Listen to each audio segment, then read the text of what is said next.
Kushina, to be honest, hated politics. There were many reasons for that, but the main one, of course, was the fact that her home country was destroyed during a war that was unleashed by the political elite.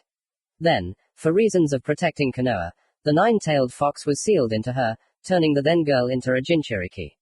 No one asked her opinion, no one cared whether she wanted to become a vessel for the beast or not. She was simply presented with the fact that it would help Azushio strengthen ties with the land of fire and Konoha in particular. Kushina's dream was to become Hokage to put an end to such injustices once and for all.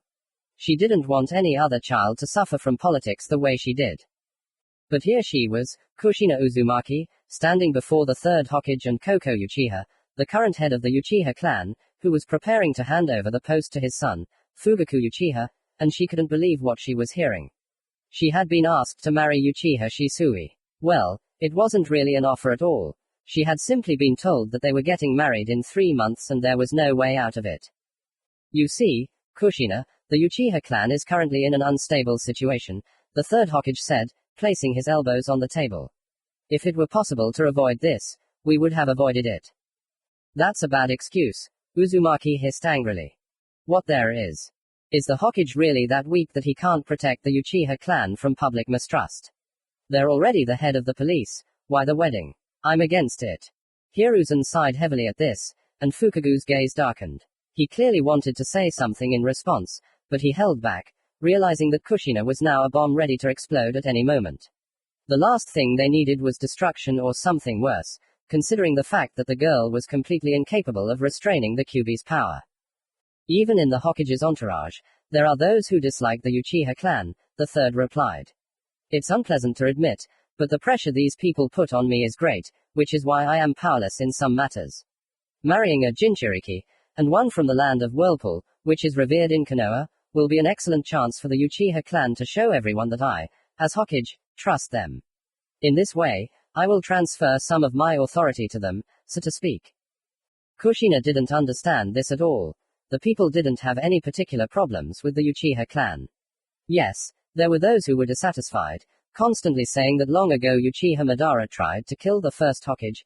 There were those who looked at the Sharingan with horror, afraid of being under its control, but for the most part they were respected. Of course, the police station in Konoha consisted almost entirely of Uchiha. It was an honest and noble organization that not only investigated murders, but also rescued cats from trees. People could sleep peacefully at night and were grateful for it. Uzumaki turned her gaze to Koko. He had become calm as a boa constrictor again. His serene, wrinkled face did not reflect a single emotion. The man was cold and seemed not to be an interested party at all. Don't you think, Mr. Hokage, that public unrest and hostility will increase when people realize that the Nine-Tails Jinchuriki is now on the Uchiha clan's side? And your influential people, she gestured with quotation marks around these words, will find a way to harm both them and you. Hiruzen pressed his lips into a thin line, and then gave Kushina an unreadable look, but from the way his jaw muscles were twitching, Uzumaki realized that he was displeased with her. Well, she wasn't going to be some kind of goody-goody and silently marry someone she had only seen a couple of times in her life. If you think this is our only step, you are mistaken, Koko said, and his voice was cold as ice. Kushina even cooled her ardor a little, and goosebumps ran across her skin. She had never liked the current head of the Uchiha clan. We will also take a number of other measures to stabilize my clan's position. For example, my son will become the head of the police. Well, that was to be expected. Despite the fact that the police force was almost entirely made up of Uchiha, it was headed by a representative of the Senju clan. Despite being related to the first Hokage himself, this man was equally stupid and naive. Once upon a time, when he had just been appointed head of the police, the people rejoiced. A descendant of Hashirama would protect them. Now, however, the population had less than flattering opinions about him. So the step of changing the head of the police could really restore the prestige of the Uchiha clan. And although Kushina understood this, she remained dissatisfied. She did not want to be drawn into politics again. She passed on her dream of becoming Hokage to Minato, whom she loved with all her heart and who loved her in return. All she wanted was to become his wife and raise their children. Kushina had had enough of wars and battles. The Third World War had sucked all her strength and deprived her of a close friend. Now she wanted to relax with her family. A family she had created herself out of love and mutual respect, and not on the orders of the Hokage for the sake of the Uchiha clan. Uzumaki wasn't stupid, she understood everything perfectly. The third was afraid of the consequences of the Uchiha's authority falling. It's no secret that this is the strongest clan in Konoha, and if they suddenly, being insulted, rebel, it will be bad for everyone. The devil knows how many people will die and what will happen after the Uchiha start ruling the village. Koko clearly threatened Hiruzen, and that's a fact. I refuse. This is my last word, Kushina said harshly, slamming her fist on the Hokage's desk. This attitude towards her irritated the girl. She was not going to become a puppet just because the Hokage was afraid of something. The Uchiha's authority, if it was unstable, was clearly not so much as to marry her, the Jinchuriki of the Ninetails, one of the Uzumaki clan, to Shisui. There's a viewing tomorrow, Koko answered her. My son, Fugaku, will come for you. Kushina dug her nails into the soft skin of her palms. She was ready to flip this damn table over and yell at the Hokage and the head of the Uchiha clan, and she didn't care what would happen next. She was ready to rage and throw, and she would definitely do it, because the red aura of chakra around her silhouette was becoming more and more intense, when suddenly some Anbu appeared behind her. He touched her shoulder, folded her hands into a seal, and she was transported straight from the Hokage's office to one of the training grounds. It was impossible not to recognize this technique. That added bitterness and a sense of betrayal to the anger. You're kidding me. You heard his words. Bring me back, I'll hit them both. Kushina screamed, turning around 180 degrees. You need to calm down, the Anbu answered calmly, removing his mask. Two large blue eyes looked at Uzumaki, in which there was so much regret that the girl became even more angry. Without wasting a second, she jumped up to Minato and swung her leg. The man, however, dodged, but it was a trap, and from a powerful right strike, seasoned with the tailed beast's chakra, he flew to the side, crashing his back into a tree. Calm down. Calm down. You're telling me to calm down. I'm the calmest person in this world. Kushina yelled back. Tears welled up in her eyes, and her beautiful face twisted into a grimace of anger. Obviously not. Namikaze stood up, dusting off his pants, and immediately dodged the girl's attack. Then he grabbed both of her arms and twisted them behind her back. Kushina, not going to give in so easily, twisted and butted Minato in the jaw with her forehead. The guy involuntarily loosened his grip, and Uzumaki, freeing her hands, punched him in the nose, which never reached its target, because Namikaze managed to move to another place. How long they fought, Kushina could not say. It seemed to her that only a little time had passed, but the sun was already setting, and the pale face of the moon was appearing in the gradually darkening sky. Uzumaki fought until all the anger and hatred evaporated along with her strength, and she collapsed onto the dew-damp grass, breathing heavily and feeling a dull pain in her right leg. Minato carefully sat down next to the girl at arm's length and raised his head up. I am very upset myself. I love you more than life itself, he said in a broken voice. You are not just my friend, but my beloved girl. Then why don't you fight for me, hero lover? Uzumaki hissed venomously. This is the Hokage's order, I cannot resist it, Minato replied, and there was so much regret in his voice that Kushina's heart ached. I can run away from the village. And you can come with me. If you want, she added more quietly. We can live a normal life, without all this horror. We'll become shinobi of another village or even pretend to be ordinary people and hide our chakra. You're a Jinchuriki. You'll be hunted. The young man shook his head. But even if we escape, how long will we be able to hide? The Hokage will throw all his forces into searching for you. And it's not a fact that you'll be able to escape. You're constantly being watched, and you know it yourself. The girl nodded. She knew, but she didn't want to put up with it. She wanted freedom, not to be a bird locked in a cage by old politicians. There was no key to the cage, just as there was no chance for a peaceful life. Even if she somehow miraculously found herself free, Kushina could not be sure that she would not be found. She knew that there was a tracking seal on her, placed by Mito Uzumaki. The Jinchuriki did not know how to break this seal, placed many years ago. It was the secret knowledge of the Uzumaki clan, which was available only to the main branch. But I think there is a way out, Minato said suddenly, and Kushina turned her interested gaze to him, biting her lip and thinking about how handsome he looked in the light of the setting sun. She loved Namikaze with all her heart and did not want to be with anyone else. Even the thought of it caused her pain. I overheard the third's conversation. In 6 months, He is going to step down as Hokage and pass it on to someone else. I want to become a candidate. As Hokage, I will have more freedom of action. And how does this relate to me? The wedding is in 3 months. Well, neither you nor Shisui want to marry each other. The purpose of your marriage is to have a strong heir. I think that once he is born, you will be free to go. As Hokage, I will be able to dissolve your marriage, and no one will be able to say a word against it. Kushina thought about it. She didn't want to be a mother to a child from a man she didn't know. Yes, she dreamed of a family, but only on the condition that her husband would be Minato. Becoming a means to an end was not appealing to her. On the other hand, if there is no other way out, then it is worth a try. She will give birth to a son or daughter for the clan, Minato will dissolve her alliance with Shisui, and she will be free as the wind. She will return to her duties as a shinobi, will carry out missions. Perhaps, she will become a team captain, will raise strong and strong-willed jonin from ordinary genin and will be happy. Maybe one day Minato will propose to her and they will get married. The memories of the first marriage will remain somewhere in the depths, and the days will be filled with bright light.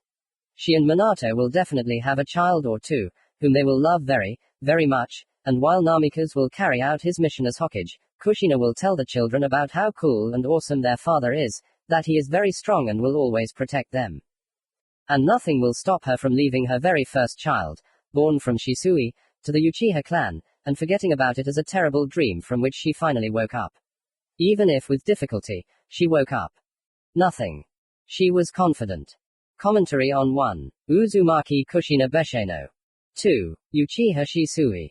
Shisui loved his clan. He liked the people he boldly called his relatives, he liked talking to them, he liked walking around the Uchiha quarter, he liked drinking tea from the aunt who sold herbs.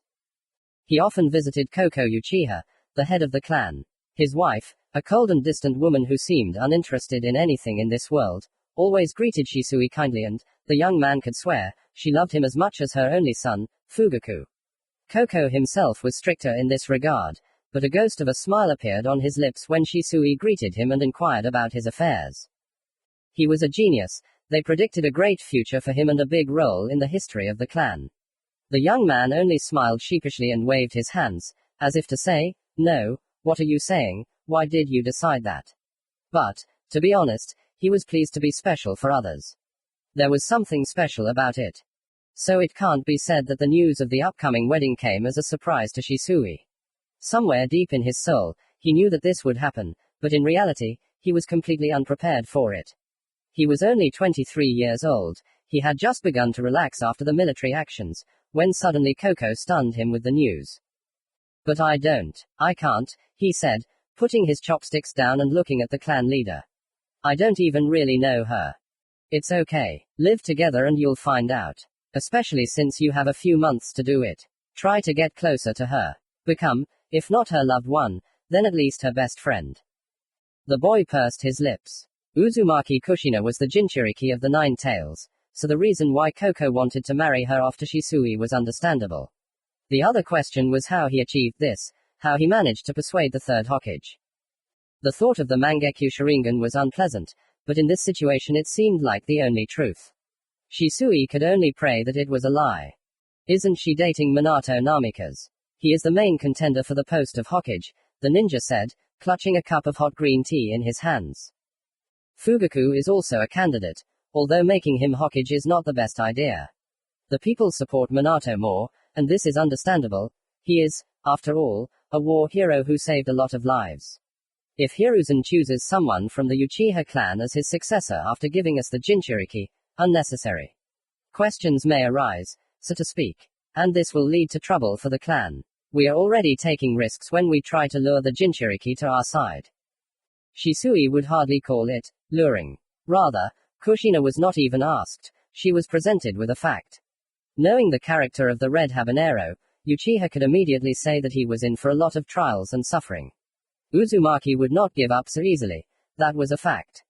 If she had resigned herself now because she had no other choice, this did not mean that she would sit idly by in marriage. The young man groaned brokenly, leaning his forehead on his hand. The most real trials awaited him. This marriage is beneficial to us not only because Kushina Uzumaki is a Jinchuriki, but also because you will have strong children who will be worthy defenders of the clan. You are a genius, And she is an Uzumaki. Your children will be incredibly strong, even stronger than the children of the main branch of the clan. Children. But she's a Jinchuriki, it's extremely dangerous for her to give birth even once, let alone 2 or 3 times, Shisui said. What if the seal weakens? The 9 tails could break free. Even if it were resealed in someone else, Kushina herself would die. Don't forget that she is from the Uzumaki clan. Their endurance allows them to survive the process of removing the tailed beast.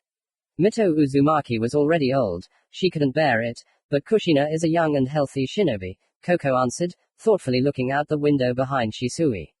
But I don't think the Hokage will take risks. Most likely, a team of experienced ninja will be assembled for her birth, who will be able to keep the fox inside the seal. There is no point in worrying. The young Uchiha nodded. Then, after some time, he said goodbye to Koko and his wife and went away to his home. There he sat down in the middle of the room and began to think. Shisui loved his clan with all his heart, but he also loved his village. He didn't like the fact that Koko was clearly controlling Hiruzen's will with the Mangekyo Sharingan, but he couldn't bring anything against him. Despite his genius, there would be no mercy. He could be killed, exiled, which is highly unlikely, or subjugated just like the third Hokage. Did Shisui want such a fate for himself? No, but he was worried about the village too. As a representative of the Uchiha clan, he was dissatisfied with the situation that had been going on since the time of Hashirama and Madara, and wanted to change it. As a resident of his village, he sincerely wished for Konoha to prosper. Shisui was not sure that it would be possible to combine both of his desires in the near future, to make both Konoha and the Uchiha clan happy at the same time. On the contrary, he knew that it was impossible. Certainly not now. Perhaps his son, whom Shisui, frankly, had long dreamed of, could become the very person who would achieve peace between the clan and the village, but what was the probability that he would not be overwhelmed by the same hatred that was now filling Koko and was already visible at the bottom of Fugaku's pupils? The young man needed a plan of action, but before that he had to decide who he was more loyal to, the village or the clan. The choice was not easy, and making it was painful. It was unrealistic to sit on 2 chairs. At least now and in his situation. And Shisui almost had an answer ready, but it was scary to voice it, because it was not in favor of the clan. He sat like that for half the night. When the young man got up, his muscles gave pain throughout his body, aching unpleasantly. Uchiha stretched his shoulders and left the house, realizing that he would hardly be able to sleep today. Despite the fact that his eyes were slightly stuck together, his body was awake and did not want to rest. And the swarm of thoughts in his head did not allow him to close his eyes and relax. Shisui simply walked wherever his eyes led him. He left the Uchiha quarter, nodded to the guards and asked how they were doing, and headed out to walk around the night Konoha. He knew that in the morning Koko would know about his absence, but he didn't see anything criminal in it. After all, the night police patrols that he would meet along the way would confirm that he had done nothing wrong. After realizing today that the village was more important to him than the clan, Shisui began to feel like a traitor. It seemed to him that the omniscient Koko had already learned about the young Uchiha's choice and was preparing punishment for him. Of course, there was nothing like that. Koko trusted him and loved him like a son, but a nasty worm of doubt and fear was already growing in the young man's heart. It seemed to him that in a couple more days, they would constantly look at him sideways, whisper behind his back, like, "Look, a traitor is coming." And they would definitely put him under surveillance. Shisui stopped and breathed in the cold night air, looking up at the sky. The stars were silently twinkling in the night, unconcerned with worldly concerns, and at some point, the Uchiha wanted to become one of those stars. Suddenly, a loud female sneeze was heard from somewhere to the side. Turning towards the sound, the young man was somewhat surprised to find Kushina sitting on an old children's swing and looking at her hands. Her shoulders were slumped, her head was down, causing her hair to roll down her back and chest in a scarlet wave.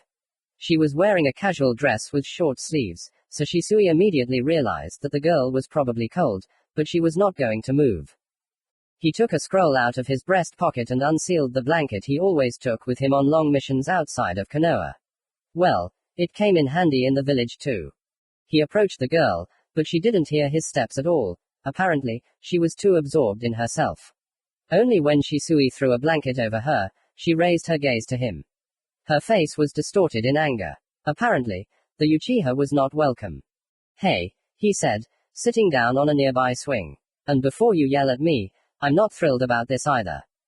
How did you find me? Follow me, she hissed, narrowing her eyes. No, Shisui answered honestly. I just couldn't sleep and went for a walk. Kushina shrugged, clearly not believing such a pathetic excuse. Uchiha just chuckled. He didn't care whether Uzumaki believed him or not. He was more concerned with how they should behave with each other now. They were practically strangers, but already a bride and groom. The viewing was tomorrow, the engagement was in 2 days, and the wedding was in 3 months. I have a loved one, the girl suddenly said, raising her head. I dreamed of marrying him, the unspoken, and not you, hung in the air. I know, Shisui nodded. I don't demand love, care, or devotion from you. I won't lay claim to you or force you to do anything. But at the same time, I don't want us to be enemies. Let's at least be friends. Do you think it's possible? Kushina's tone was as if Shisui had said the stupidest thing in his life. The Uchiha couldn't blame her for that. After all, Uzumaki's entire life had been turned upside down in an instant. I don't want any wedding either. I'm fine alone. To be honest, I've never really thought about family. Yes, sometimes I thought about children, about how to raise them, but about family, no. I don't want to get married now, I don't want to be tied by marriage. But I can't go against the clan. They won't forgive me for that. After his words, silence reigned. Kushina silently swayed slightly on the swing, her eyes wandering around the area with a senseless gaze, and Shisui looked at his hands, not knowing what to do next, get up and leave or sit next to him and remain silent. He felt extremely awkward, but Uzumaki didn't care. Suddenly, she was the first to break the silence, taking a deep breath through clenched teeth. Let's make a deal. You don't pressure me or touch me until I give you permission. You don't spy on me and let me do whatever I want. I'll act calm, pretend to be happy and accompany you wherever you need to go. Then I'll give birth to your child and we'll get a divorce. No one owes anyone anything anymore. You can keep the child. Her voice was cold as ice, and she said it with such confidence and indifference that Shisui immediately realized that she had thought about it long enough to make a decision. Whether it was the right one or not was another matter. He had no reason to disagree. He was for it. The sooner they get together, the sooner they'll run away. They'll live in peace and mutual respect, and then just go their separate ways like ships at sea. How could it not be an ideal option? There was just one, but. You understand that I can't vouch for the clan, right?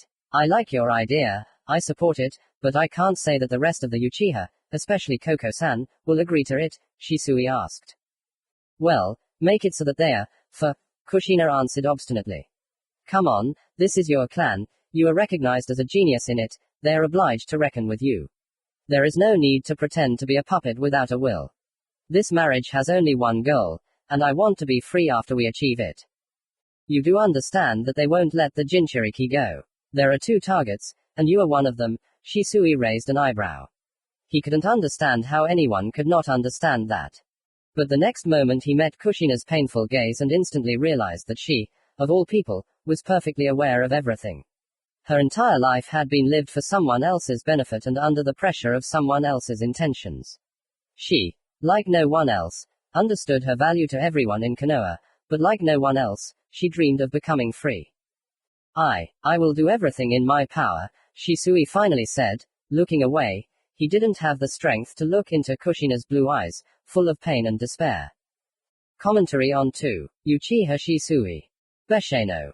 3. Uchiha Naruto. Kushina kept her word as promised, and Shisui was eager to keep his end of the bargain. Uzumaki walked down the aisle with him very calmly drank sake, calmly sat and calmly accepted congratulations. On their wedding day, she was beautiful. Beautiful and cold, like a statue carved from marble. Her tan skin became paler, which made her scarlet hair look like a real fire. Her delicate facial features became sharper, her discontentedly compressed lips turned into a thin strip, which occasionally turned into a faded shadow of a smile. The wedding was calm, solemn and, not surprisingly, completely boring. That evening, Uzumaki did not speak to her new husband. They went to sleep on opposite sides of the futons. It was cold and awkward. Despite 3 months of coming to terms with the fact of marriage, neither Shisui nor Kushina were ready for it. It seemed as if all this was happening not to them, but to someone else. The next day, guests came with a new batch of congratulations. Koko, with a peaceful expression on her face, but very persistently asked about the heirs, which made the newly minted Uchiha blush and quickly leave the room, leaving Shisui in charge of the conversation with the head of the clan. Then Mikoto came with her son, Itachi, a 5-year-old boy, looked like a cute child. Kushina loved him as if he were her own nephew. Although, since she was now part of the Uchiha clan, their new relationship looked more or less like that. Itachi was successfully unloaded onto Shisui, who took the boy into the garden to show him how to throw shurikens. The young Uchiha himself looked terribly happy and serious at the same time when Shisui talked to him, tried to explain something and ruffled his hair. Kushina even smiled at this picture, for the first time in several days. Minato came in towards evening. He didn't look depressed, he smiled, he laughed, but there were hints of sadness in his gaze. Having understood everything without words, Shisui left the former Uzumaki with his lover. As he walked out the door, the young man sighed heavily. This marriage, even though it had only been a day since they had been married, was like a stone around their necks. It had not made either of them happy and was unlikely to make them happy. And how could one be happy when the wife was ready to howl like a wolf from sadness, and the husband did not know what to do now? But time did not stand still. It moved. Inexorably and quickly. Shisui hardly saw Kushina. Sometimes he was away, sometimes she was. He took long missions to one part of the land of fire, she to another. He spent his free time with Itachi or with his aunt, she with Mikoto or in the village. They rarely crossed paths, but when they did, the degree of awkwardness and nervousness increased in the blink of an eye. What about the heir? Koko kept asking. The head of the clan was fading before our eyes. He was old and the years were taking their toll. In a month, he had turned into a real grandfather and even began to go blind. The clan watched in horror at what was happening to their head. Some whispered vile things, some grumbled in fear, some waited for Fugaku to be appointed to this post. It's not working yet. Perhaps the Nine Tails is still influencing Kushina's body in this regard, Shisui lied to him in response. However, it didn't take long for Koko to resign. As soon as Mikoto announced that she was already 1 month pregnant, the man called a meeting a couple of days later and declared his readiness to hand over the post to his son. Fugaku was shocked, but he, like everyone else in the clan, was ready for this. They didn't delay the official ceremony, and so, a week after the meeting, Fugaku accepted his new title and went to the Hokage. Something has changed in him since then. Shisui understood what exactly. Koko had entrusted him with the clan's secrets, the secrets of her own manipulation of people. Perhaps he had also told him about the Mangekyo Sharingan and the technique that lay within the third. Fugaku's gaze on his father only grew sadder.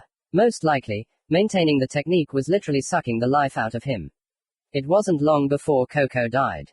Shisui also didn't know what Fugaku had told the third, but since then the Hokage had refused to give him and Kushina missions outside of Konoha. This was certainly bad. They began to spend more time in the village, which led to them running into each other more often.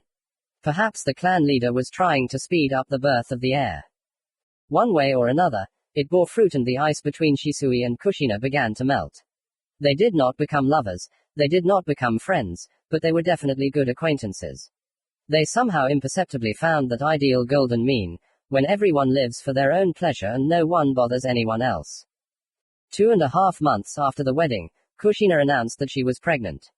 Her face reflected such a strong fear that Shisui was even confused. He knew his wife as a strong shinobi with steel fists and a nasty character. She never did what others wanted from her, however. At that moment, she looked so broken, so vulnerable and lost that Shisui didn't know what to do. He poured her a cup of tea, patted her on the shoulder and even called Mikoto. His friend came running almost immediately. And then he left the ladies alone. Uchiha's own feelings. He couldn't say exactly what he felt at that moment. He seemed happy, but also not so happy. He had fulfilled part of his duty to the clan, but at the same time he felt like he had betrayed the village and Kushina in particular. He was like a lost child who didn't know where to turn. Fugaku saved him at that moment. He had a long conversation with Shisui, ending with a bowl of sake and thoughts about the future. His speech was useful for the young Uchiha, but he listened to it with half an ear, remembering some things, and immediately throwing others out of his head. Becoming a father. It's so strange, he finally said, looking at the sunset sky. The first time is always strange, Fugaku shrugged. And then it just comes. I'm always more prepared for the second than the first. I don't think we'll have a second one. The young man waved it off. Listen, I know your situation and I know about your contract. Don't ask where from. Mikoto-san, Shisui guessed. And she is Kushina, nodded the head of the clan. I did not tell my father about this, but if you decide to divorce, I will not protest. These are your lives. You were, consider, forced into marriage. At the heart of your marriage is a contract. If you fulfill it, I will allow the Hokage to divorce you with a clear conscience. Thank you, Fugaku-san, Shisui whispered.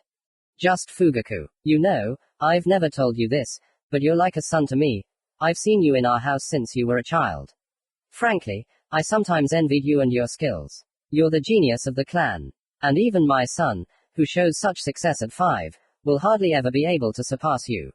You're valuable to the clan and valuable to me individually, so I don't want you to suffer or live a life you don't like. I am grateful to you. These words sank into the silence of the night and remained there forever. Some time after Kushina announced her pregnancy, the third Hokage decided to hand over his powers to another person. There were 4 main contenders: Orochimaru, Shimura Danzo, Namikaze Minato, and Fugaku Uchiha. The first was caught red-handed conducting monstrous and inhumane experiments, after which he fled the village, and his name appeared in the bingo book. No one could really trust the second either. He was a hero of World War II, participated in combat operations, and even sought to create his own Anbu branch, but in recent years, almost nothing was heard about him, which is why the people did not really accept him. The last one was from the Uchiha clan, and this was already a death sentence. Only Minato remained. On the day of his appointment, Kushina burst into tears and refused to appear before the new Hokage for a long time. Shisui did not know why she did this, but he guessed that she was simply ashamed. I'm ashamed of my marriage, ashamed of my behavior, and ashamed of my child. When Mikoto gave birth to her second son, naming him Sasuke after the third Hokage's father, and Kushina was 7 months pregnant, Uchiha Koko passed away in his bed. The entire Uchiha clan gathered for the funeral. Even Mikoto came, leaving her newborn child with nannies. Shisui remembered that day forever. The longer the period, the more joyful Kushina was. She was waiting for a quick release from the bonds of marriage, and Fugaku's permission made her even happier. Even Mikoto's assurances that the child would need a mother in the first months could not darken the former Uzumaki's wonderful mood. To be honest, Uchiha couldn't say for sure whether his wife loved their future child or not. Her gaze was not like Mikoto's when she was pregnant. In conversations, Kushina tried to evade topics such as the child's name and gender, and its further upbringing. She seemed cold, but at the same time she periodically put her hand to her stomach and smiled warmly. When the 10th month, the most dangerous, arrived, Shisui was sent on a mission. He was categorically against it. He considered it necessary to be near his wife. Yes, there was no love between them, but they were still able to become friends. And soon his friend, not just a friend, but a pregnant Jinchuriki, carrying a child not for 9 months, as is usually the case, but for 10, would give birth to her first child, and he, the father, would not be there. The due date was October 10th, and the young man swore to himself that he would return earlier. According to the mission description and the Hokage's promise, he would have to return on the 8th. So, with a pure soul and a calm heart, he left the village, instructing Mikoto to keep an eye on her friend and her condition. The days that Shisui spent on the mission dragged on slowly, lazily, and leisurely. The journey with the client was like a test of patience, and they moved slower than they should have. On the other hand, Uchiha could not present anything to the customer, since he was the son of the daimyo of the Land of Fire. He had to silently endure the quirks of a high-ranking official and dream of dealing with all this as soon as possible. And if Shisui still managed to look indifferent and calm, then his partners would occasionally show grimaces of anger and disgust. But when they were attacked for the first time, Shisui understood why he was called. The enemy was a master of illusions, and so skilled that not every Uchiha could cope with him. Between them there was not so much enmity as rivalry, and only the third, final battle, which took place between them on October 6th, determined the strongest, and it was Shisui. But he was also pretty exhausted by this fight. When he came to, he remembered almost nothing, and his partners said that the young man lay unconscious for 3 days. It was October 9th, and they were just approaching the daimyo's castle. Uchiha, no matter how great a genius he was, would never reach Konoha in 1 day. Let's send a hawk, his partner suggested then, and the young shinobi followed her advice. In the letter, he described his concerns about the upcoming birth, wished her luck, and vowed to return as quickly as he could. According to his calculations, if he made the bare minimum of stops, he would arrive in Konoha in 2.5 days. The hawk flew away, but the answer never came. On October 11th at 9 o'clock in the evening, Shisui and his team entered the ruined Konoha, and Mikoto Uchiha, bursting into tears, handed him a bundle with a small dark-haired child with 6 stripes on his cheeks, 3 on each, and announced that Uchiha Kushina and Namikaze Minato died on the 10th, protecting Konoha from the 9-tailed fox and sealing it in the newborn boy. Shisui's legs gave way. Commentary on 3. Uchiha Naruto Bushido. 4. The first days. It wasn't that what happened on October 10th had broken Shisui's life. He had never loved Kushina enough to grieve for her as a widower should, but he certainly felt uneasy. Now he had a newborn son who spent most of his time sleeping, and problems of national importance. Naruto was the Jinchuriki of the 9 tails, which led to long and exhausting debates about what to do with him now. The Uchiha clan, who represented Fugaku, were in favor of keeping the boy with them, while the others were against it. The Hokage, who had been reappointed Hiruzen, remained silent. I don't trust the Uchiha clan, the head of the Hyuga clan hissed, narrowing his eyes in displeasure. The attack took place far from your quarter, and almost no Uchiha were hurt. Because Uchiha Kushina gave birth in a cave, not in the manor. For her own safety, Fugaku snapped. Well, that means you didn't provide security well. And you still call yourself the police. Shisui saw the jaw muscles of the older Uchiha twitch at that moment. He clearly had a lot of things he wanted to say to Hiashi, but he was holding back. Perhaps he wouldn't have gotten away without a few unflattering words, but then Hiruzen stood up. He sighed heavily and looked somewhere at the opposite wall. I ask everyone to calm down. That night, the cave was guarded by Anbu, not the police, Hiashi-sama, so I ask you not to throw false accusations. No one expected the 9-tailed fox to break out. The destruction and death it brought was a blow to all of us. I want to remind you that not only the representatives of your clans died, but also ordinary citizens, as well as my wife. He said the last in a somewhat broken voice, and Shisui felt sorry for Hiruzen. He suddenly aged 5 years, and the sparkle in his eyes went out. I do not think that such an attack was planned by the Uchihas. After all, Kushina was part of the clan. Most likely, it was a simple miscalculation on our part. We overestimated Kushina's capabilities and the power of the seal. Hisashi pursed his lips in displeasure. He had nothing to say. Sarutobi sat back in his chair and folded his hands on his knees, slightly closing his tired eyes. What should we do with the Jinchuriki now? Asked Inaku, the head of the Yamanaka clan. He was no longer young, but he was in no hurry to leave his post. I don't think it's a good idea to leave him in the care of the Uchiha clan. Why not? Naruto is a member of the clan. He should be raised in the clan and be a part of it, Fugaku said firmly. Because trust in you has been undermined. I believe that it is better for the young Jinchuriki to grow up on his own. It is not beneficial for the village for him to side with any one clan in the future, and not Konoha, Yamanaka continued. No one loves Konoha more than we do, Fugaku retorted. Did the first Hokage himself say so, or have you already forgotten that? It's hard to believe in your love. Especially now. Fox's eyes were red. There was a Sharingan in them. I can swear on my life now that no one from the Uchiha clan did this.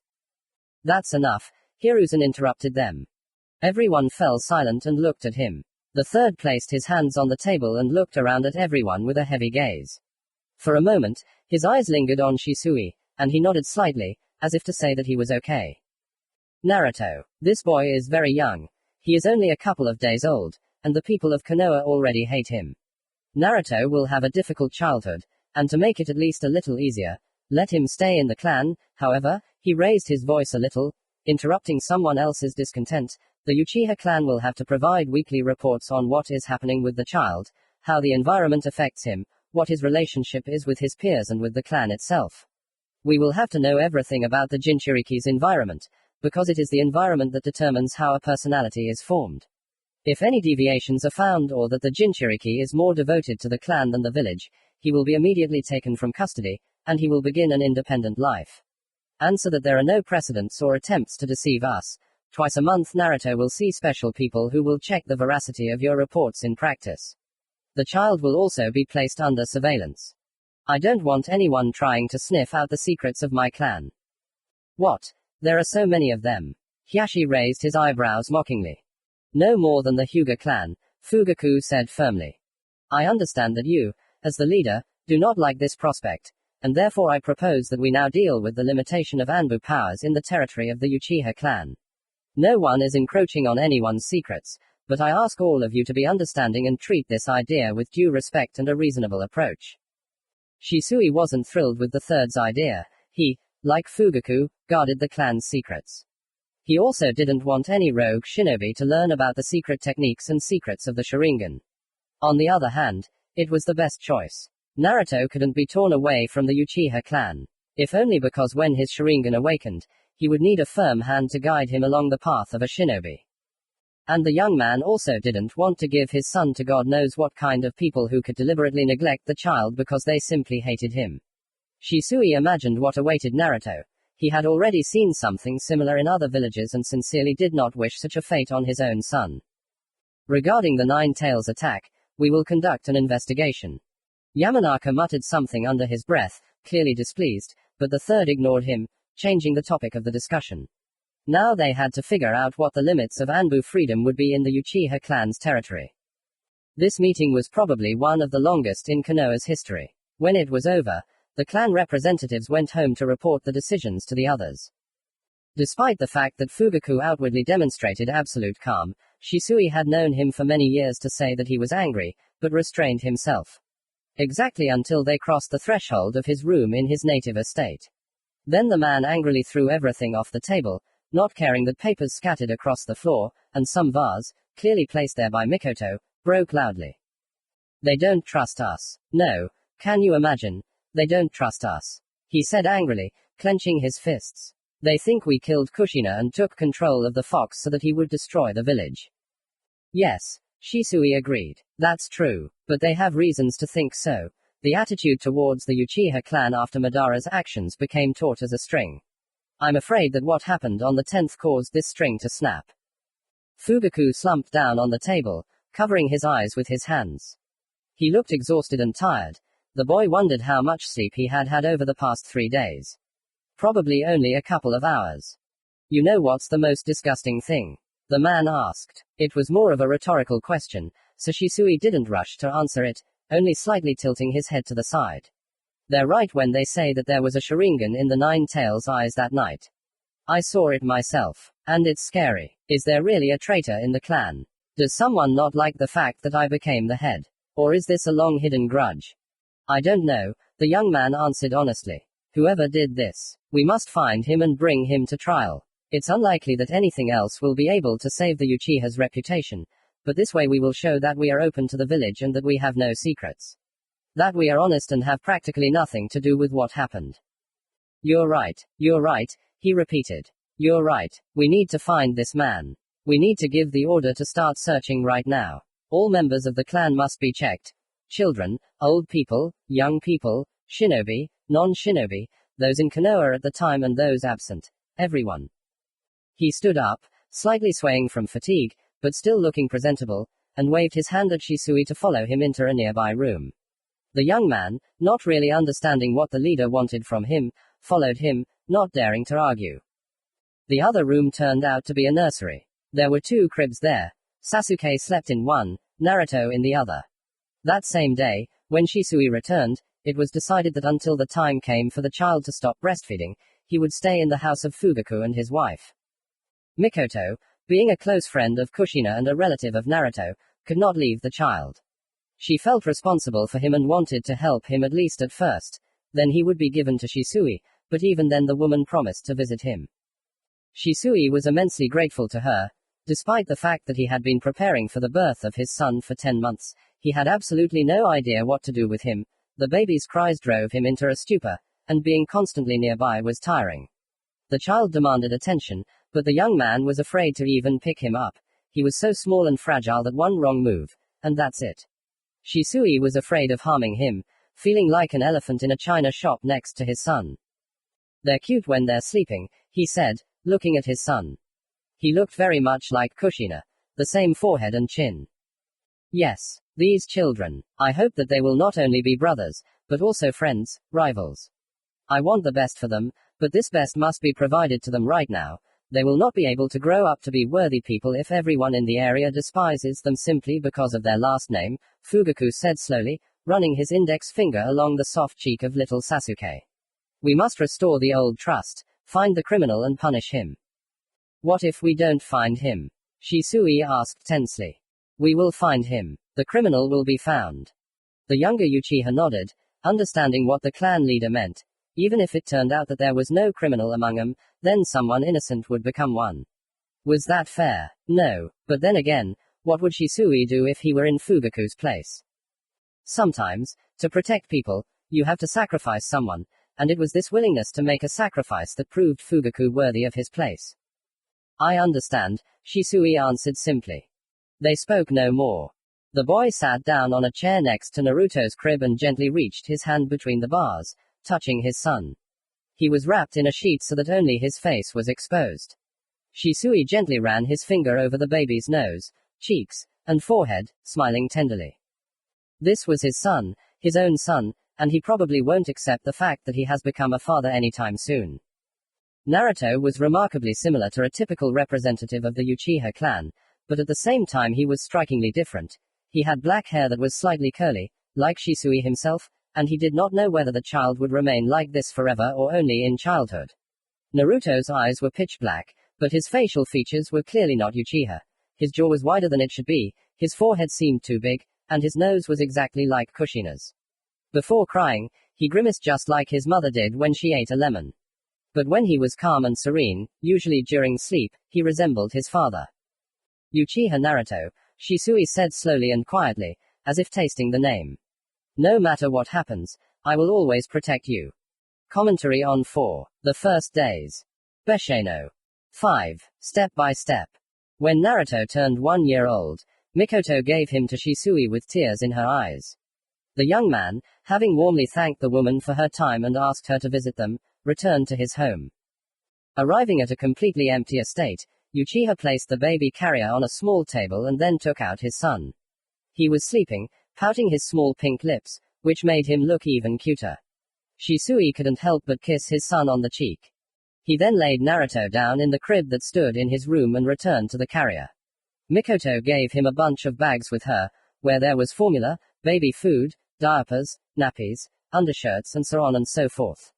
If Shisui hadn't visited his son almost every evening at the clan head's estate, his head would have been spinning from not knowing what to do with all this stuff. He was already 25 years old. Kushina would have turned the same age this year if she were alive.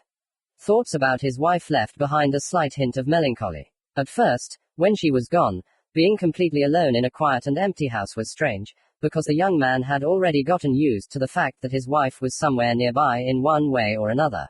He could hear her rattling something in the hallway or washing her hands in the bathroom or talking to herself. The unobtrusive noise had become a part of Shisui's life during the time they had spent together, and without it he felt completely lonely. That's probably why he got himself a cat, which he named Hoshi, which meant flower. Hoshi made him feel less sad, but he couldn't just pet her. The cat was as independent as Kushina.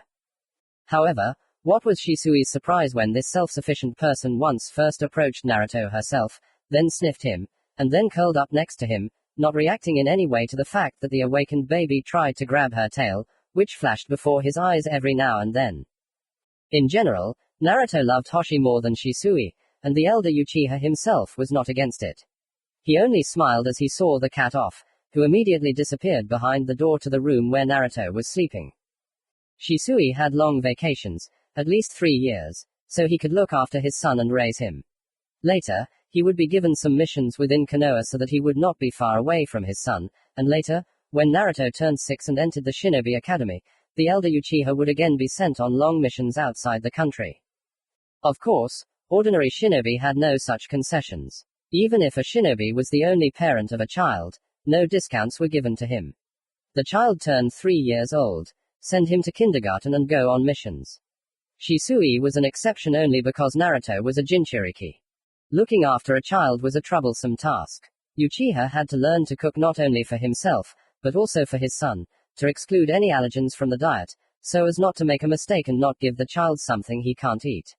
He ironed clothes, washed clothes, bathed Naruto, tried to persuade him to eat soup by all possible methods, read fairy tales, and made sure he didn't get hurt. Shisui gradually got used to his new life. Yes, he wanted to return to his duties as a shinobi, but he knew perfectly well that at the moment his son was more important. With each passing day, the Uchiha loved Naruto more and more, although sometimes he managed to drive the man crazy with his disobedience. But this coin also had a downside. "I don't like all this," Fugaku always said when Shisui came to visit him with Naruto.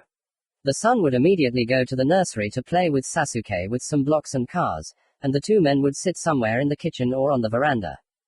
The public calmed down after the culprit was found. Shisui winced slightly at the last word. Of course, none of the Uchiha confessed to the crime. Neither the Sharingan nor the clan's secret techniques helped find the culprit simply because he never existed. At least, not within Konoha. They had to blame the crime on a lonely 50-year-old man who lived on the edge of the Uchiha quarter and rarely communicated with anyone. A couple of secret techniques, and he confessed to something he had never done in his life. However, not for long. "We are in a terrible situation, and that's the truth. Naruto. I'm worried about him, Fugaku-sama. I understand. I don't know who did it, though I wouldn't be surprised if it was that old retard from the Yamanaka clan or that nasty one from the Hyuga clan, but now the villagers hate Naruto, and along with him, the entire clan.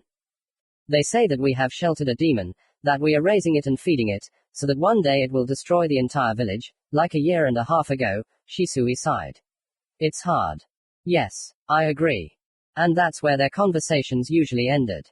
Meanwhile, discontent was brewing in the clan. Some were unhappy with the Hokage, some with politics, some with Konoha, and some with Fugaku.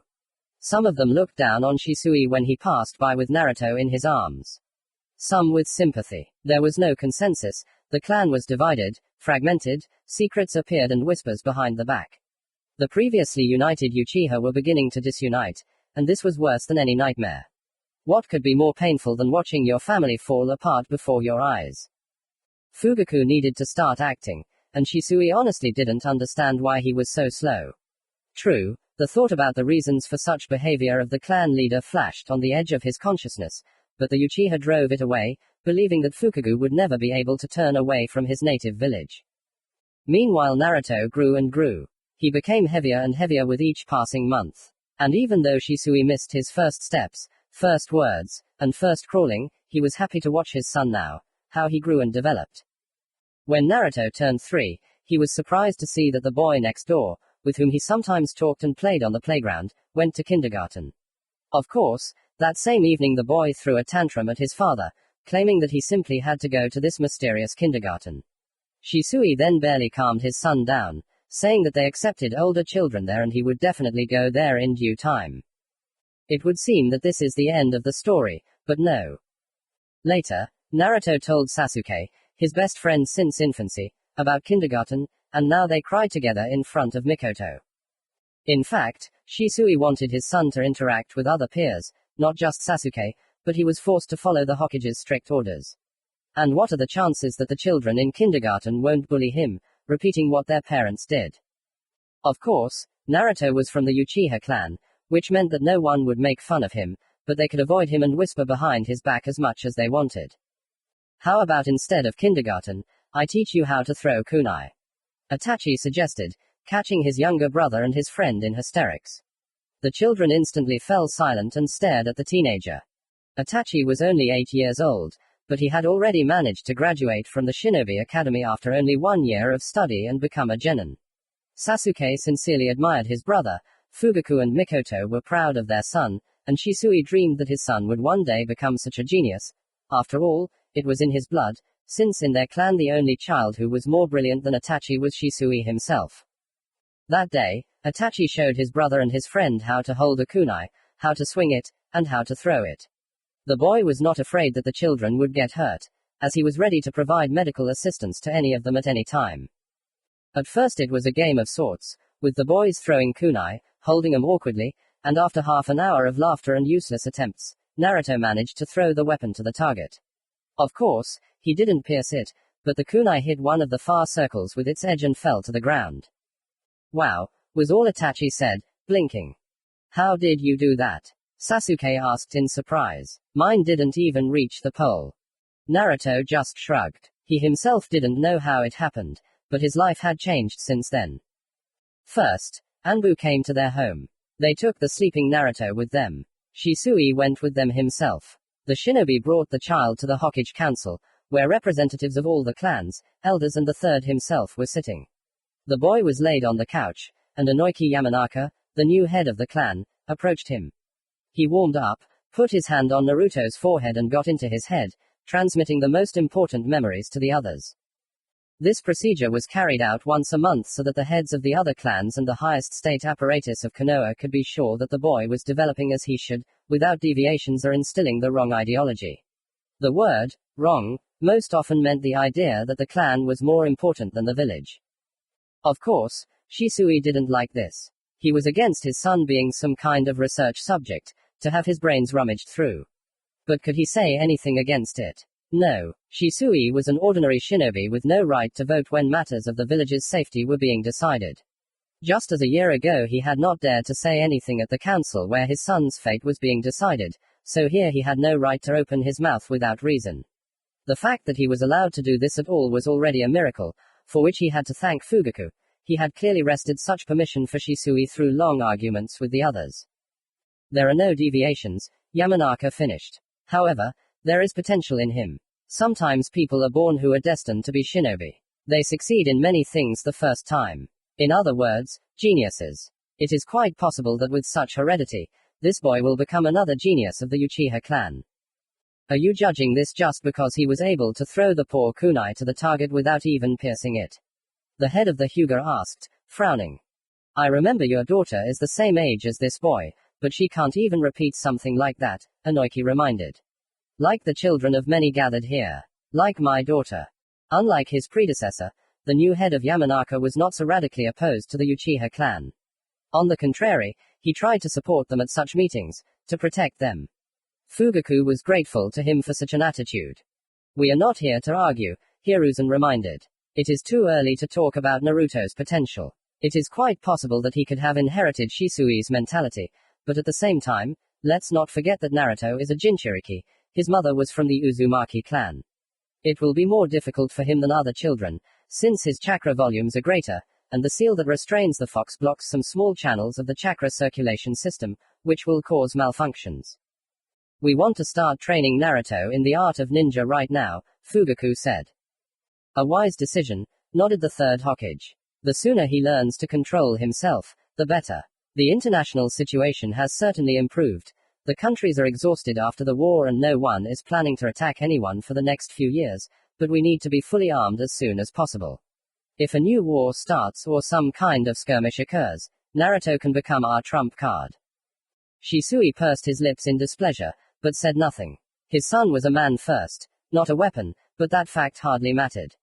As long as the nine tails was inside him, he would be an ace in the hole for those in power. It was nothing new in their world, but the Uchiha found that kind of thinking disgusting. He knew that Naruto was expected to do a lot. He had to be the perfect shinobi and warrior.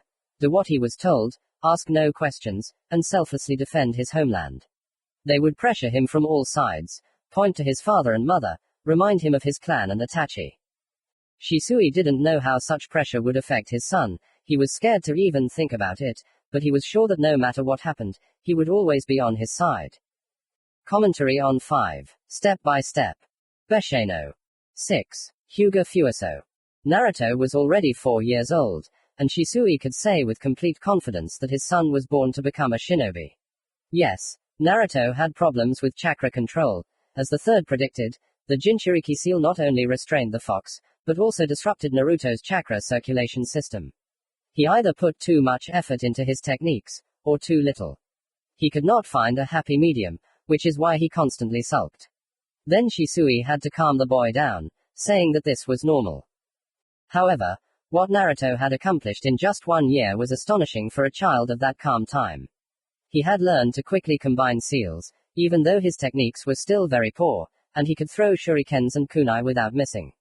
Itachi had taught him how to throw weapons so that they bounced off each other and hit their targets accurately, and Naruto was overjoyed when he showed his father what he had learned. Naruto had the stubbornness and strong will that Kushina had. Even though he was just a child, the way he got up again and again when he couldn't create a clone was amazing. After all, Uzumaki blood is not water. It will definitely bear fruit even when the stronger Uchiha genes try to suppress it. Shisui read aloud to Naruto. At first, when he was very little, it was fairy tales, but over time it became other, more serious literature. And even though the younger Uchiha could not yet fully understand these works, he liked to listen to his father's voice, and then ask him a bunch of questions so that he could answer them. The Anbu observers, who were still watching Naruto, dutifully passed on all the information to the Hokage, so it was not surprising that after some time Hiruzen gathered a clan council and asked the Hyuga to help Naruto overcome his barrier in order to finally become a full-fledged shinobi. I don't have to do this, Hyashi said coldly. I know, but it is important for the village that Naruto learns to control his power. For the sake of its protection, the third responded patiently. Shisui, who was present at this meeting as Naruto's father, but did not dare to say anything due to the rules of etiquette, glanced sideways at Fugaku. He looked the same as always, but the younger Uchiha knew, he was unhappy. The clan head clearly did not like the current situation, he felt humiliated. Over the past few years, tensions within the Uchiha clan had begun to mount. The more Anbu stalked the rooftops, spying on Naruto, the more dirty rumors about the Uchiha spread, the more dissatisfied the people of Konoha became, the more unrest within the clan grew. Many were unhappy with what was happening. Shisui and Naruto were looked at even more askance than before, and the day when the dam would burst was not far off. Shisui, to be honest, was a little afraid of that day. Yes, he was a strong and brave shinobi, a genius of the clan and its pride, but it was unlikely that anyone would care if it came to a fight. Moreover, the man was also tense about the fact that Fugaku had something in mind. Sometimes he could sit for hours, staring at one point, practically not moving. It was entirely possible that this meeting could be the catalyst. Whatever Fugaku was thinking up in his head, after such a humiliation, when the Uchiha clan had to literally beg for help from the smug Hyuga through the Hokage, nothing would remain the same. They discussed the Jinchuriki issue for a long time, but in the end, fluffing his peacock tail, as Fugaku later put it, Hyashi agreed. The procedure was scheduled for the following day.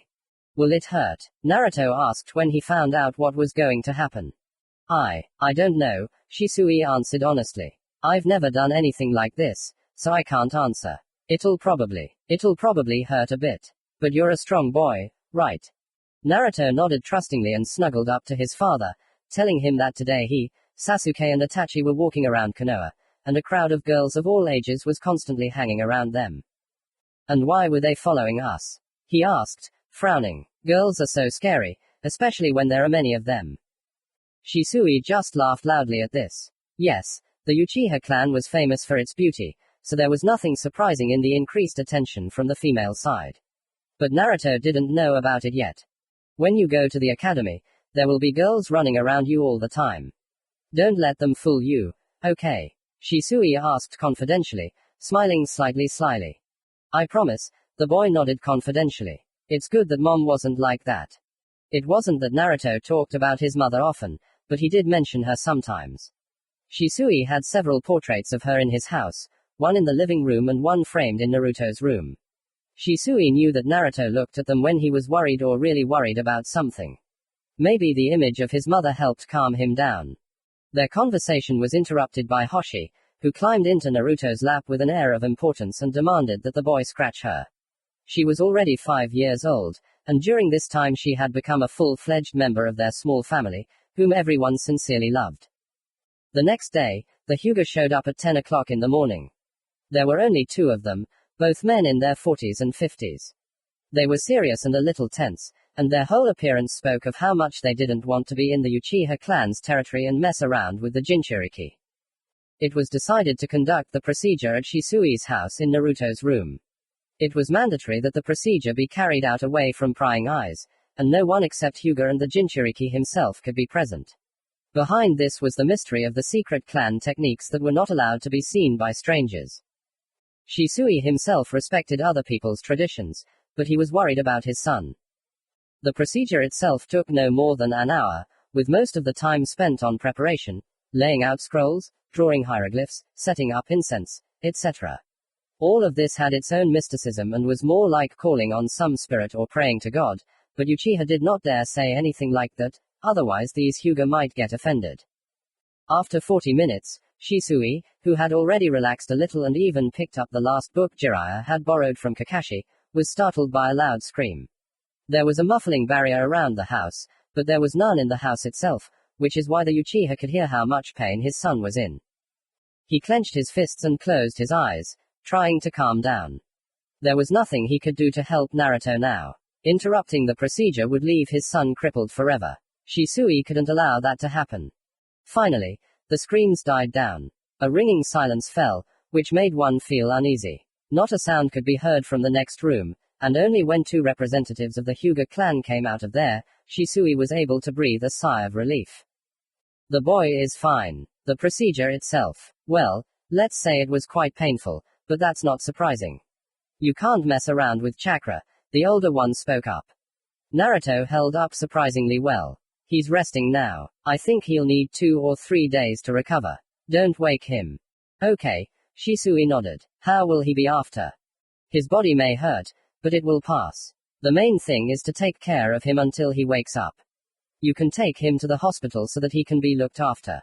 If not, then look after him yourself. Do you have a piece of paper and a pen? The Uchiha nodded instantly, walking over to the nightstand in the living room and taking out everything he needed.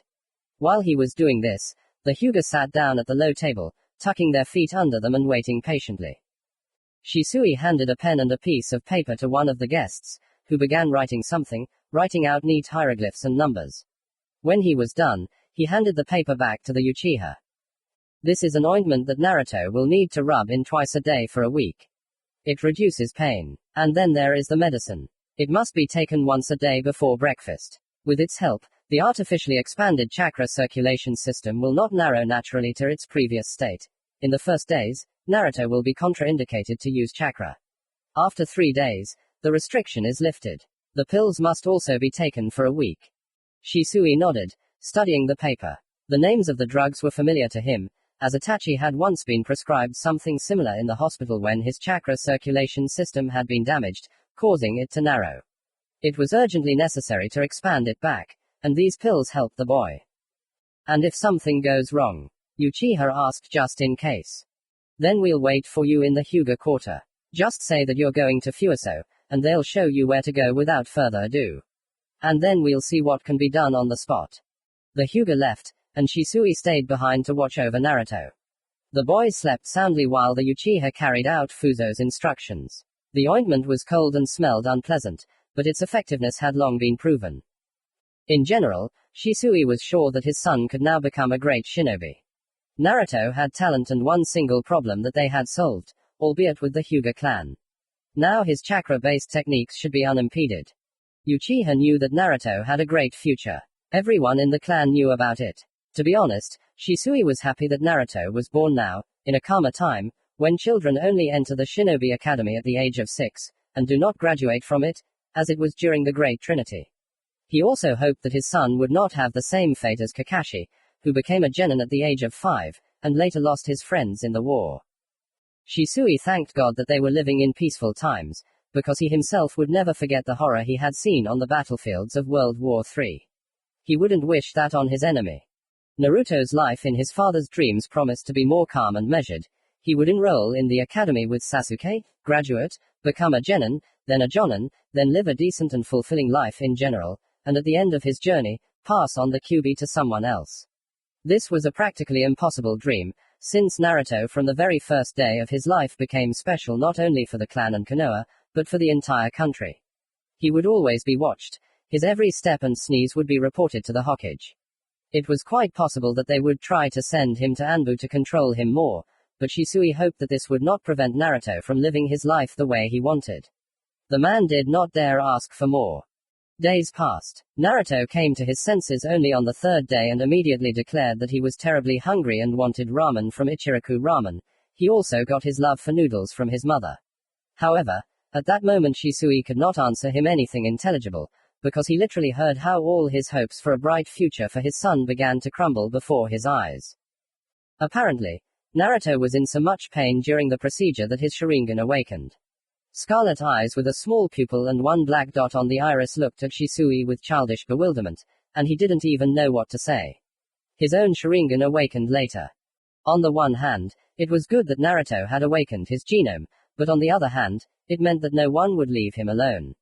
Awakening the Sharingan meant proving that you were a worthy representative of the Uchiha clan, that you had grown out of diapers and childish games. Now you would be trained by representatives of the clan, without making concessions for gender or age. The only thing that pleased him was Fugaku's decision to allow Shisui to train the boy. Of course, his main teachers would be other people, but the Uchiha himself would also have a hand in raising his son to be a shinobi. Naruto was starting a new life. Commentary on 6. Hyuga Fuiso Besheno. 7. Hyuga Hinata. No matter what anyone said, Naruto was damn proud of himself. He was only 4 years old, and his Sharingan had already awakened.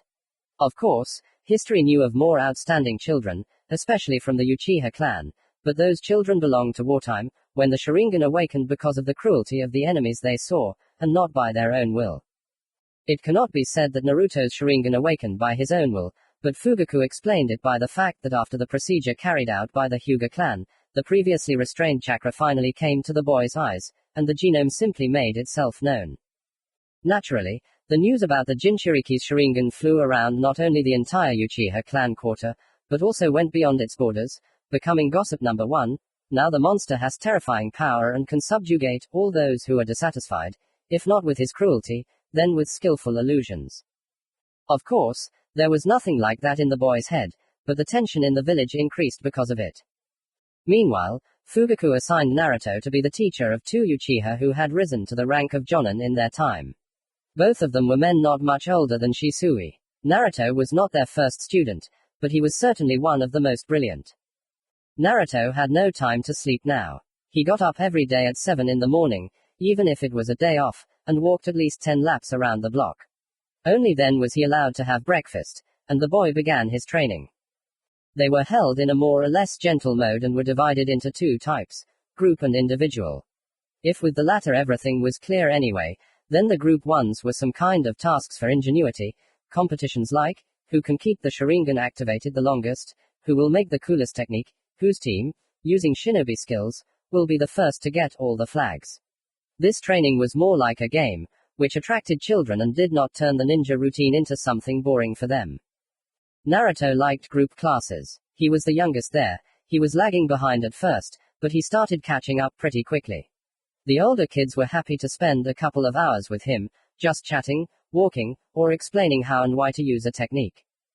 Dami Uchiha, a girl of about 10 years old who had never attended a shinobi academy, preferring to study within the clan, was the best and most skilled of them all. She happily spent a lot of time with Naruto and was nothing like the nasty girls who followed him and Sasuke when they walked outside the Uchiha quarters. Then there was Ryu. He was 6.5 years old and about to enter the academy. Despite his age, he was lanky and skinny, but extremely flexible and agile. Naruto, when he first saw Ryu in action, was amazed. "Tell me, do you like your studies?" Shisui asked one day.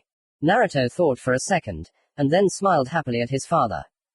"Sure, it's a bit difficult, but I think I'm getting used to it. The kids there are fun, especially Ryu. He knows so many things. I think he'll be the best among his classmates. But I miss Sasuke a little." It was true. He saw Sasuke, his best friend since infancy, less and less, and Naruto's childish heart was aching with longing. He would have liked to go to classes with Sasuke, but Fugaku had decided to let him go only after he turned 5. "Does anyone offend you?" This was a matter of principle for Shisui. He knew that the older generation was forbidden by order of the third to speak of the QB inside Naruto, but that did not change the fact that adults could continue to openly hate the boy, and children could follow their example. Therefore, Shisui decided for himself, if someone in his clan dared to mock his son in any way, then he would face a long and tedious reprimand from Fugaku followed by punishment for disobeying the head of the clan. Then Shisui would ask to transfer Naruto only to individual training, and he would somehow go through the group program with him.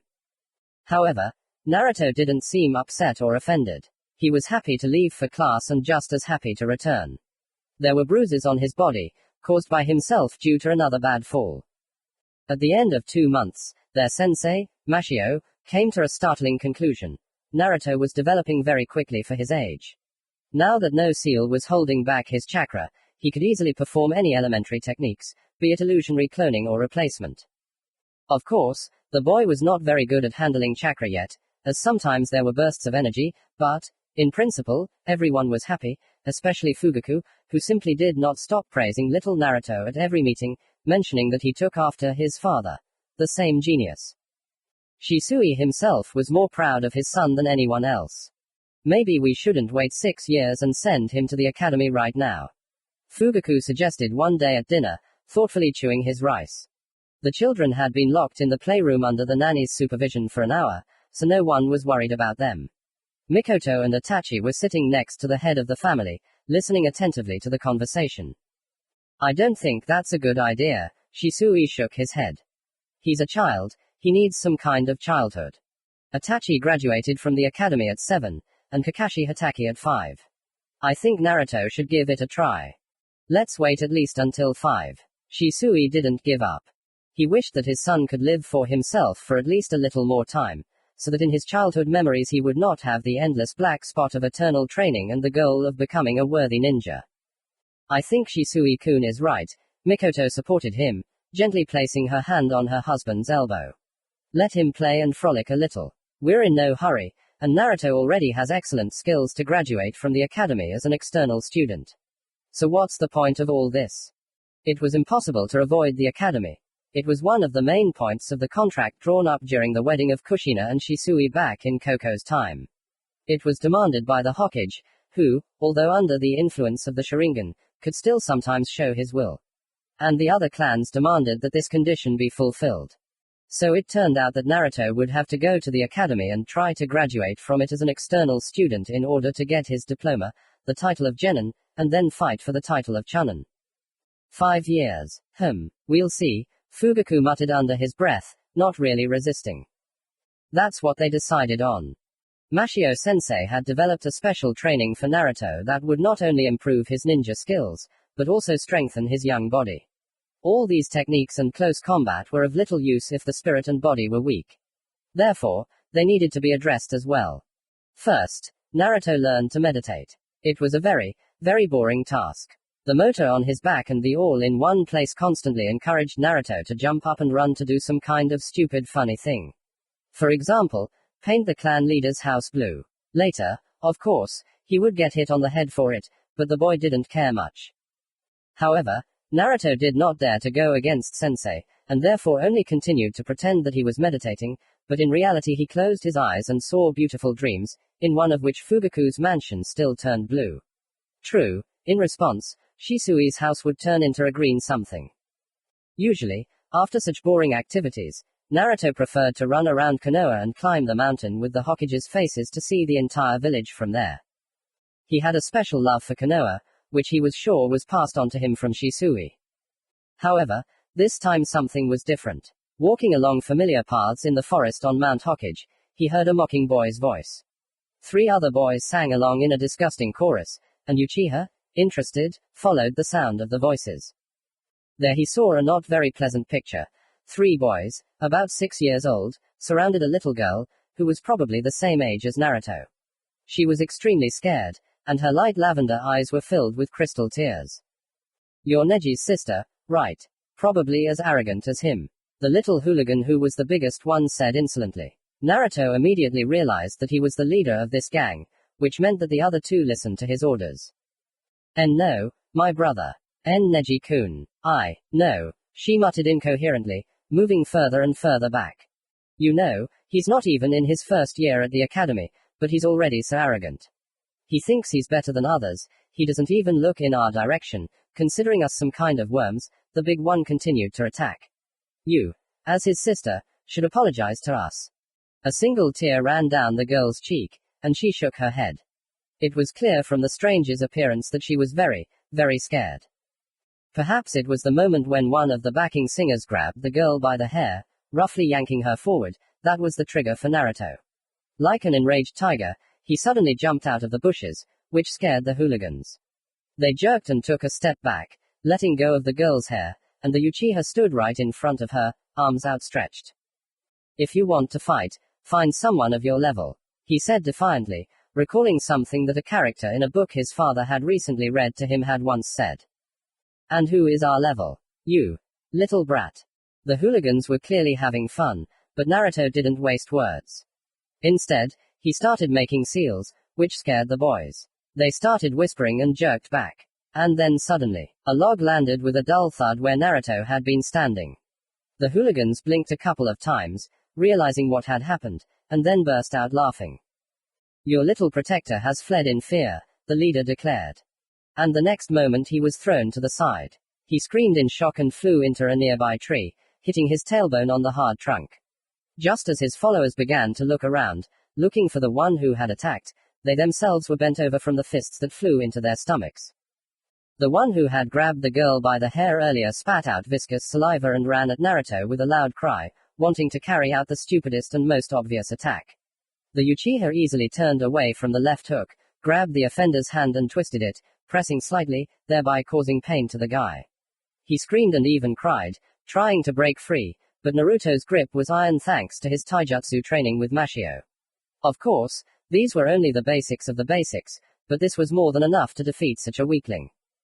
"I don't know who this Neji of yours is, but I'm not surprised that he looks at you like you're worms." The Uchiha grinned cheekily, finally letting go of the boy's hand, who, running to the side, began to stroke the injured limb. Suddenly, the second singer pulled out a kunai from somewhere in his pants and, swinging it, ran at Naruto. The boy easily and simply dodged, and then kicked the kunai out of the bully's hands, managing to trip him up in the process. The boy, cursing as was not appropriate for his age, fell to the ground, collecting all the dirt of the local road, from simple grass to some kind of disgusting homogeneous mass of an incomprehensible color.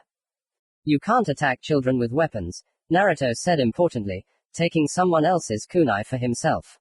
"This is mine now, and you get out of here, or I'll beat you up." The hooligans, cowardly tucking their tails between their legs, jumped up from their seats and ran away under the joyful smile of Naruto, who was proud of the fact that he helped the girl. "By the way, what's your name?" he asked, realizing that he had absolutely no idea who he had saved. "Hinata Hyuga. Thank you very much." She bowed sharply, thereby expressing her gratitude and appreciation. Uchiha just waved his hand. He knew a couple of Hyugas, the same ones who helped him learn to control chakra. He was very grateful to them.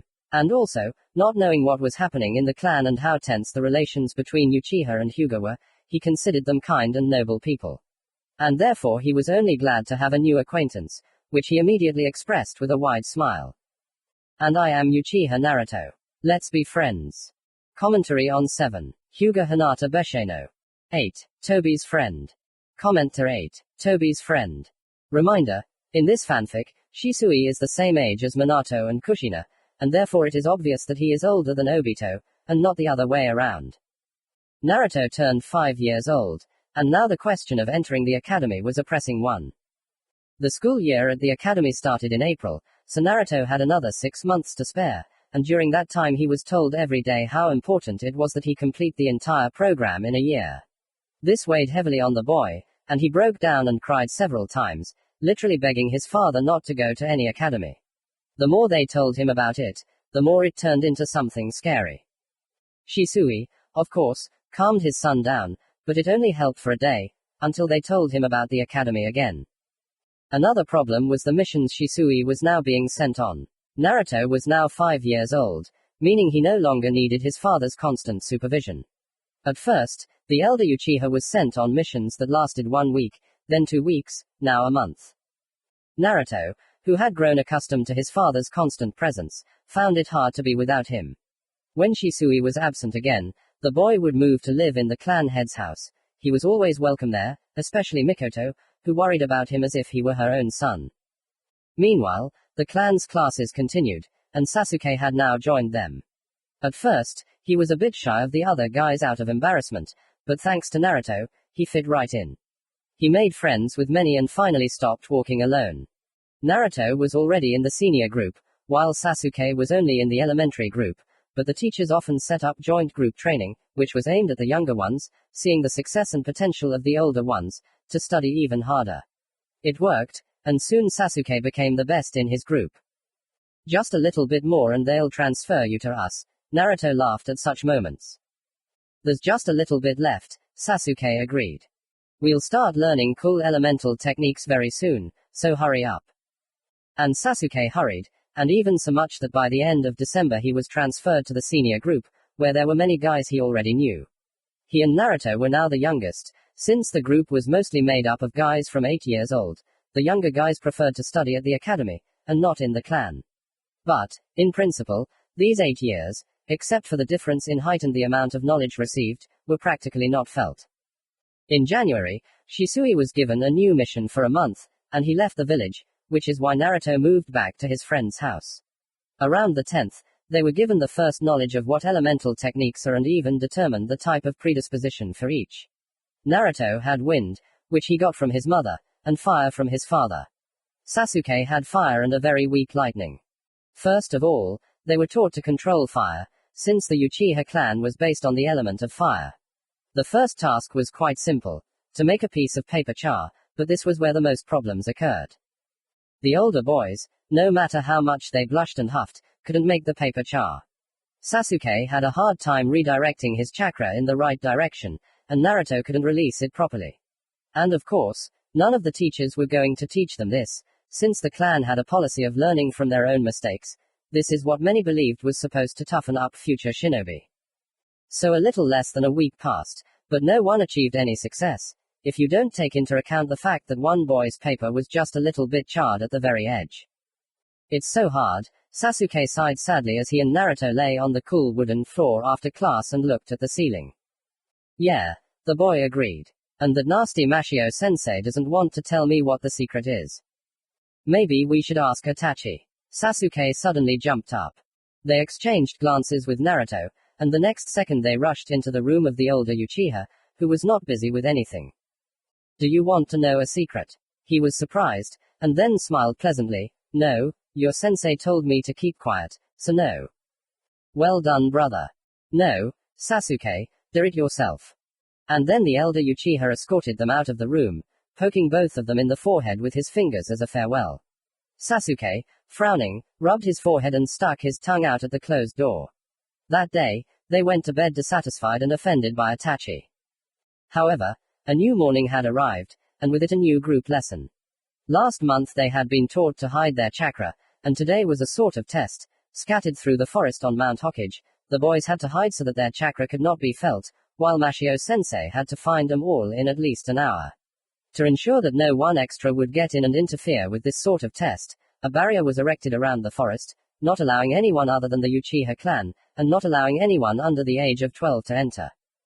Once in the forest, Naruto immediately remembered the girl from the Hyuga clan that he met here last time. Many months had passed since that day, but he hadn't seen her since then, and to be honest, he hadn't really looked for her. He was much more interested and safer in spending time on the clan's territory than in the rest of Konoha. Your task is quite simple, the sensei began to explain. Remember everything I taught you, all your classes, and try to hide your chakra as much as possible. You will have 15 minutes to run through the forest and hide. Then I will go looking for you. The one I find last wins. Is that clear? The children nodded. Then on your marks, get set, go. As soon as Mashio sensei blew the whistle, the children scattered in different directions. Naruto was one of the few who decided to go hide in the south, while most of the children rushed north. Thanks to jogging every morning, Naruto ran for a very long time and without getting out of breath, although in the forest he often had to jump over roots and stones that appeared literally out of nowhere. Uchiha ran until a whistle sounded over the entire forest, indicating that 15 minutes had passed, and the sensei went to look for his students. Naruto picked up speed, turning off the path and looking back fearfully. It seemed to him that the bushes behind him rustled. But, looking back, the boy completely forgot about looking forward, and therefore did not notice the root that he caught his foot on, and flew straight down into the ravine, collecting all the ledges with his body. Only having reached the bottom of the ravine, Uchiha, quietly groaning in pain, sat up, feeling a shooting pain in his back. And suddenly he heard a strange voice right above him, which made his heart drop into his stomach. It was so unexpected. Are you hurt? Naruto looked up, afraid that it was Sensei who found him, but no. There was a man standing in front of him. Naruto couldn't even tell who it was. His face was covered by an orange mask with a single eye hole on the right. He himself was dressed in a long cloak that reached all the way to his heels and with his throat raised. The Uchiha only realized that there was a man in front of him by the timbre of his voice. Who are you? The boy asked timidly. Dad said you can't talk to strangers. Your dad was right, the stranger nodded, holding out his hand as if offering Naruto help so he could stand up. My name is, Toby, and I'm not a stranger.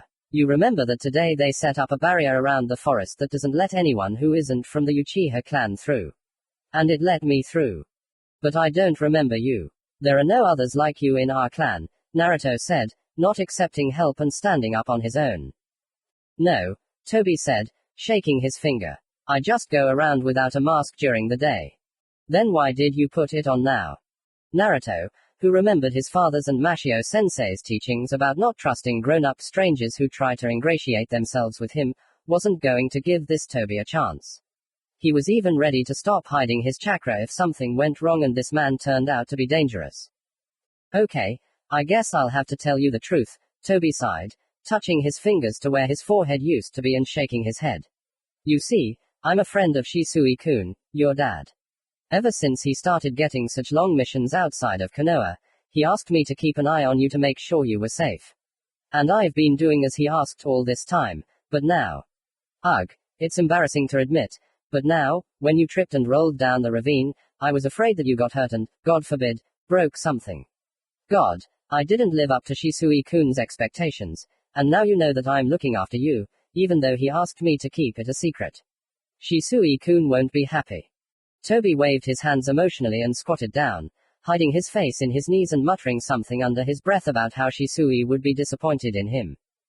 Naruto was surprised at first, but then he remembered that when his father returned from a long mission, he always said the phrase, I was told about your successes. The younger Uchiha quickly realized that Toby had simply been passing information to Shisui all this time, which is why the man was always aware of what was happening to his son. And so the boy, a little timidly, put his hand on his new acquaintance's shoulder, not knowing at all how to calm the adults down. If you want, I won't tell him anything about it, he suggested. Toby turned sharply to face Naruto, and in his only eye visible through the slit in the mask, the boy saw a frozen tear. The Uchiha immediately nodded his head vigorously and relaxed, showering him with thanks. Is that really your name? Naruto asked. No, but I can't tell you my real name. If you accidentally say it in front of Shisui-kun, he'll immediately understand. That's why I can't show you my face, he answered importantly. The boy nodded. He understood why his new acquaintance was so worried about this, and so he quickly resigned himself to it. He had already forgotten about some kind of test. He was much more interested in Toby, who seemed so funny and so mysterious at the same time. The young man led the boy out of the ravine, and together they sat down on a bench that stood not far from the path, hidden by the shadow of the spreading trees, which, according to legend, were planted by the first Hokage himself. Toby turned out to be a very interesting person, albeit a little overly emotional.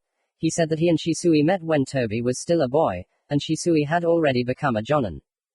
Look, can you help me? Naruto suddenly asked, jumping up and turning to his new friend.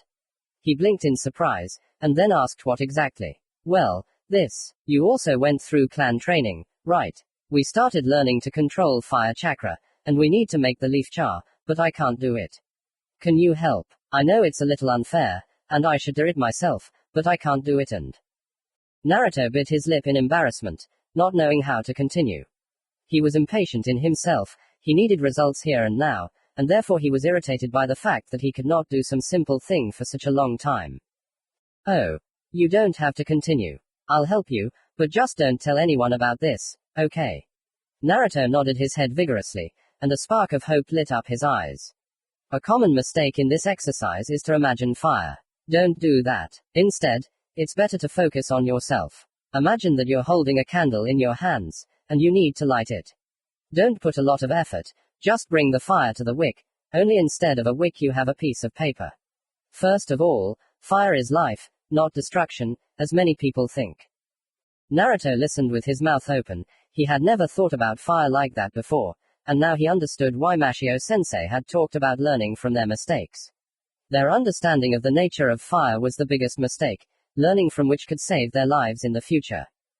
Suddenly, Toby stopped mid-sentence and disappeared into a strange vortex that formed around his visible eye. Just as he was completely gone, Mashio-sensei appeared on the path in high spirits, and Naruto realized that he had completely forgotten about their test. Commenter 8. Toby's friend. Besheno. 9. Shinobi Academy. The 1st of April began with a bright morning sun, warm weather and preparations for the Shinobi Academy. Naruto, who came with Shisui, looked around with curiosity, trying to figure out which of these guys were his future classmates, and who studied in higher grades. There were a lot of children. Some of them were already 11 or 12 years old, and they were going to graduate this year, eventually becoming genin. Naruto, whose goal was to graduate in just 1 year, looked at him, wondering who he could end up on a team with. A couple of times the boy caught hostile glances from adults, and this forced him to hide behind the figure of his father, who, understanding his son's state, gently ruffled his hair and began to talk about some nonsense. "Please take your seats," said one of the academy's teachers. According to the rules, newcomers had to occupy the first 2 rows in order to better see and hear the Hokage, older kids had to occupy all the other rows, and parents stood in the back. The ceremony was held the same way as always, but Naruto, who was present at it for the first time, listened with rapture to the third speech about who shinobi are, how important they are for the village, how the academy will help them, children, develop ninja skills, and about how the will of fire, bequeathed by the first Hokage, burns in every resident of Konoha. When the third finished, there was applause. The children who heard about it for the first time clapped the loudest, and Naruto finally understood where his father got his love for Konoha from. Now I will ask our newcomers to go to the academy building accompanied by teachers. You will be divided into 2 groups and told about what awaits you during your studies. Naruto stood up from his chair and looked around, searching for his father. Shisui, smiling, waved his hand at his son, and then gestured for him to follow the white-haired teacher. The Uchiha nodded and ran after the other first graders. "What's your name?" A boy with black hair, very thick eyebrows and big round eyes asked him. "I am Uchiha Naruto, and who are you?" "Ah, I thought so. You can tell right away that you're an Uchiha.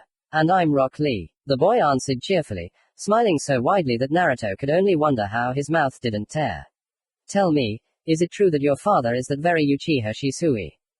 "Yes, he's very cool," Uchiha nodded importantly. "He's a very smart and strong shinobi. One day I'll become like him. No, I'll even surpass him, hey. Naruto smiled at his new acquaintance, and he began to say something very quickly, retelling almost absolutely everything he knew about Shisui. It was obvious that Lee admired the elder Uchiha, and this made Naruto feel especially happy in his soul. They entered the academy building, chatting, where the sensei led them to the corridor on the first floor, and then, shouting loudly, thereby attracting the attention of the excited children, began to read out the lists. Naruto found himself in the same class as Lee, which he was glad about. Even though he was too active and eccentric, the Uchiha liked him. They sat down together at one desk somewhere in the back rows and began to wait for the sensei. He entered the classroom, turning out to be the same white-haired youth who had escorted him to the academy, and read out the class lists. He took a piece of chalk and wrote his name on the board in large letters. "My name is Mizuki-sensei. I will be your homeroom teacher for the next 6 years. I am 20 years old, I am a chunin, and I have been teaching at the academy for the 2nd year. My favorite food is chirashizushi, and my least favorite is ramen." He introduced himself, and Naruto slightly opened his mouth. He, as a true fan of ramen, could not understand how anyone could not love it. "Now I will call your names. When you hear your name, stand up and tell us a little about yourself, what you like, what you don't like, what your dream is. Maybe what you expect from the academy. This will allow us to get closer." The boys nodded, satisfied with this arrangement. So Mizuki, clearing his throat, began to read out the list. Among the students were boys from the Nara clan, Inuzuka, Akamiki and Hyuga. Moreover, the boy from Hyuga, whose name was Neji, walked around darker than a thundercloud and did not intend to communicate with anyone, looking cold and unapproachable. "I tried to talk to him, but he ignored me," Lee whispered in his ear. Naruto himself didn't know how he felt about the Hyuga clan. On the one hand, there were Fuzo and Hinata, whom he knew and who made a good impression on him, but on the other hand, it was common among the Uchiha clan to slander the Hyuga clan in every way possible and impossible. Adults constantly grumbled that those white-eyed ones were ruining their lives, that it would be better without them. Of course, Naruto didn't understand the reasons for this attitude, and no one was in a hurry to explain them to him, considering that he was still too young. Even Shisui avoided this topic.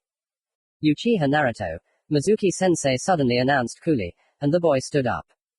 My name is Uchiha Naruto. I am 5 years old. I love my clan and village very much. I want to become the strongest shinobi in the world one day. I really like ramen and spending time with friends.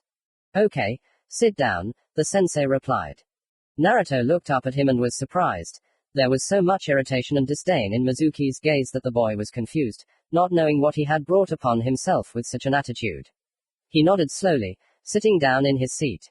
I don't think he likes you, Lee whispered in his ear. Yes, I noticed, Naruto replied. The rest of the class introductions went smoothly. Mizuki-sensei told him about what awaited him at the academy in the near future, and Naruto realized with surprise that he knew all of this. He had been taught these basics back in the clan. The boy licked his lips. The academy turned out to be not as scary as he thought, and finishing it in a year would be much easier than Mashio-sensei said. Either the bar had dropped since his training, or he simply wanted to intimidate Naruto, thereby stimulating him to work harder and more diligently. Cool, I want to learn all sorts of ninjutsu as soon as possible, Lee said admiringly as the first graders left the classroom in a not very friendly crowd. Do you already know how to do anything? Surely, in the clan, you were taught to throw shurikens. Yes, Naruto simply agreed. I thought it would be more difficult. I already know almost everything they promised to teach us. Lee froze in place, looking at his new friend in surprise. You're only 5, a year younger than us. Wow, he said admiringly. And you're going to teach me, so that I can become the strongest. Of course, Uchiha smiled. And a real fire lit up in Lee's eyes, and he joyfully shouted across the entire corridor, thereby attracting the attention of the other children. The boy blushed embarrassedly and waved his hands, which caused rare laughter in response. Lee was funny in his hyperactivity. The children poured out into the street, immediately rushing to their parents, wanting to retell them what had happened in the classroom. Naruto, quickly saying goodbye to Rock, who rushed off to his mother, began looking for Shisui in the crowd. He stood out from the crowd, as he was one of the few fathers who came to the academy with their children. Naruto immediately rushed to hug Shisui, hanging on his neck and joyfully shouting in his ear that he seemed to have found a new friend. And who is it? Asked the elder Uchiha. His name is Rock Lee, and he has very, very thick eyebrows, the boy answered importantly. He also. But before Naruto could finish speaking, he was interrupted by the voices of 2 women talking loudly right behind Shisui. They were facing Naruto and looking at him with such disgust that the boy felt terribly awkward, and only one question arose in his head: why? Shisui, who had not seen what was happening behind him, was surprised by his son's sudden behavior. Just as he was about to ask what had happened, the voices of these women reached his ears. How could Lord Hokage allow this to happen? One of them asked, glaring at him in fear. He can't study with our children. That's right, I'm afraid for my son. Someone like him has no place in the academy. Let him be trained in the clan. The Uchihas can easily afford it, so why drag him here? Shisui gritted his teeth, unhooking his son, slowly rising from his crouch, turning around. The women instantly fell silent, pretending that nothing had happened. I would ask you not to talk about my son like that, the elder Uchiha said through gritted teeth. Not only are you insulting our clan, but you are also disgracing yourselves. If you don't like something, go to the Hokage, and don't spread false rumors. Let's go, Naruto. He pulled the boy along behind him, and he trotted after his father, turning a couple of times to look at the 2 women. They looked ashamed, but as soon as they had moved away a dozen steps, they began discussing the boy again. Naruto turned to his father and lowered his head, sadly looking at his feet. All the good mood was destroyed as if by a snap of the fingers. At first, the clan looked at him askance, but no one dared to discuss him, so openly showing the displeasure. And even then, it did not last long. As soon as Naruto was recognized by Fugaku himself as a promising young shinobi, the attitude towards him changed, and the more often the boy interacted with his clanmates, the more they loved him. Now he could run to the kind aunt who lived a few houses away from them with complete peace of mind. They treated him to sweets and often ruffled his head, which is why his hair was constantly in disarray. A couple of times he even got into mischief, but he was only scolded for it. There was none of the hatred and malice that he encountered outside the gates of the Uchiha quarter. Dad, Naruto called to his father as they entered their home district. Why did they talk about me like that? Did I do something wrong? Is there something wrong with me? Shisui took a deep breath and stopped. Turning to face his son, he knelt down on one knee to be the same height as him, and then placed his hands on his shoulders, squeezing them slightly. You're fine. You're the best son I could ever dream of, Uchiha began ingratiatingly, patting Naruto on the shoulder. You're smart and talented, you're restless and you learn everything on the fly. Sometimes you misbehave, but that's what all kids do. Naruto, you're a good person, you've never done anything bad in your life. I'm proud of you, okay? Naruto nodded, slightly embarrassed. Shisui rarely allowed himself to speak about his love. Usually he expressed it with actions, but this time something had changed. And, to be honest, it was important and pleasant for the boy to hear these words. However, they did not answer the question that interested him. But then why do they react to me like that? Shisui took a deep breath. He didn't dare go against the clan and Konoha by telling Naruto the whole truth. Only Fugaku dared to make that decision, and he decided that the time had not yet come. And that meant that the boy would have to live in ignorance for some time. You see, Naruto, the Uchiha clan is going through hard times now. People have started to treat us worse because they have started to fear us. You are also an Uchiha, and you are talented, you are developing faster than your peers, and this makes people afraid of you. And where there is fear, there is hatred. But I ask you, do not blame them for this. They do not understand how good you really are, they do not realize how kind you are. They should get to know you a little better, and their opinion will change forever. Is the Uchiha clan really that scary? Naruto asked. No, not at all, Shisui smiled back, fully aware that he was lying right in front of his own son. We're just very strong and brave, it's in our nature to always go all the way.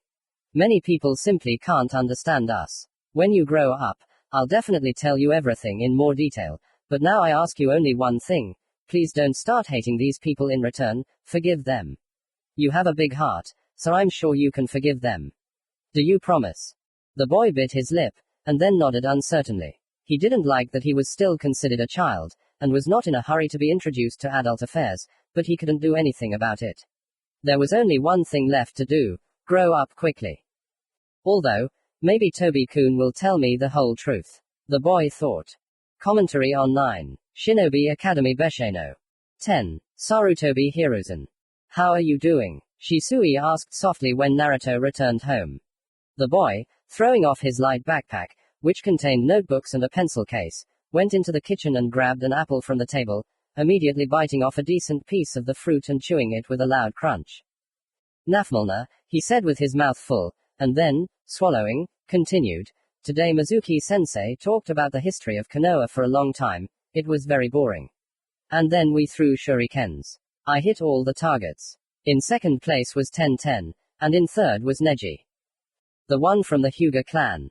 Shisui asked, tensing up a little. Yeah, I heard a long time ago that he was arrogant and nasty from some guys, but I didn't believe it because they were weak. I thought they were just jealous, but you know, Dad, he really is nasty. At the last words, the young Uchiha grimaced. I don't know what's going on in their clan, but not all Hyuga are like that. And Uncle Fugaku says that's it, the Jinchuriki snorted. Fugaku-sama just doesn't like them, that's natural. Do you remember Fuzo-san who helped you with the chakra channels? Naruto nodded. Was he bad? The younger Uchiha thought about it. Fuzo-san was a good person, and so was Hinata, whom he had met a long time ago. However, they were only two people. The boy remembered what the Uchiha clan said about the Hyugas, remembered their indifferent and cold-blooded faces, the slight hint of contempt in their eyes. Naruto shuddered. These Hyuga did not inspire confidence in him. He is not, but the others are, the boy stated firmly. When you grow up, you'll understand that you were wrong, Shisui shrugged, sitting down on one knee next to his son. I don't think so. Uncle Fugaku says that the Hyuga support the third Hokage, and the third himself easily allows himself to be manip. Manip. Manai pu li rai. Uchiha tried to pronounce the incredibly difficult word for him syllable by syllable, making an extremely concentrated expression on his face.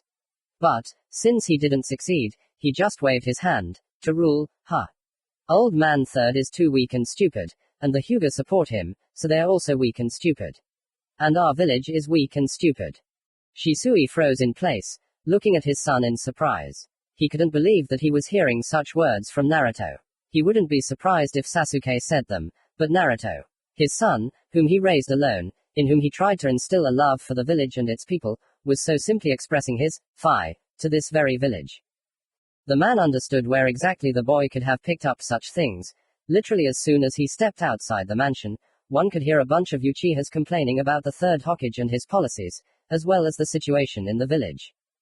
Naruto, Shisui said in an unusually firm voice, causing the boy to raise his head in surprise. His father only used that tone when he had done something wrong.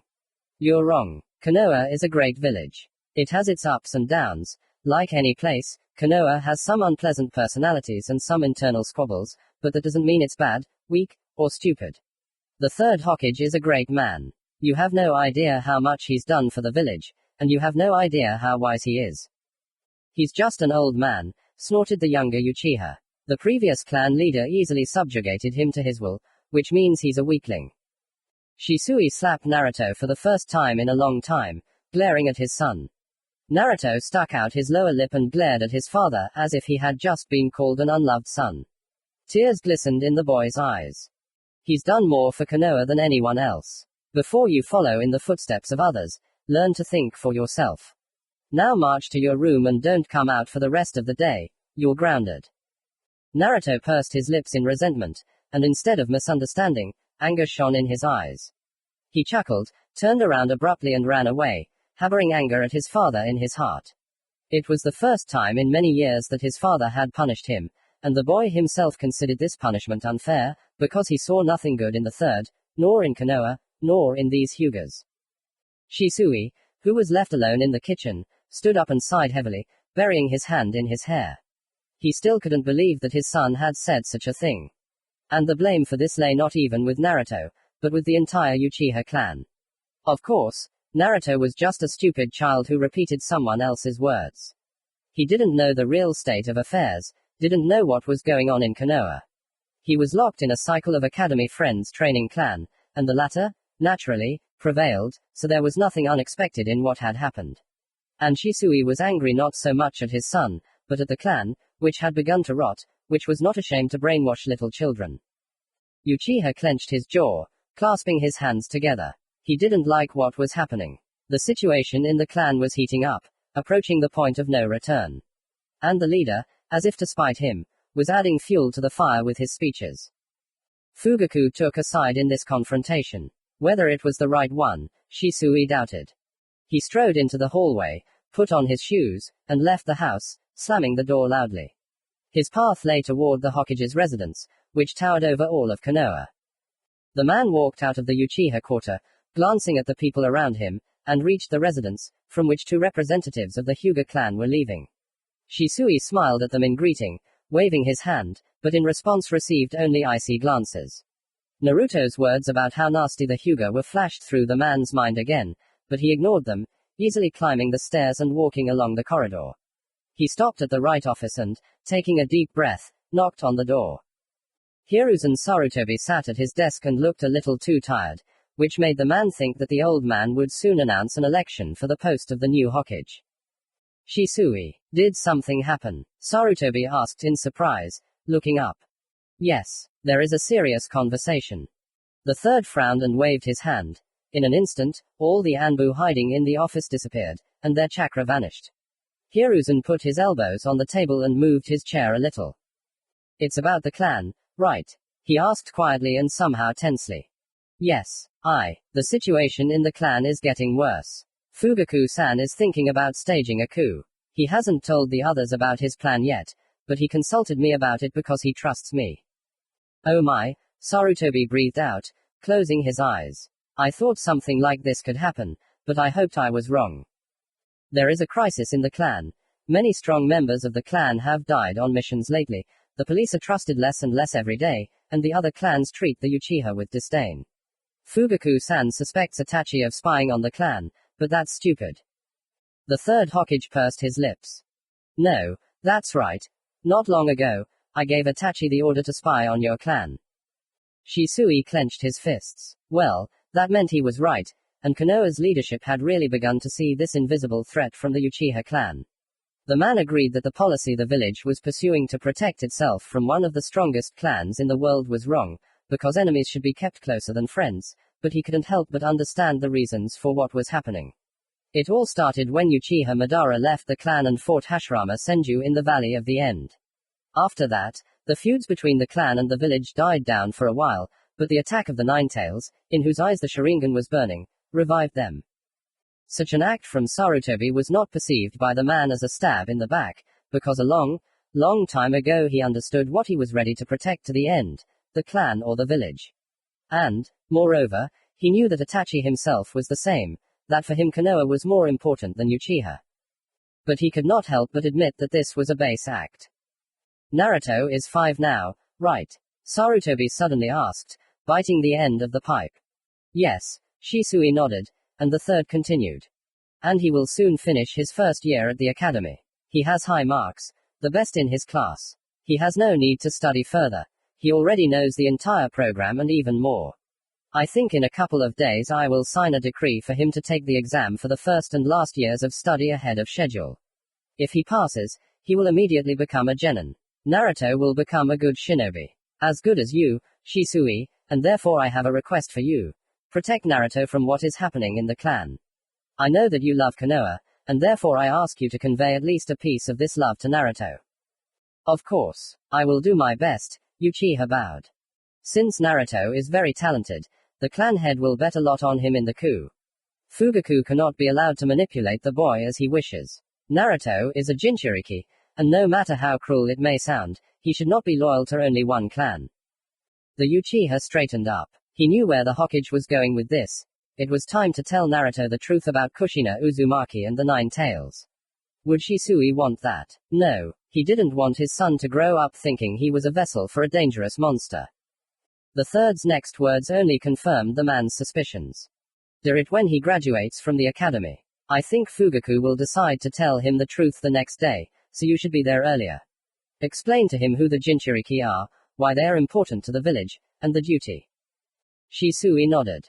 I would like to ask you to allow me to keep an eye on the Uchiha clan, he said.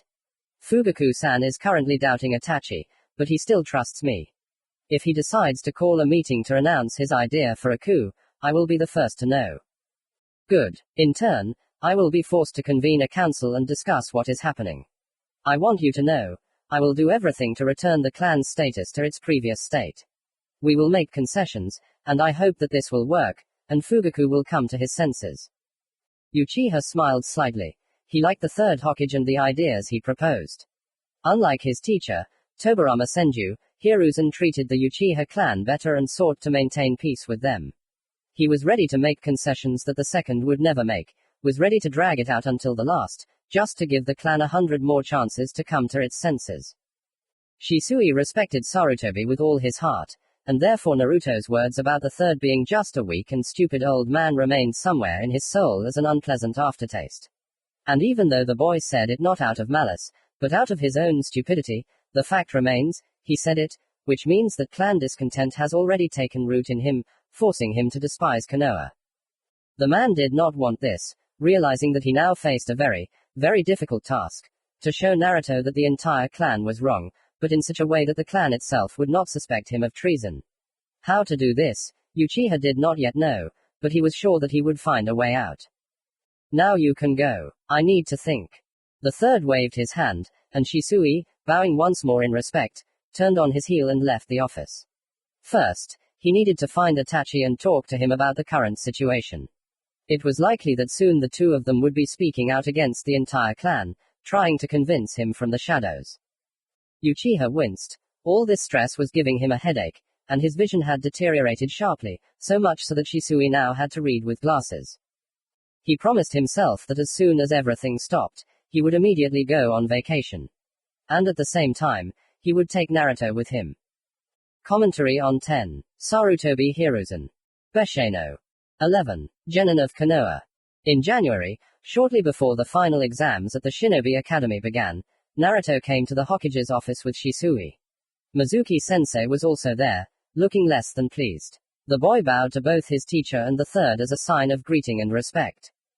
This meeting is actually more formal, Hiruzen began in his raspy voice, and Naruto winced slightly, not understanding how someone so old could run Konoha.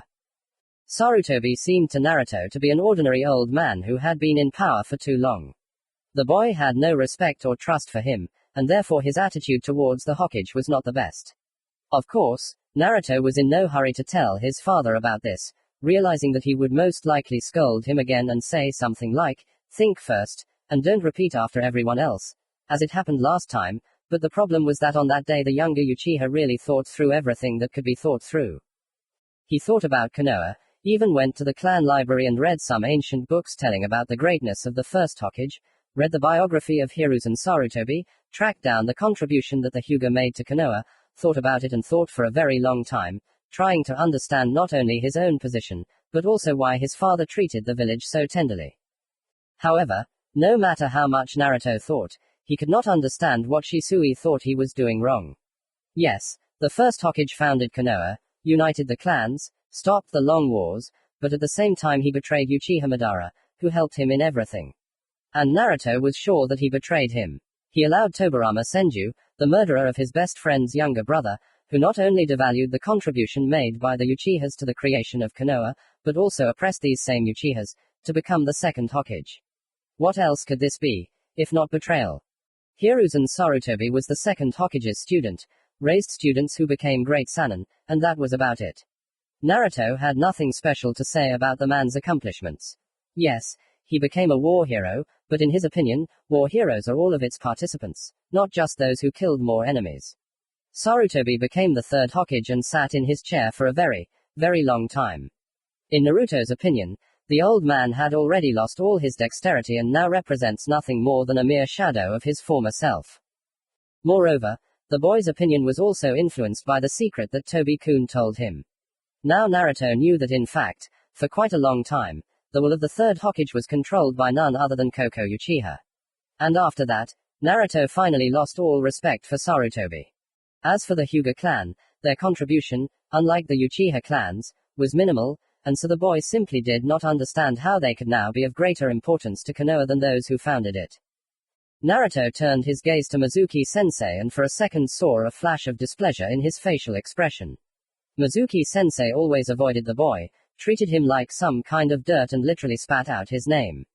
Naruto sincerely did not understand such an attitude towards himself, because he had never done anything wrong to be treated like that. Moreover, the boy was the best, he surpassed not only the arrogant Hyuga Neji, but also all the graduates, which is why they now want to make him a genin. So, after the end of the Third Shinobi World War, I issued a decree that students of the academy cannot graduate early, and so now such a thing requires a few formalities. The order for your early graduation, Naruto, is almost signed, and my consent has been given. Now all that is required is the signature of your homeroom teacher, your father, and you. We in the clan have discussed everything a long time ago and are only in favor of Naruto finishing his studies early, Shisui nodded. So I, as his parent, take full responsibility for this decision. Excellent. Then I'll have to sign here. Sarutobi pointed his dry finger somewhere on the piece of paper, and the elder Uchiha signed. Now Mizuki-sensei, what do you think? I'll be only glad if he leaves. The teacher nodded and scribbled something on the sheet of paper under a disapproving look from Shisui. Only Naruto remained, who had no doubts. He had nothing more to do in the academy, he wanted to escape from it, and so he quickly drew some squiggle and turned to his father with a proud look. Excellent. All formalities are observed. I wouldn't have gathered you for such nonsense, but rules are rules. Naruto barely resisted the urge to roll his eyes at these words. Sarutobi still seemed like a weak-willed old man to him. All that's left for you is to pass the genin exam. It's easy for you, so you'll get through it quickly. Good luck. Hiruzen smiled, and the boy squeezed out something resembling gratitude, and then hurried after his father. He was not at all worried about the upcoming exams, one of which began in a couple of days. It was a written exam, consisting of several problems, some formulations that had to be defined, and general rules of conduct for shinobi. The practical part of the exam was the following week and went by rather quickly. Naruto, surrounded by tall 12-year-olds, waited longer for his turn and ignored the whispers behind his back than he took the exam itself. He was being examined by teachers unfamiliar to the boy, who introduced themselves and even for some reason thought that he needed time to concentrate and catch his breath. He was told to perform the most basic techniques: transformation, illusionary cloning, substitution technique.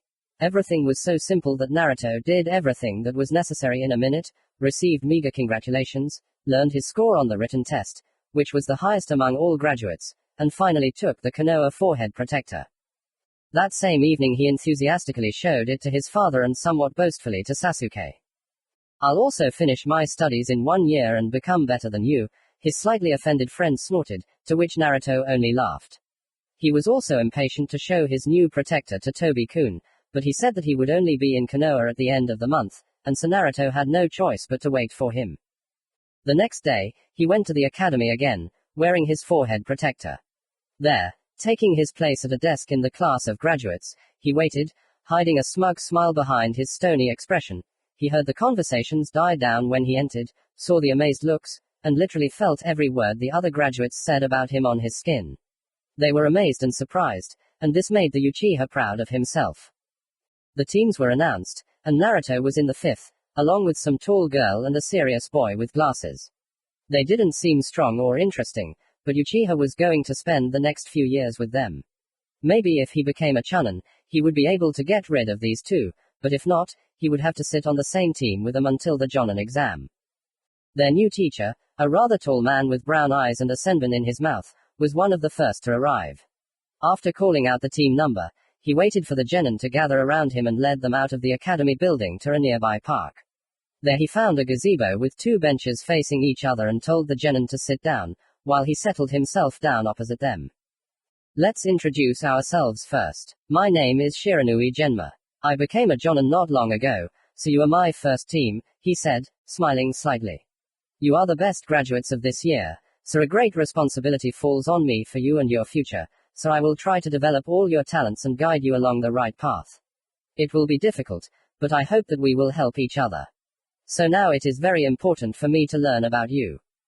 "I'll start, I guess," said the boy in glasses. Only now Naruto noticed the red stripes on his cheeks, indicating his clan affiliation, but the absence of a dog or wolf surprised him. "My name is Inuzuka Yoji. My dog is always with me, and that's why there are 5 of us on the team instead of 4. But Sum is a little sick right now and can't go on missions with us. I'm very glad to be here." He nodded his head slightly, and Genma waved his hand, as if saying that now let the next person introduce himself. "I am Nara Aoharu. I really like playing shogi, so if you are looking for an opponent, I am always at your service. The clan leader says that thanks to my hobby, I have the potential to be a strategist, so I really want to develop in this direction. Perhaps you can tell me how to do this. I have a couple of strategy books I can lend you later," Shiranui agreed. "And lastly, the youngest of us. My name is Naruto. I am from the Uchiha clan. I really wanted to become a genin, and I am glad that I am here now. My goal is to become a strong jonin, so that I can protect my clan and help them when needed. That is why I train a lot. I do not want to be dependent on the Sharingan, and therefore I hope that you will help me to be strong without it." Genma thoughtfully rolled the senbon to the other corner of his mouth, and then stood up, announcing that their first missions as a team would begin tomorrow. He also warned that they shouldn't expect anything special, as they would be simple D-rank missions like catching a cat and shoveling snow. Even if the missions were stupid, they were there. Genin is the lowest rank in any country's shinobi hierarchy, but Naruto wasn't upset even when a month later he was still climbing trees looking for rhinoceros beetles for some clan kid whose parents indulged almost every "I want" he had. When Sasuke went to the academy, Naruto sincerely wished him luck when he said that his friend would surpass not only him, but Itachi as well. Thanks to his clan training, Sasuke was stronger and more serious than all of his new classmates, but it was obvious to everyone in the Uchiha clan that he would not be able to complete his training in 1 year, like Naruto or Itachi. The problem was that while Sasuke was a genius, like many, he needed a lot of training. He couldn't imitate someone else's moves almost immediately, and his chakra control left much to be desired. Shisui then wanted to have a serious talk with his son. Naruto, who thought the conversation would once again be about how important it was to respect the Hokage, was shocked when his father started talking about Kushina. Do you know why marriage to her was so important for our clan? He asked then, and when his son answered negatively, he began to explain. Kushina was a Jinchuriki. The nine-tailed demon fox was sealed within her. On the day you were born, this fox broke out. It killed Kushina and was sealed into you by the fourth Hokage. This new information hit him like a blow to the head. Naruto couldn't believe it or even speak properly. His mother's killer was locked inside him.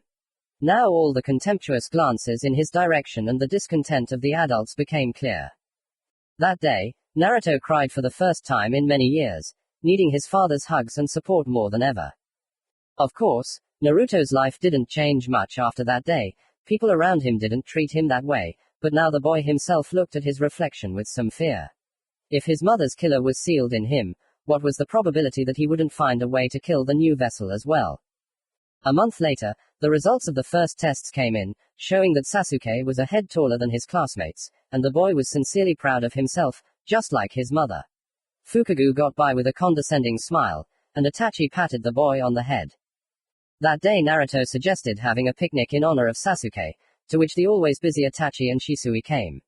Moreover, if Itachi's busyness was understandable to everyone, he became a member of Anbu. The Hokage often called him on missions. Then the situation with Shisui did not please Naruto. His father became silent, and Naruto knew that something was wrong, and the more time passed, the bigger the knot of tension inside him became. The young Uchiha tried to ask about Shisui from Fugaku and even Sarutobi, but both got by with some vague answers, which the boy did not like. In the clan, no, something was happening in all of Konoha, and now Naruto understood it, but he didn't even know what to do. But he was sure of one thing. His father was somehow involved in all of this.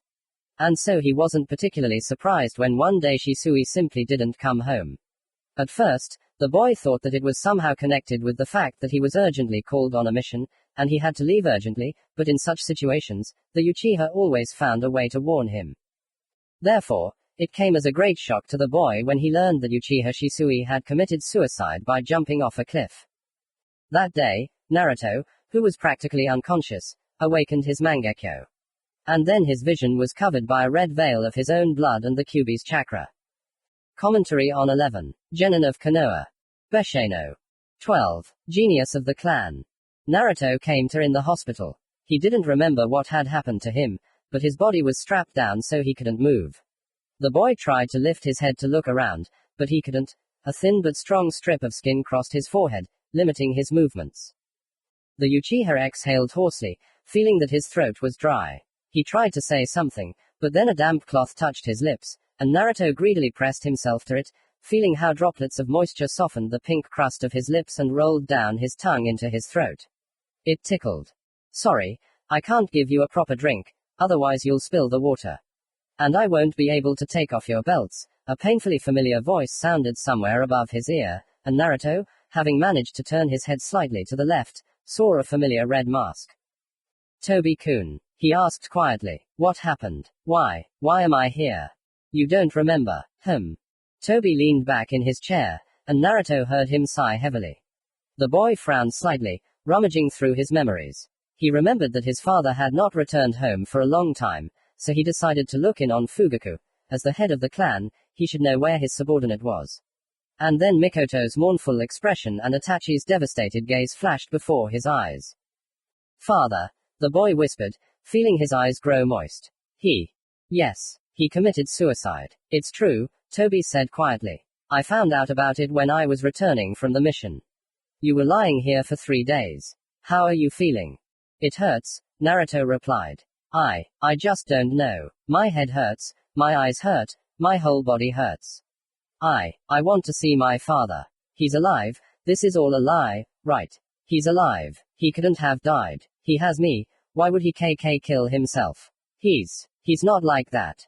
Naruto's speech was interrupted by loud sobs and a stutter that came from nowhere. His lips were trembling, his nose was itching, and a lump was rising in his throat. Tears were continuously flowing down his temples. He wanted to simultaneously destroy everything in the world and hide in a corner so that no one would touch him. I'm sorry, Naruto, Toby said simply, placing his hand on the boy's shoulder and squeezing it. Unfortunately, he died. His body has not yet been found. Most likely, the flood carried him away from Konoha, so the search will be delayed. Naruto closed his eyes, no longer wanting to see Toby's mask in front of his eyes. His eyes stung painfully, and the boy really wanted to wipe them with his sleeve, but his hands, trapped in a vice, did not move. Why am I in this position? He asked hoarsely, trying to swallow the lump in his throat, but nothing worked. It felt like his own Adam's apple was pressing on his throat, making it difficult to breathe. The nine-tailed fox almost broke out. The seal holding it back almost came off. I don't know how it happened, but here's the result. Moreover, you've awakened a special kind of Sharingan called Mangekyo. Don't tell anyone about it yet and don't try to activate it. It's possible that the seal reacted to it specifically. And the fewer people know, the better, otherwise you'll just be used for their own purposes. The boy's eyes widened. His brain analyzed what had happened at incredible speed and compared them with Toby's words. Naruto knew that Shisui had Mangekyo, he knew what kind of technique he had, and he knew why the seal had almost come off. He had torn it himself when a voice full of hatred thundered in his head after the news of his father's death. He simply knew that it had happened, he knew that he had done it, but how, what kind of voice it was, and what its owner looked like, he had no memory at all, although he guessed that it was the Nine Tails. Is that why father died? Did someone use his Mangekyo? The question sank into silence. Obito put his finger to the place on his mask where his mouth should have been, gestured that they would talk about it later, and disappeared just like the last times, into the funnel of his technique. And only then did Naruto hear footsteps. He turned his head towards the door with difficulty. It swung open, and Fugaku walked in. His black eyes literally flashed lightning, and a crease appeared between his eyebrows. After him, the third old man and some nurse entered. Oh, Naruto, how are you? The clan leader asked, his gaze softening. I want to drink and sit down, the boy answered briefly. The Hokage gave quick instructions to the nurse, who, her eyes wide with horror, began to remove the belts carelessly due to her trembling hands. At the same time, she shuddered violently every time she accidentally touched Naruto's skin or clothes. The boy quickly put two and two together to understand that the woman was simply afraid of him and dreamed of running away from here as soon as possible. When the straps disappeared, the younger Uchiha felt a hot wave of chakra flow through the channels. Apparently, special seals were placed on the straps. Naruto sat up, gritting his teeth from the pain in his muscles, but not allowing the others to see that he was uncomfortable. Fugaku gave him a glass of water, and Naruto greedily drank it all, and then touched his temples with his fingers, where the tracks of tears had frozen. Let's go home, Naruto, said the head of the clan, after which he nodded to the Hokage. The boy slowly slid off the couch, feeling empty. Did he have a home now? For him, home had never been the estate where he lived, but his father, and after his death, he lost the only person close to him. Naruto stood up, swaying, but Fugaku managed to support him. Then, having said goodbye to the Hokage, the head of the clan, without removing his hand from the boy's shoulder, led him along the empty hospital corridors. Once outside, the younger Uchiha discovered that it was still early morning, and only a rare passerby could be found on the street. They silently entered the clan's quarter, and Naruto looked down, meeting the frightened face of the once kind aunt who sold a lot of fruits and sometimes treated him to them. The brighter the sun, the more people appeared, and the more cold, nervous and frightened looks the boy caught on himself. He was saved only by the warmth of Fugaku, who still held him tightly by the shoulder and confidently led him forward. To Naruto's surprise, they didn't come to Shisui's house, but to Fugaku's house, part of which was being rebuilt. Naruto had no memory of destroying it. Perhaps it was an accident due to the Nine Tails chakra surge. Do you remember what happened? Fugaku asked when they were in his office. The clan leader sat at his desk, Naruto on the chair opposite. Yes, sorry, I got emotional. Because of me, your house is destroyed. It's okay. Home is a small thing. What's more important is Shisui. He was a great person. He was like a brother to me, so it's really hard to take his loss. I think I know why he died. What's more, I'm sure it wasn't suicide, but just murder. Are you saying that someone killed him? The boy asked in a voice that wasn't his own, feeling his body tremble and tears welling up in his eyes again. You are like a son to me, and therefore I would not like to burden you with unnecessary information now, but there is no choice. Naruto clenched his fists, staring straight and unblinkingly at Fugaku's cold face. He was calm, monstrously calm, but the boy could see that his jaw was tense, as if he was clenching his teeth, and there was a thin veil of sadness in his eyes. Shisui had always taught Naruto to determine the state of his interlocutor by such little things, because only they would tell the truth about his true feelings. Taking a deep breath, Fugaku began his story. He started from afar, from the time Hashirama Senju betrayed Uchiha Madara, and then told about how the second Hokage oppressed the Uchiha clan, and Naruto nodded. He knew about it. And then the head of the clan moved on to the present day, talking about Koko's actions, about Kushina Uzumaki, about her connection with Shisui and Minato, about how the clan's imperceptible destruction had now begun, and about how they tried to kill Shisui, since at the time of his meeting with Itachi he had already lost one eye and was bleeding. But who? Naruto whispered, feeling anger mixed with horror. We have some ideas as to who might have given such an order. Remember names like Mitokado Homura, Utatane Koharu, and Shimura Danzo. It was either one of them, or all of them together. Naruto nodded. He remembered. He could literally feel the names being carved into his subcortex like a sharp blade, so much so that he could wake up in the middle of the night and name them. Mitokado Homura, Utatane Koharu, Shimura Danzo. He remembered them, it seemed, forever. You are only a few years old, but you are very mature. You are older than your peers and older than Sasuke, and that is why I am telling you all of this. Our clan wants to change the situation, to destroy these people who dare to think that they can handle our clan, and that is why I ask you to help. You are the son of Shisui, the weapon of the village. You know that the Nine Tails is sealed within you, and one day I will ask you to release its power to help the Uchiha clan. Will you agree? Naruto looked down. His father's words flashed through his mind, telling him how beautiful the village was, how powerful the third Hokage was. Shisui wanted him to protect the village in his stead, the boy knew that. But how could he protect a place that had betrayed their clan? How could he protect the people who had given the order to kill his father? How? On the other hand, there was Fugaku, a strong and determined leader. He knew how to manage a clan and would be quite capable of managing Konoha. Naruto couldn't even imagine what the village would become under his rule, but he knew that this was the kind of person he wanted to see as Hokage. Not a decrepit old third who was somehow miraculously holding on, but a strong, young, and determined man with great ambitions. Father would want me to protect Konoha, but I don't want to protect what I see now. We'll change everything, Fugaku said quietly. That's why I'll answer yes. I'm ready to fight for the clan, Naruto said quietly, feeling his eyes sting. He doesn't want to betray his father's will, but he can't do otherwise. The man smiled. He stood up, walked over to the boy and gently, in a fatherly way, patted him on the head while hot tears were streaming down Naruto's cheeks, which he couldn't stop. He wiped them with his palms, sleeves and fingers, but they didn't stop flowing, flooding his cheeks and falling in thick drops onto his pants. Now you will live here. I will take you to your room. You need to rest, and from tomorrow, if you want, you can continue to carry out missions in the team. Or you can stay in the room, as you wish.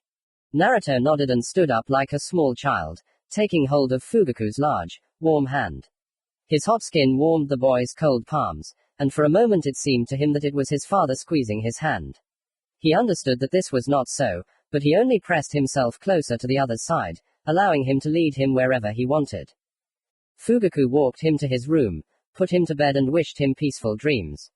Naruto knew for sure that they would not be peaceful. As soon as he closed his eyes, a huge cage appeared before his eyes, a red fox in it and a torn seal. A burning, skin-eating hatred emanated from the fox. It was so strong that the boy wanted to hide, but he could not. All he could do was listen to someone else's hoarse laughter ringing in his ears until the morning. The next morning, like the week after that, Naruto spent in his room.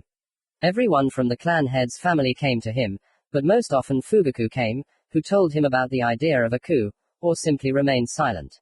Mikoto carefully stroked his dark head and offered him something to eat. Sasuke called him to play and train, believing that only this would bring his friend out of his melancholy. And Itachi looked with pity, but at the same time he himself looked no better than a beaten dog. After 2 more days, Naruto finally got out of his room and even went on a joint mission with his team. The genin looked depressed, not knowing how to support their friend, and Genma silently squeezed his hand on his shoulder, as if to say that he was there. It was the first day in 2 weeks that he had spent with Team 5, and all day long they had been doing various missions, from weeding the garden to feeding the chickens, all day long and into the night. Such silly work was calming and distracting from extraneous thoughts. But if Naruto had only known that upon his return he would find an empty block, full of corpses and scarlet blood, he would never have left it in the morning, but would have stayed, tearing into small pieces with his teeth and nails that freak who dared to kill all his relatives. Comment to 12. Genius of the clan. Besheno. 13. Fatal night. Naruto returned home only at midnight, when the moon was high in the sky and the night air was unpleasantly creeping under his shirt, causing goosebumps. The block was quiet, too quiet, and this made Uchiha wary. He walked forward along the main street, frowning slightly. There was a metallic, unpleasant smell in the air, and the boy did not like it at all. He quickened his pace, turning off the main street onto the one that led to the clan leader's house. The further he walked, the more restlessly his heart fluttered in his chest, and his stomach twisted with a bad feeling.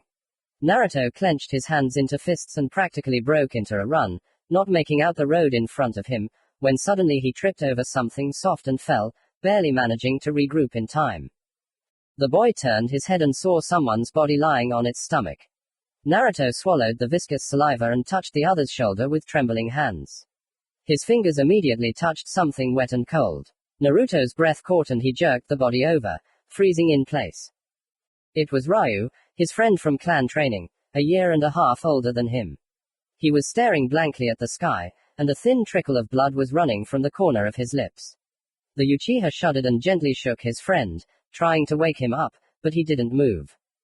Ryu, wake up, Naruto whispered in fear, shaking the boy harder, but he remained silent. Then Uchiha touched his friend's wrist with 2 trembling fingers, checking for a pulse. There was none. The boy suddenly felt some kind of emptiness inside himself. Naruto jumped back, looking at the corpse with a mixture of horror and disbelief. Uchiha activated his Sharingan, and the world around him changed. The darkness was no longer so impenetrable, the alien chakra was felt more sharply, and now his gaze could catch every, even the most imperceptible movement. And then his gaze frantically darted around the surroundings, finding more and more corpses. The shoji of some houses were knocked out, the paper on them was torn and stained scarlet. What happened while he was gone? Was the clan attacked? But by whom? And how? Sensing someone's chakra near the clan leader's house, Naruto rushed there, praying that Fugaku-san and his family were alive so that they could fight off the unknown killer, and at the same time hide most of the inhabitants somewhere secret. Naruto did not believe that someone could kill the entire Uchiha clan, but the fact that he did not sense a single source of chakra, not counting the 2 that were near the Fugaku estate, scared him. Itachi-san? Naruto asked in surprise, flying out into the courtyard in front of the house and noticing the clan head's eldest son. What happened here? Why did I find Ryu's corpse? The boy, who had his back to him, turned around. Itachi was dressed in an Anbu uniform, which Naruto didn't like, and his eyes were glowing with a scarlet Sharingan. The boy's gaze caught on the weapon that the Uchiha was holding. It was covered in blood. Either Itachi dealt with the attackers, or he attacked them himself. Naruto got into a fighting stance. He wasn't sure he could defeat his cousin, as he was strong and truly a genius. In terms of skill and ability he was several notches above him, but the younger Uchiha couldn't afford to lose. I'm sorry, Itachi said softly, sadly bowing his head to his left shoulder. I had no choice. Is it because of the coup? Naruto realized. So you know. Fugaku-san told me. Is that why you decided to kill all the clan members? You're sick. The boy screamed. Wasn't my father's death enough for you? Or did you kill him too? Itachi winced, looking at Naruto with some sadness, hot tears running down his cheeks against his will. The boy sobbed, but continued to look at him in a way that 8-year-olds don't, seriously, with a bit of hatred in the bottom of his pupils and a readiness to kill. Naruto loved his clan. For its sake, he could destroy anyone and in any way, even if it was his cousin. Anger was stronger than family ties, hatred burned them with its carnivorous fire.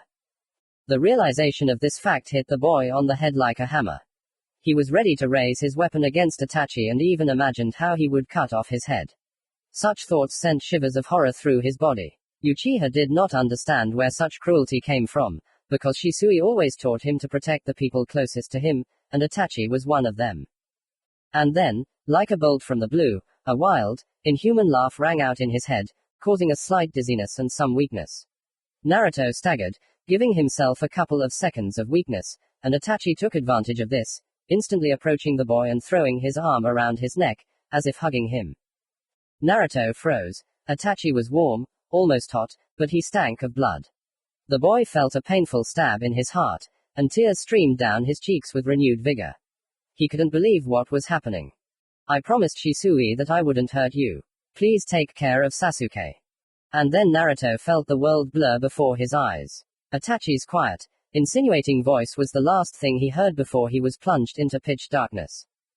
The boy felt the darkness enveloping him, taking him into its sticky embrace and cutting off his oxygen supply. Naruto felt nothing. No pain, no sadness, no anger, although he knew for sure that before he passed out, these feelings rolled over him like a tsunami. Suddenly the darkness cleared and Naruto fell to the floor, feeling the pain in the back of his head. He winced and sat up, clutching the place he had bruised, and was surprised to find it wet. The Uchiha pulled his hand back, looking at it, but there was no blood there. It was water. Naruto then looked around, realizing that he was in some vaguely familiar room, and the floor was all wet. "You're back, Uchiha," someone's commanding voice rumbled, and Naruto turned around abruptly. In front of him was a scarlet cage, in which two huge eyes with a black vertical pupil were burning. Tails were thrashing in the darkness. The beast brought its face closer to the cage, showing the boy its predatory fox face. Naruto swallowed. 9 tails. "Why am I here?" he asked, suppressing the tremor in his voice. The fox was huge, and he exuded such hatred and anger that the boy was almost knocked over. It was lucky that he was sitting, otherwise he would have fallen long ago, unable to stand. "Your clan has been destroyed," Nine-Tailed sang, his fangs flashing in the dim light. "Do you wish to destroy the one who dared to attack those close to you?" Naruto swallowed. He wanted to deal with Itachi, to take his head off, rip his guts open, avenge Ryu and everyone he had ever laid a hand on. The boy almost nodded in agreement with the fox, but suddenly remembered the events that had happened just a few weeks ago. Then he too had come to this place, and the 9 tails, like this time, had offered to take revenge. Then Naruto, driven by the pain of loss, had agreed, personally tearing the seal on the cage. Now, Uchiha wanted to destroy Itachi, but with his own hands. How could he rely on a demon who dreamed of finding release and being free again? He would simply get out of Naruto's body, killing him, and go wherever he wanted. The 9 tails didn't care about the Uchiha's or Naruto's desire for revenge. He just wanted to use him, and it made him feel so hurt and bitter that he wanted to scratch the grinning red-haired face. "You are weak against the Sharingan," the boy suddenly said, remembering everything he had heard about the night of his birth. "Itachi will take control of you because you cannot resist the power of his dojutsu. Do I need your help? The help of someone who will become a puppet in someone else's hands in a matter of seconds?" "No," he literally spat. The fox roared. Its tails lashed out around the cage, hitting the walls. The 9 tails growled, releasing so much hatred at Naruto that the boy's breath caught in his throat. He clutched his neck, realizing he couldn't breathe. "You little bastard," the demon rumbled angrily. I'll kill you cruelly and mercilessly, understand?" "Get out first," Naruto grinned with the last of his strength. And the next moment, it was as if a shock wave had knocked him out of his own subconscious. Taking a deep breath, the boy opened his eyes and coughed, trying to get rid of the lump in his throat. Only after clearing his throat did Uchiha come to his senses. He looked around, trying to figure out where he was. It was light all around, which didn't fit with the darkness of the night and the semi-darkness in his subconscious. Squinting from the bright light, Naruto looked at the window. It was daytime, and he himself was in the hospital, only this time without restraining belts. "I'm glad you weren't hurt," a familiar voice suddenly said from right next to him. The boy turned around abruptly, causing his head to spin, and saw the third Hokage standing at the door. There was another man next to him, almost completely bandaged, with a cane in his hand and a cross-shaped scar on his chin. Naruto had never seen him before, but judging by the number of wrinkles, he could tell he was about the same age as the Hokage. The boy clenched his teeth. Was it one of the elders? Itachi. Was it a dream? The boy asked. Unfortunately. Naruto lowered his head. So it was real, and his cousin really did kill the entire clan because they were planning a rebellion. Uchiha pursed his lips. Itachi was the type of person who loved the village more than the clan. Naruto honestly didn't understand this position. How can you love a village that does everything to keep your family alive? The phrase Itachi had said flashed through the boy's mind. I promised Shisui that I wouldn't touch you. Did that mean that his father knew about everything and supported his cousin? If so, Naruto felt betrayed by the person closest to him. Of the entire clan, only you and Sasuke survived, but he hasn't recovered yet, the Hokage continued. Unfortunately, the situation is dire. Itachi destroyed the entire clan, and because of that, you are no longer under the Uchiha's protection. You know that you are a Jinchuriki, and do you understand what this fact could lead to? That no one will protect you anymore. Other villagers will try to kidnap me, the boy whispered. He didn't care about the other villagers, the Hokage, or his own situation right now. He just wanted to be alone, so that no one would bother him.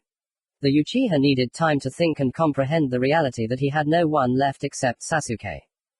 Old man Sarutobi did not give him such an opportunity, throwing him out of the frying pan and into the fire. The boy had no doubt that this would be another unpleasant situation for him. It was not for nothing that this bandaged stranger was standing here. Exactly. Konoha must protect you, and there is no better place to protect you than the Root Anbu. Root Anbu? Naruto asked, never having heard of such an organization before. Yes, this is a secret Anbu unit led by a good friend of mine. Meet Shimura Danzo, and you will now be under his protection. All the color drained from Uchiha's face. He opened his mouth in surprise, his hunted gaze studying the half-hidden face of the one the third had called Danzo. Naruto felt his breathing hitch and panic set in. This was the same bastard who had a hand in killing Shisui. The boy remembered all three names that Fugaku had called a couple of weeks ago, and he couldn't believe that he was seeing the same Shimura Danzo in front of him now. I hope we can work together, Naruto-kun, the man said, and the boy felt incredible anger at the sight of the man's false smile. They will never work together. Commentary on 13. Fatal Night Besheno. 14. Root Anbu. Naruto felt empty. There was no joy, no sadness, no love, no hate. Nothing. Just one huge empty feeling for 4 years straight. Naruto was 12 years old and had absolutely no idea what was happening to his life. On the day he was born, his mother died. At 3, his talent for ninja skills was revealed. At 4, he learned to control chakra. At 5, he entered the Shinobi Academy. At 6, he graduated. At 8, he lost first his beloved father, then his clan, and then joined the ranks of the Root Anbu. And from that moment on, Naruto realized that there was an emptiness inside him. The first days in Root were difficult. The boy was beaten up by his older comrades during training, and even the sensei said nothing about it. Naruto was offended. After all, he was the recognized genius of the clan, but they just shoved his nose into the ground. You need to grow, Shin, his opponent, said then. He had black eyes, the same as Naruto's own, and there was a veil of sadness in those eyes. The Uchiha did not yet understand the reason for it. You are capable, but you act on emotions, even if you hide it. You lack concentration and experience. Get stronger and stronger every day. Naruto was so shocked by his words that he still remembered them by heart. The advice given by a man who had been dead for a year now became a new guideline in the boy's life. He didn't know why, but he simply became stronger. Since then, the training did not become softer, but now Naruto constantly looked at the movements of his comrades, not only in battle, but also in everyday life. Gradually, this began to bear fruit. He became more attentive to details and, most importantly, by the slight, barely noticeable movement of the leg and the movement of the hand, he could predict the next attack even without the Sharingan. A month later, he was no longer being dragged down, because even if Naruto himself lost, his opponent would not be able to get out of bed for 3 days. Uchiha was a genius, and he forced those around him to acknowledge this fact. However, Anbu training was not only aimed at making shinobi stronger, but also at knocking out all emotions, including affection and regret. Shimura Danzo considered emotions to be a sign of weakness that only hinders the fulfillment of the mission, and so they were all suppressed. First, all disgust and fear were knocked out of them, and then seals were placed. That was probably why Naruto didn't feel anything special when his father, clan, or Sasuke were mentioned. He remembered how much he loved them, but the feeling of love and the memory of that feeling were gone, blocked. Naruto grew up in Root, and when he turned 11, he was given a task to kill a close friend. Uchiha didn't have any, because he kept a little distant, despite all of Shin's attempts to get the boy to talk. That's why Naruto passed the final exam quickly, very quickly. Literally in the first 10 minutes after Danzo announced it. After completing the exam, Naruto's tongue was sealed with a seal that prevented the wearer from revealing information about Root or Danzo, even under torture. This was an effective method to prevent valuable data from leaking to other countries, and Naruto even acknowledged it, but he didn't really like the idea of being blown up himself. After the exam, the Uchiha were given an apartment on the outskirts of Konoha. The house Naruto now lived in was 4 stories long. There were about 5 more like it nearby. Each apartment was inhabited by Root Anbu, and so the boy often ran into his fellow soldiers when he went outside. A surprising day for Naruto was when someone scratched at his door early in the morning. At first, Uchiha did not understand who it was and why someone would visit him, but when he opened the door, he found Hoshi on the threshold. She had lost a lot of weight, and her fur had lost its former shine. But it was still Hoshi, his favorite cat, who had always been next to the boy since childhood. Naruto fed her. He wasn't afraid to leave her alone for long missions, because Hoshi was quite smart and didn't throw tantrums when left alone. The neighbors fed her when Uchiha asked them to, so the question of feeding the animal was immediately eliminated. But despite the fact that Hoshi was calm and obedient, one day she simply refused to let Naruto out of the house. The boy was called by Danzo for another mission, but the cat stood next to the door, hissing menacingly at Naruto. Of course, this didn't stop him from leaving the house, but it still left an unpleasant aftertaste. Your new mission is outside of Konoha. It's quite simple. Meet our spy, get all the information from him and kill him, Danzo said, handing the scroll to the team captain, Tenzo. Tenzo was amazing in his own right. He was 22 years old, but he was a skilled warrior and, most importantly, for some reason, he had mastered the wood release. He was not from the Senju clan, which he himself said more than once, but he could use the first Hokage's techniques. Moreover, in the past, Danzo personally trained Tenzo, which was simply an exceptional case for Root. There were 3 of them in the team: Naruto, Tenzo, and Kin. The latter was the oldest and often gave unnecessary advice to those around him, which is why many did not want to go on missions with him. The mission was quite simple. The meeting with the spy was to take place in a village not too far from Konoha, which is why the journey took only half a day. The only thing was that they had to constantly use henge for greater safety. The hotel they stayed at was average. It seemed clean, but sometimes cockroaches ran around. Naruto was supposed to sit downstairs near the bar and watch the incoming customers. When that spy showed up, he would use gestures to indicate where he needed to go to pass on the information. Naruto sat for several hours, pretending to be asleep so that the innkeeper wouldn't suspect anything, while he himself looked out from under his half-closed eyelids for the spy. Suddenly he heard a familiar voice. Kisame-san. Let's go get some treats later. Toby wants lots and lots of dango. Naruto's head snapped up. There were 2 men standing at the bar. They both wore black cloaks with scarlet clouds on them. They seemed to belong to some organization, but Uchiha couldn't tell which one. The taller one with short black hair was jumping up and down excitedly, clapping his hands. He was standing sideways, so Naruto could see that his face was hidden behind an orange spiral mask. The boy felt his breath catch in his throat. It was his old friend Toby, who watched him at Shisui's request and sometimes showed him cool moves. They hadn't seen each other for 4 years since that fateful night, and Naruto was sure that Toby was dead, as was everyone except himself, Itachi, and Sasuke. Uchiha couldn't believe his eyes. Lord, why are you doing this to me? The second one asked with some resignation in his voice. All Naruto could see was his blue hair, but when the man stood sideways, looking reproachfully at his interlocutor, Uchiha realized that he looked too much like a shark. And the boy knew him. The bingo book offered a rather large sum of money for his head.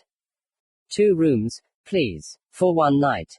The innkeeper nodded, not at all surprised by the appearance and behavior of the guests. Apparently, there were many frankly strange shinobi among them. But we'll eat sweet dango later, won't we? Toby began to lament. Yeah, just get lost. Kisame waved his hand, and then threw the room key to his partner. Be a kind person. Get lost somewhere until the evening. Toby nodded and turned on his heel. For a second, his eyes met Naruto's. The boy was sure he saw his old friend's slight shock. However, Toby didn't waste any time on greetings or anything else as he walked out of the inn. And the next second, the boy felt someone's hand reach into his pocket. He quickly looked there, but there was no one and nothing there. Frowning slightly, Naruto reached into his pocket, feeling for the folded piece of paper.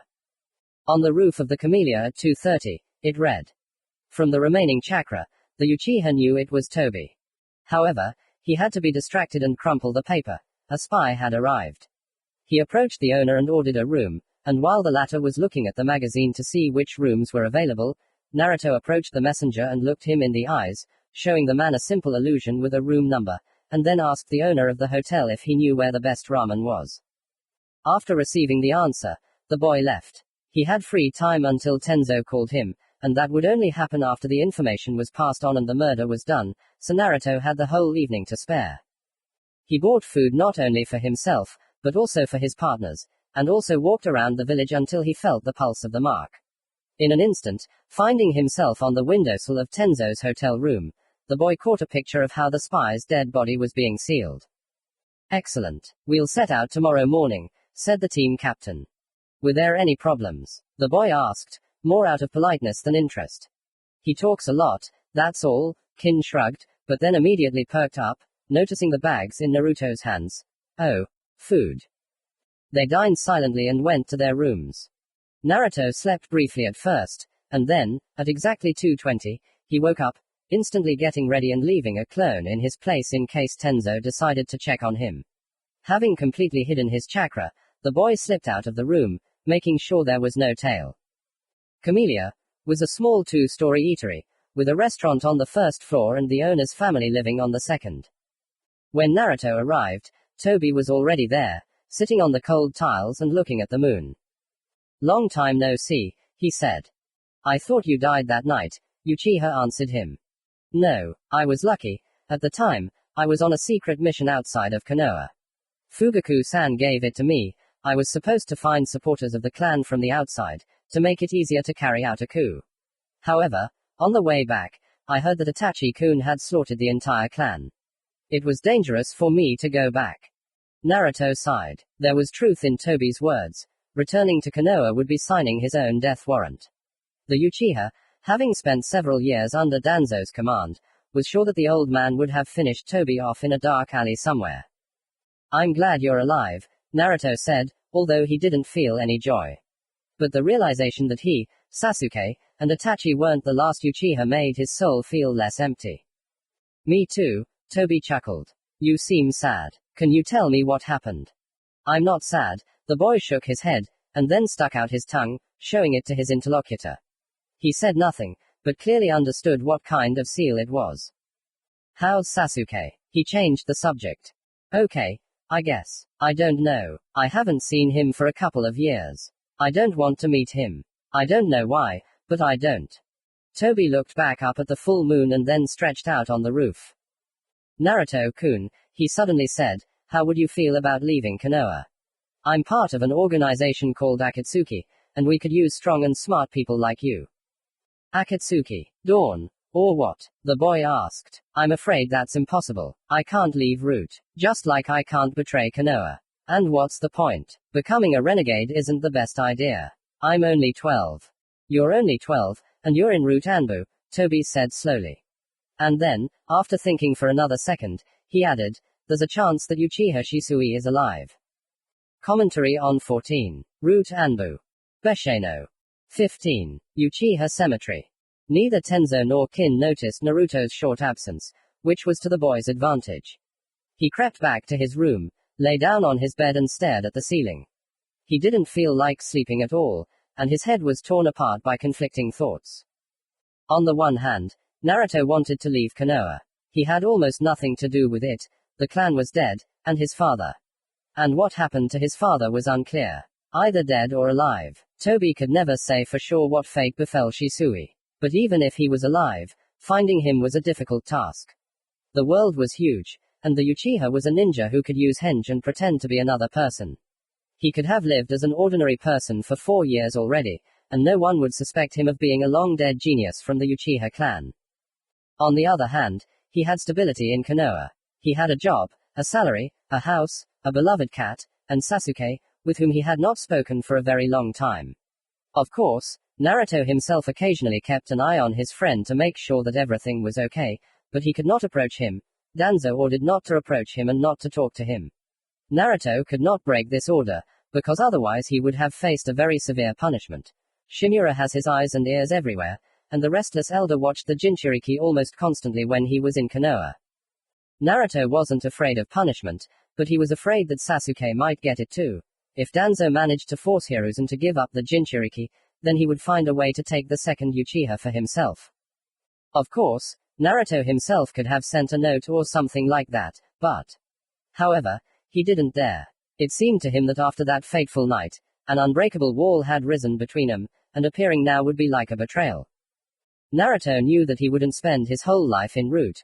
Either Danzo would kill him, or he would kill Danzo himself.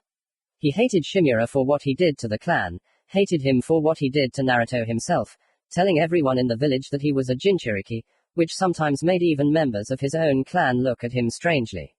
He hated him for trying to kill Shisui, and maybe he even succeeded. However, Uchiha understood that he was still too weak to be able to oppose Shimura, and therefore it was necessary to develop his own abilities, accumulate as much chakra as possible. Perhaps, subjugate the Nine Tails. Of course, in the reality of service in Khorne he did not have such opportunities, but if he were an apostate, then he would have a greater chance of learning something new. But even if I try to leave, what will I do with these damn seals? He thought. Toby promised that this problem could be solved. In the morning Naruto was sleep deprived, but you couldn't tell from his appearance. Having spent 4 hours on the road, they returned to Konoha and presented their report. At the same time, Shimura quickly let Naruto and Kin go, which was only to the boy's advantage. Having said goodbye to his colleague, who again began to give out unnecessary valuable instructions, the Uchiha returned to his home, where he was met by an angry Hoshi, who arched her back in displeasure and even scratched the boy. The cat was offended, and Naruto just rolled his eyes at this, changing clothes and unpacking the bag with a few things. Among them was the scroll that Toby gave Naruto. The idea was that once the boy made a decision, Toby would move to him and help him escape unnoticed using his technique. What do you think I should do? He asked Hoshi, but she hissed in displeasure. I don't know either. Uchiha sighed heavily, getting up from his usual place and heading to the kitchen to make himself some coffee, but halfway there he turned around and jumped out the window, simultaneously using henge and becoming a different person, round-faced, with a potato nose and short blonde hair. Naruto wasn't sure if visiting the graves of his mother and the head of the Uchiha clan would help him in any way, but he hoped that seeing the handiwork of the ruling elite would give him a little more confidence and determination. On the way, he bought 2 small bouquets of white lilies. The Yamanaka girl selling them said that these flowers would be best for a tombstone, and Naruto just nodded, not going into all that detail. The cemetery was fairly deserted, so Naruto shook off the henge as he headed to the section where the Uchiha clan members were usually buried. Many had their own tombstones, but there was also a mass grave where the ashes of almost everyone Itachi had killed years ago were buried. Konoha hadn't gone to the trouble of creating individual burials for each clan member, even though it was clan money and only Naruto and Sasuke had the right to spend it. Fugaku and Mikoto, as they were from the main branch, were buried separately in a double grave. In the same double grave were Kushina's ashes and Shisui's forehead protector with the Konoha insignia. Since the body was not found, it was decided to put one of his belongings in the grave. First, Naruto sat down next to the grave where Fugaku and Mikoto were lying. He placed one of the bouquets next to the tombstone and closed his eyes. He hadn't visited this place for several years, and it was quite hard to be here now. As soon as Naruto closed his eyes, he saw the horrific images of that fateful night when he stumbled upon the bodies of his friends and acquaintances. He remembered Ryu's lifeless gaze, staring into space, and remembered the body of his aunt, whose arms were unnaturally bent, and everything inside him went cold. Probably, if it weren't for the training at Root, Uchiha would be crying now. Naruto. A familiar voice called out to him, and the boy turned around abruptly. Sasuke stood in front of him, also holding a bouquet of white lilies. He had a brand new Konoha forehead protector on his forehead, and Naruto remembered that he had taken his final genin exam today. Hey, Sasuke, Naruto nodded, rising to his feet and brushing invisible dust off his knees.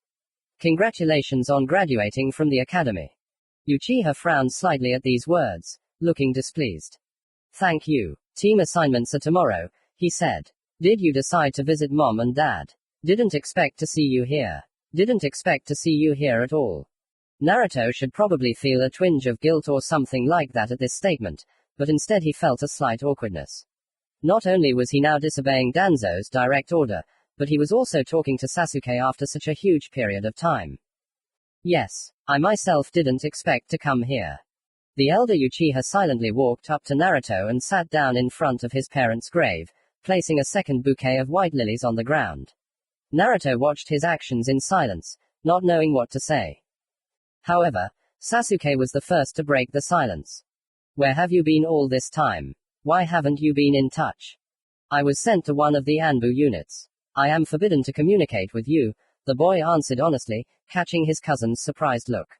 Sorry, but I can't say anything more about this, otherwise there will be not the most pleasant consequences. Sasuke nodded, agreeing with his friend's position. He wanted to talk about many things, even though the Uchiha himself was a taciturn person, but he understood that in this world there were things that were better left unsaid. Why do you think brother killed them? Sasuke suddenly asked. Naruto froze, not knowing what to answer. On the one hand, he wanted to tell the truth, no matter how disgusting it was, but on the other hand, who knows what will happen to Sasuke when he finds out about everything? And what will happen to Naruto himself when the top brass of Konoha realizes that he has long been aware of everything? One day you'll ask Itachi himself about this, Uchiha finally responded. The official version is that he went crazy. Whether that's true or not, Itachi himself will tell you, because he didn't look like someone who'd lost his mind. Do you think something else was involved in what happened? Don't know. They sat like that for a while. Naruto, having laid flowers at his parents' grave, left his cousin, congratulating him again on graduating from the academy. Sasuke wanted to say something else, but Naruto disappeared, heading home. Most likely, Danzo would soon be informed that Uchiha had seen his cousin, after which Shimura would summon him. The fact that this had not happened yet could be explained by the fact that either the elder was busy with something else, or someone had interfered with the Anbu. Considering the fact that Naruto hadn't sensed anyone who had been following him for the last few minutes, the second option was much more likely. Someone must have knocked him out, because if they had been killed, the cemetery would have been surrounded by a crowd of Anbu long ago. The Uchiha had an idea who it was. Having burst through the open window and thus frightened the dozing Hoshi, Naruto took out the scroll that Tobi had given him, opened it and sent chakra through it. A few moments later, a funnel formed near the boy, from which an old friend appeared. Have you decided? He asked. Yes. Naruto nodded. How do I get rid of the seal? And do you guarantee that no one will touch Sasuke? Pack your things, and I'll explain everything. Regarding the seal, it can be burned out with Kyuubi's chakra. Most likely, it will hurt you a lot, but there is no other way. As for Sasuke, you don't have to worry. As soon as we leave Konoha, the Anbu watching you will be killed, and no one will know that you crossed paths. Danzo can try to recruit Sasuke or take him into his organization, as he did with me. Not in the next couple of years. It would take a long time to explain, so just trust me for now. Naruto nodded, sealing his few clothes and driving Hoshi into the cage. He was not going to throw the cat a second time. Surprisingly, she did not kick, as if she had forgotten all her past grievances. Uchiha, sitting down at the table, quickly wrote literally a couple of lines, the essence of which was that Sasuke should under no circumstances get involved with Shimura. Danzo should not trust the top of Konoha. If they try to shove him into the root Anbu, then immediately run, and it is advisable to destroy this note immediately after reading. Having handed it to Tobi, who instantly teleported it to Sasuke, Naruto created a shadow clone, so that Danzo and the Anbu watching him would think that the boy himself was still in the village. Take my hand. It's going to feel a little sick. Naruto nodded, grabbing the cage with Hoshi and clinging to Tobi with a death grip. The world before his eyes became distorted, and his stomach twisted unpleasantly. Uchiha felt himself getting sick, but he steadfastly resisted the urge to vomit, gritting his teeth and squeezing his eyes tightly shut. Suddenly everything stopped and the boy was able to take a deep breath, immediately breaking into a coughing fit and cursing Tobi's abilities. The first 3 times it's always bad, but then you get used to it. I hope so, Naruto replied in a strangled voice. They were in some kind of cave, with torches hanging on the walls. Closer to the center of the cave was a bed with seals painted on it. Okay, no time for idle chatter. We're pretty far from Konoha now, but we're still in the land of fire. We better get out of there as fast as we can. In the meantime, we need to destroy your seals. Uchiha nodded, realizing that it would be very painful. Commentary on 15. Uchiha Cemetery Besheno. 16. Criminal Organization. A week later, Naruto and Tobi arrived at the Akatsuki base in the Land of Rain. They walked and walked rather slowly, so that as many people as possible would notice them. Naruto himself expressed this desire. The reason for this was quite simple. The boy believed that the sooner he was recognized as a renegade, the sooner the rumor about him would spread throughout the world and the more likely it was that Shisui himself would seek a meeting with his son. Uchiha chuckled. Of course. The son of a man who was ready to sacrifice his life for Konoha turned out to be a traitor. It was unlikely that Shisui would let that pass. If, of course, he really was alive. If not. Naruto sighed. He didn't want to think about his father being dead. Not when he was just starting to have hope. Naruto-kun, Tobi called out to him. We're being followed. Yes, I feel it, he nodded, stopping. I'll deal with them myself. Okay, just be careful. Naruto watched as Tobi climbed up the tree and sat on one of the branches, hiding his presence. Those who were following him probably sensed what happened and sped up, flying right in front of Naruto. There were 6 pursuers. 3 of them wore root uniforms, 3 wore regular Anbu uniforms. Judging by the mask, Tenzo was leading the entire squad, and he was no easy opponent. Naruto frowned slightly, getting into a fighting stance. Come with us, and we won't harm you, Tenzo said. No, I left and I'm not going to come back. The boy shook his head. Then there is no choice. With that, the man gave the order with a flick of his fingers.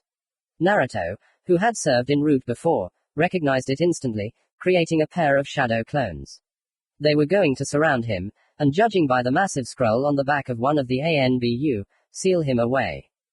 In the Uchiha's eyes, the Sharingan with 3 tomo glowed red, and the enemy's actions seemed to slow down. Naruto and the clones rushed forward at the same time, making a couple of seals and breathing out a pillar of flame, which, however, was immediately extinguished with water. The boy grinned. It meant that those who would be the hardest for him to fight were sent to catch him. Clever. Naruto engaged Tenzo in close combat, blocking his blows and countering with his own. A kunai whistled past his left ear, but the boy, anticipating it with his Sharingan, instantly dodged, and the weapon got stuck in the tree.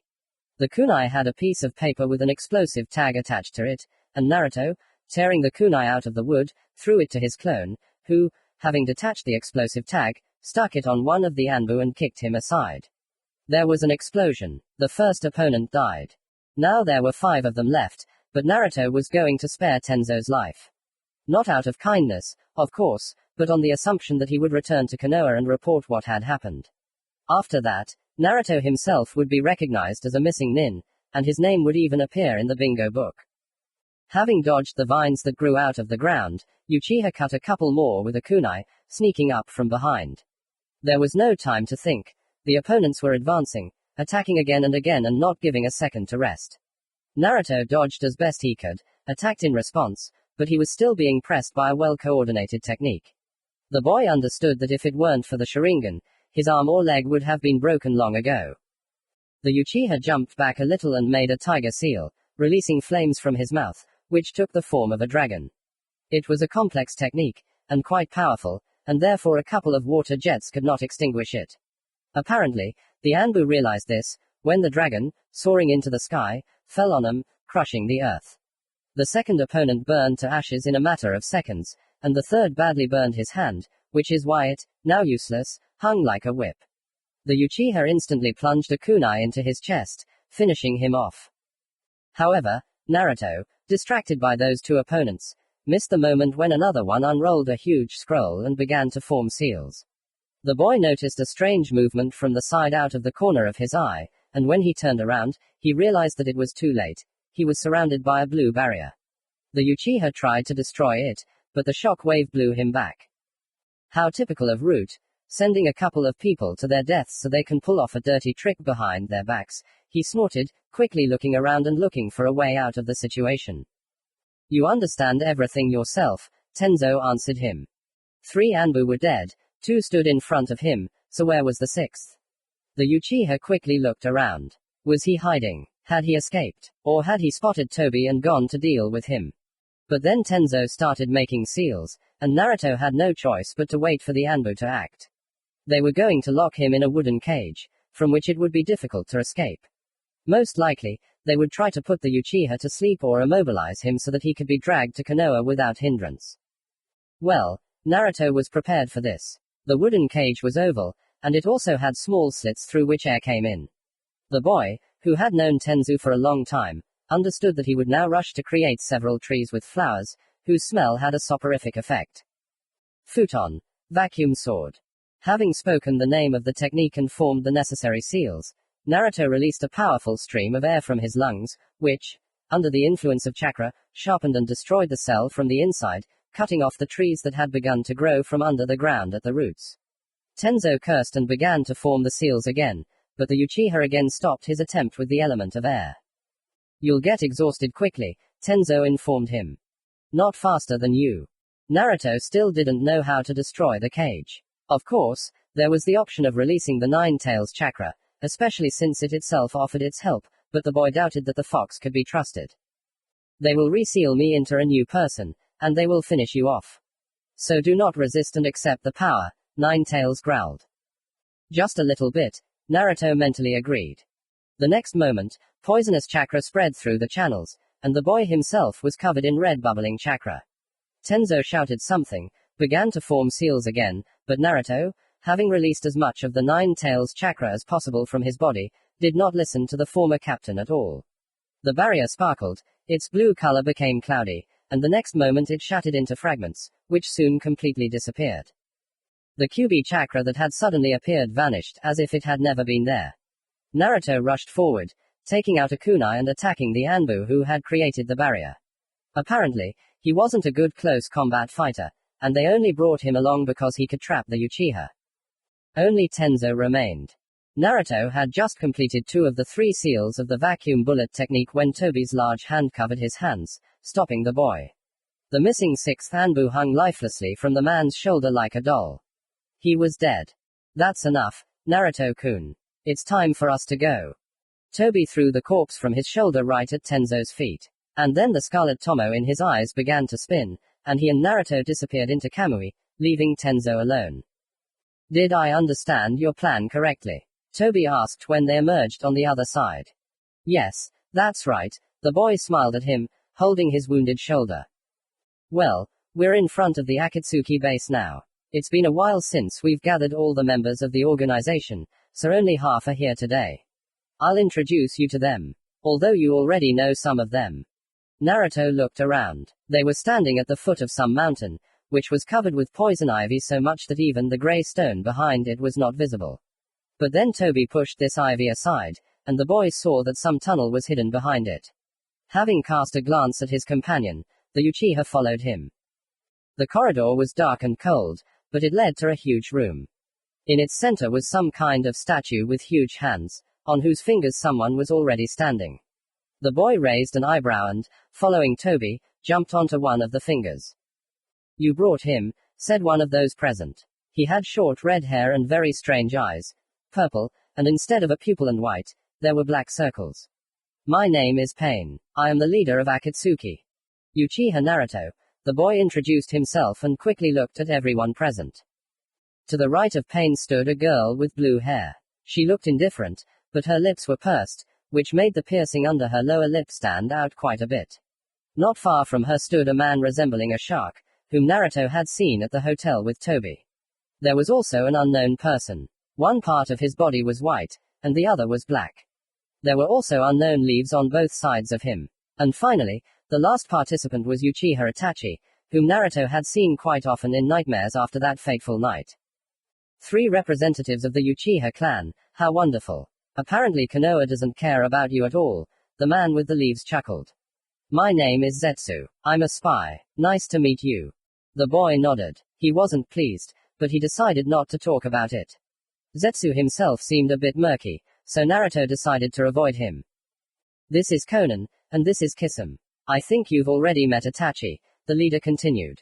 Toby vouched for you, so we expect a lot from you. Yes, I understand, Naruto agreed. What is the point of Akatsuki? What am I supposed to do in your ranks? First of all, we are mercenaries. We often carry out assassination orders or something similar. Sometimes we are hired by influential people, and sometimes by hidden villagers. It doesn't matter whose task we carry out. We earn money from this and become more and more competitive in the shinobi market. Countries have started hiring us more often, so the addition to our ranks is good. And what is all this for? To earn all the money in the world. To leave hidden villages without work. Something like that. If we take over the monopoly on the shinobi market, it will become ineffective. As you said, the hidden villages will be out of work, and then war will break out. One after another, until we defeat all the countries in the world by conquering them. Only then will there be peace without wars. Naruto thought for a moment. It sounded very arrogant, and the way to bring peace was very bloody and merciless. In the end, there would simply be no one to fight. Uchiha voiced the last thought out loud. Exactly, Konan nodded, looking at Naruto with her cold golden eyes. And how are you going to defeat everyone? Even if you are strong mercenaries, I'm not sure that you can cope with the same Reikage or Mizukage, the boy continued to insist. With the help of the tailed beasts. You are the Jinchuriki of the 9 tails, aren't you? Naruto looked at Toby, wanting to know what expression he had on his face now. Triumphant, pleased, indifferent, angry. The boy cursed the mask on his friend's face. Although, could he really be called a friend now? Was he really pretending to be a good guy just to take advantage of Naruto's power? Uchiha closed his eyes. He was once again perceived as a friend, and this even somehow hurt. After removing Danzo seals, the boy's feelings began to return, and now he was not happy about it. Do you want to use me in these wars of yours? Naruto asked, clenching his hands into fists. Not yet. We have Gobi and Yonbi. In the near future, we plan to capture Nanabe. And since you're new, you'll be going on this mission with Itachi. The boy suppressed a disbelieving laugh. They decided to test him by sending him after the 7-tailed dragon and giving him as a partner the man who had slaughtered his entire clan. Commentary on 16. Criminal Organization. Besheno. You can also read my beaters fanfic. Smiley face. 17. Jinchuriki Fu. Naruto didn't know how to react to Itachi. He stood next to Toby and occasionally cast short glances at his cousin. The latter, however, remained calm and collected, as if he hadn't just met one of the last survivors of the Uchiha clan. Konan brought Naruto a black cloak with red clouds that fit him perfectly, and then took his hand and began to transmit chakra. The Uchiha noticed that his fingernails were stained a dark purple. If you run into someone from the organization and you're undercover, you can show them your nails and they won't attack you, she explained, and Naruto nodded. So the color of your nails was some kind of identification for your own people. If you can get the 7 tails, you'll get a ring. It's only given to recognized members of the organization. Thank you, the boy replied. He didn't change his root Anbu uniform, finding it comfortable enough, only drawing a kunai, he crossed out the leaf mark on his forehead protector. Now he was finally a renegade of the village. Naruto closed his eyes. His father would not like this at all. But Shisui wasn't here. Uchiha turned to Toby. He nodded approvingly and then pointed in the direction Itachi had gone. Naruto understood his friend at a glance and, pursing his lips, said goodbye to everyone and went out into the street in the place where he and Toby had entered. Itachi found himself sitting on a boulder nearby. His expression was calm, but Naruto could tell from the tension in his shoulders that he was nervous. The boy's keen eye also didn't miss the older man thoughtfully tapping the pad of his thumb with his right index finger, another sign of Itachi's nervousness. I didn't expect to see you here, he finally said. I thought you were staying in Konoha. Shisui would have wanted that. But I didn't want that, the boy answered. I was in Korn and I'm glad I escaped from there. Itachi had no answer to this statement. How is Sasuke? It could have been better. It's very hard for him. He's lost, I would say. He hates you, but he's trying to understand why you did this. And you, what do you think of me? How do you feel about me? I don't know, the younger one squeezed out after a short hesitation. And it was true. Naruto didn't know how he felt about Itachi. During that fateful night, he hated his cousin. Afterward, when his feelings began to fade, so did the hatred. There was an emptiness, only the knowledge that Itachi had done wrong. Now that the mark was removed and Naruto had enough time to think about it, he felt confused. He didn't know how to react to his cousin. On the one hand, he did something terrible, betrayed the clan that raised him, betrayed the people who trusted him. On the other hand, he simply followed orders, like a killing machine. Itachi was torn between his love for the village and his love for the clan, and ultimately chose the former, sacrificing the latter. He chose to slaughter his entire family, just so that a coup would not happen. Naruto was never one for thinking about, what if, but thoughts about the possible future of Konoha after the Uchiha clan took over power occasionally swirled around in his head. Would it be as bad as Itachi thought? Or would Konoha, on the contrary, flourish? Fugaku was an excellent leader of the clan, he had all the necessary qualities to lead people, and Naruto, like many in the clan, believed that the man would be able to transform the hidden leaf, to make it a truly beautiful place. However, the elders' fear of the Uchiha clan's immense power played a role, and the village's enormous fighting power was destroyed. How they were going to replenish it is unknown. Naruto turned his gaze to Itachi, who jumped off the boulder and waved to Naruto, and they set off. They barely spoke the entire way, only exchanging short phrases, while Naruto himself kept thinking and thinking. Entering into an open confrontation with his cousin would be stupid and short-sighted if the boy wanted to keep his place in Akatsuki. There was no other way. He suddenly asked on the 7th day of their journey to Takagakure. They had stopped at a small inn and had been waiting for a couple of days for the Jinchuriki, who was soon to return from her mission. Itachi immediately understood what was being said, but he was in no hurry to answer. Instead, he put his finger to his lips and pointed towards a group of 3 people walking nearby. It was a team of genin, 2 boys and 1 girl. While the boys looked like they wanted to run away, the girl continued to chatter incessantly, saying something about a successful mission and future praise from the village chief. Naruto straightened up and looked up from the dango he was eating. He met Fuu's golden eyes, and she smiled kindly, a pink blush appearing on her cheeks. The girl looked happy and full of life. It was a shame to kill someone like that. The Uchiha looked away. He had that charm that was so characteristic of his clan, and it was no wonder that the girl found him handsome at first sight. And the fact that she came closer did not surprise Naruto. My name is Fu, she introduced herself. Who are you? Hitoshi Seijiro. Naruto introduced himself. Ooh. What a cool name. And what village are you from? Your nails are so weird. What did you paint them with? I like this color. And what's the name of your companion? Would you like to eat dango together? Naruto patiently answered her questions, pretending to be extremely interested in his new acquaintance. Itachi silently watched them, casting a quick glance at the girl's teammates.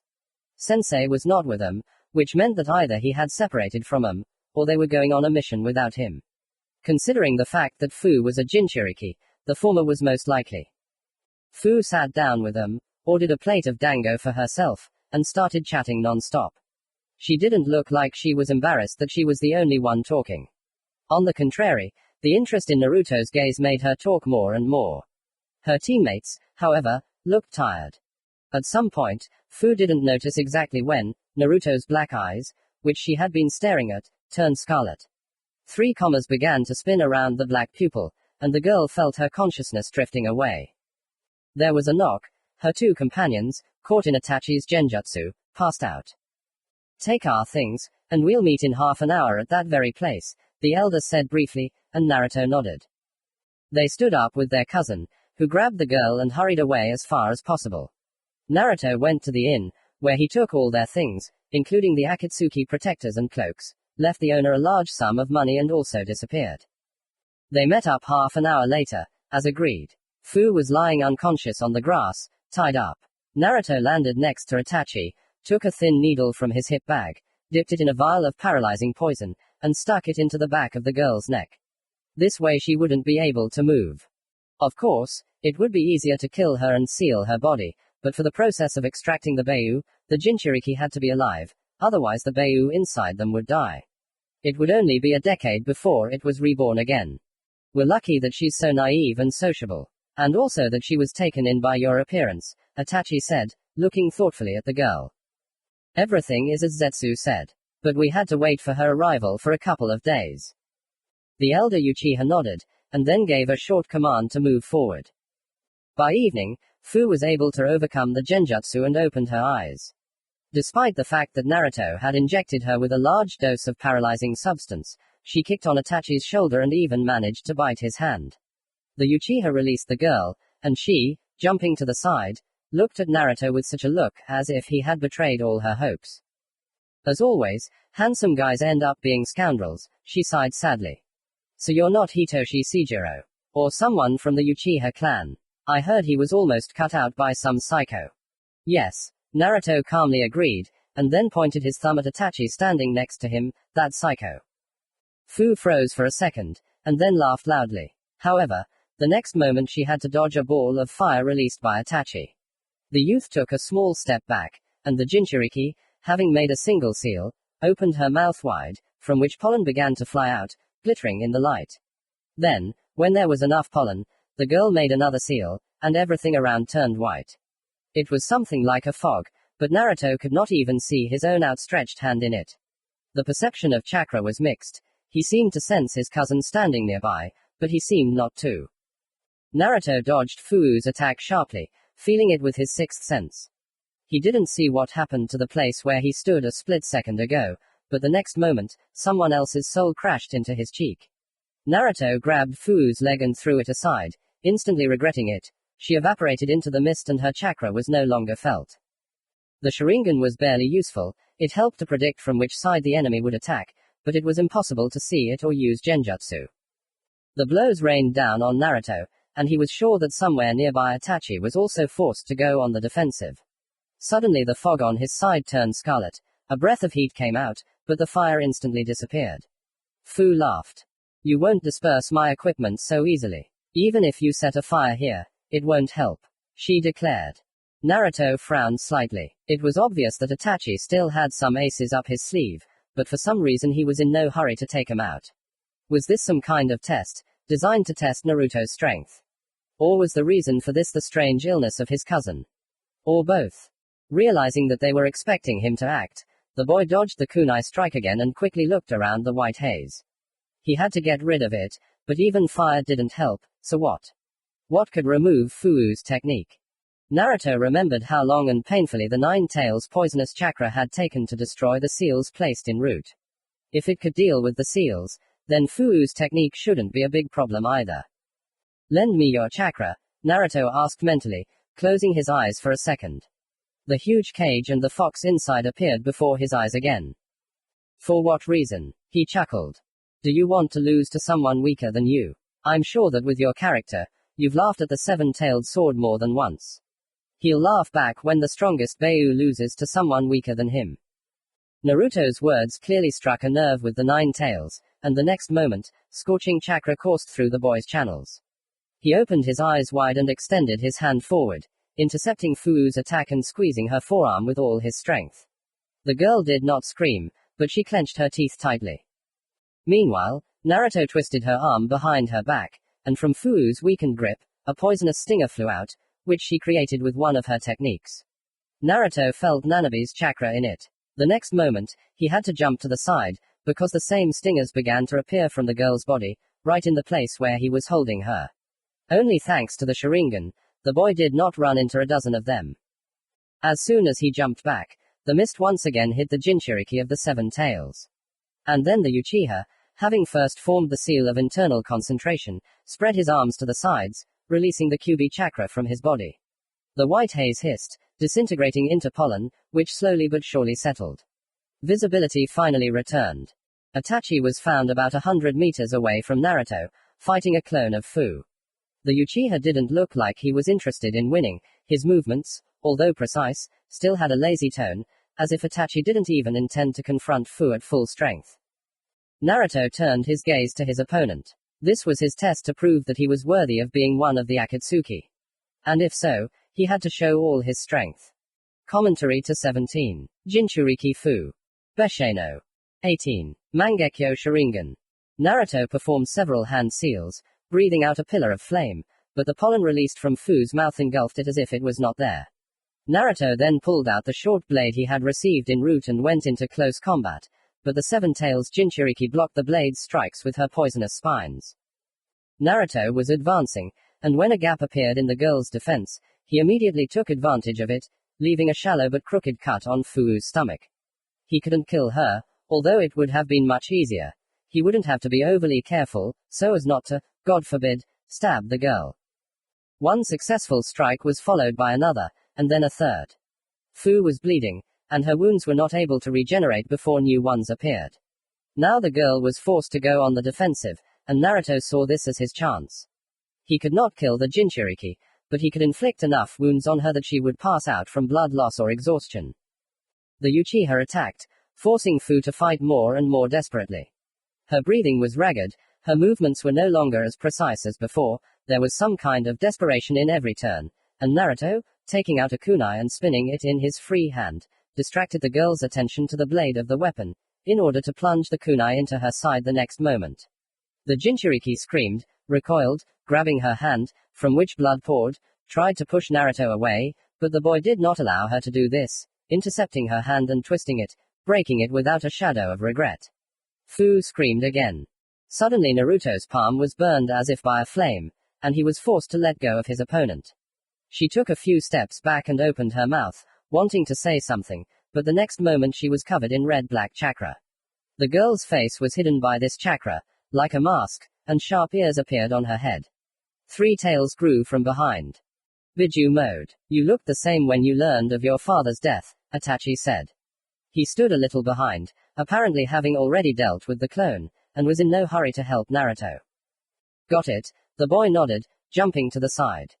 He didn't think that Fu's attack power and speed would increase so much due to the Biju's cover. She attacked quickly, without hesitation.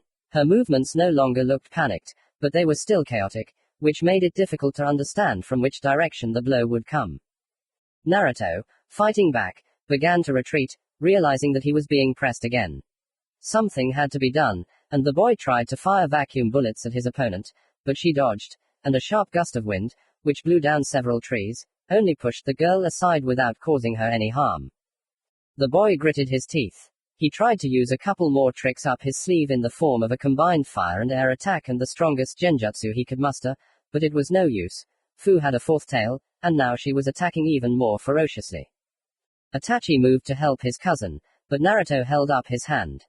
This was his mission, his test, and he was strong enough to handle it on his own. A plan of action was needed, but in a situation like this, coming up with one was no easy task. Despite his intelligence and training, the boy found it extremely difficult to navigate when blows were raining down from all sides.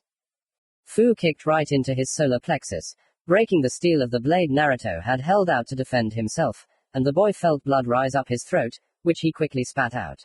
One of the fragments had embedded itself into his body. Fortunately, it wasn't deep. The situation was getting worse and Naruto started looking around frantically. He tried to think of something, but as soon as a thought entered his head, Fu knocked it out of his lungs along with the air. Uchiha caught a brief but hesitant movement from Itachi out of the corner of his eye, and suddenly felt extremely pathetic. He was considered a genius of the clan, graduated from the academy at the age of 6, spent several years in the ranks of the Rutanbu, showed great promise, and in the end. Naruto felt chakra rushing to his eyes, which were immediately pierced by pain. He couldn't help but scream, clutching his face and expecting Fu to finish him off right now, when he suddenly realized that the attacks had stopped. Once the pain subsided, the boy looked up. The world around him became incredibly clear and acquired some kind of orange hue. And then Naruto realized that it wasn't the world that had changed its color, but something red-colored was protecting him. The Uchiha looked around. There was a huge orange skeleton around him, which Fu was attacking, but couldn't break through the defense. This is Susanoo. You have awakened the Mangekyo Sharingan, the boy heard Itachi's voice. Or rather, you awakened it a long time ago, but only now have you consciously used it for the first time. Try directing chakra to one of your eyes. That way you will understand what kind of power you have. The Uchiha nodded, obeying the elder's instructions. Whatever differences there were between them, only Itachi knew what had happened to Naruto and what hidden power he had managed to awaken. The boy felt an unpleasant feeling, as if something was pressing on his eye from the inside, but ignored it, watching with a mixture of surprise and satisfaction as Fu's Beiyu cloak began to steam, as if the girl was losing her powers. The Jinchuriki froze in place in shock, raising her palm to her face and watching as the black and red chakra faded away, revealing a light palm. What did you do? She asked hoarsely. Naruto didn't answer, because he himself didn't know what had happened, but Fu apparently considered it a mockery of her, and anger flashed in her golden eyes. She again folded 2 seals, releasing pollen from her mouth, but it, like the Bijuu's veil, began to thin out in pairs, disappearing. Fu was clearly nervous, tried to create a gust of wind, but it also evaporated. Naruto chuckled thoughtfully. It turns out that with his right eye he literally burned out the opponent's chakra, reducing the technique to nothing. Feeling the taste of victory literally on the tip of his tongue, Naruto put away Susanoo, taking out a kunai. Fu tried to fight the guy in close combat, but, having lost the speed and agility granted by the tailed beast's coating, she turned out to be weak. The Uchiha, accustomed to parrying stronger blows, now perceived Fu as slow and clumsy. Apparently, the girl herself realized this. She created a clone, which, however, instantly dissipated under Naruto's technique, and ran away. The boy caught up with her in the blink of an eye, throwing her on her stomach and twisting her arms behind her back. The Jinchuriki tried to create her poisonous stings, but they turned into smoke. You lost, Naruto said. Don't get your hopes up, Fu hissed. You didn't kill me right after you stunned me, which means you need me alive. Uchiha understood in an instant what the girl was talking about. He pulled away from her slightly, rolling her onto her back with a powerful push and tearing one of the sword fragments out of her hands. Then, obeying some sixth sense, he looked into the girl's eyes, directing chakra into her left eye. Fu froze. You will come with us without resistance. You trust us as yourself, and are ready to carry out any order we give you. If we tell you to die, you will die. If we tell you to kill, you will kill. Understood, Naruto said ingratiatingly. Fu nodded slowly. And then Naruto felt like he was sucked into another world. Before he could blink, he found himself in an unknown place, barely lit by torches and very warm. He heard heavy breathing from behind him. The boy turned around, seeing a huge rhinoceros beetle right in front of him. Seven-tailed, he asked. You, what did you do to Fu? The Beiyu thundered in response. Naruto stretched his hand forward without fear, touching the thin paw. The power emanating from the beast was monstrous, but the same Kyuubi was stronger. Uchiha chuckled, and this apparently angered the Biju. You have the Kyuubi inside you. Fu is a Jinchuriki just like you, and for some reason you're trying to catch her. Why? Let her go, you're alike. She's a good person and she doesn't deserve what you did. Are you friends? Naruto raised an eyebrow. Interesting. And even funny. Are you going to stop me? Can you handle me? The rhinoceros beetle became even more angry, and the previous request disappeared from his voice. He stirred, leaning his powerful body forward, but the chains held him back, not allowing him to get closer to Naruto. The boy raised his head, looking straight into the slits on the Seven Tails helmet. And then, without a drop of fear, the Uchiha began to quickly and deftly climb the Bijuu's body right up to its huge face. When he was right in front of the helmet, he lifted the visor. The Mangekyo Sharingan swirled in his eyes, a bloody tear flowed down his cheek. You lie silently in your cage and don't even think about communicating with Fu. And when you are removed from her body, you don't put up any resistance. From now on, Fu is nothing to you. There is nothing more stupid than a prisoner's friendship with his jailer.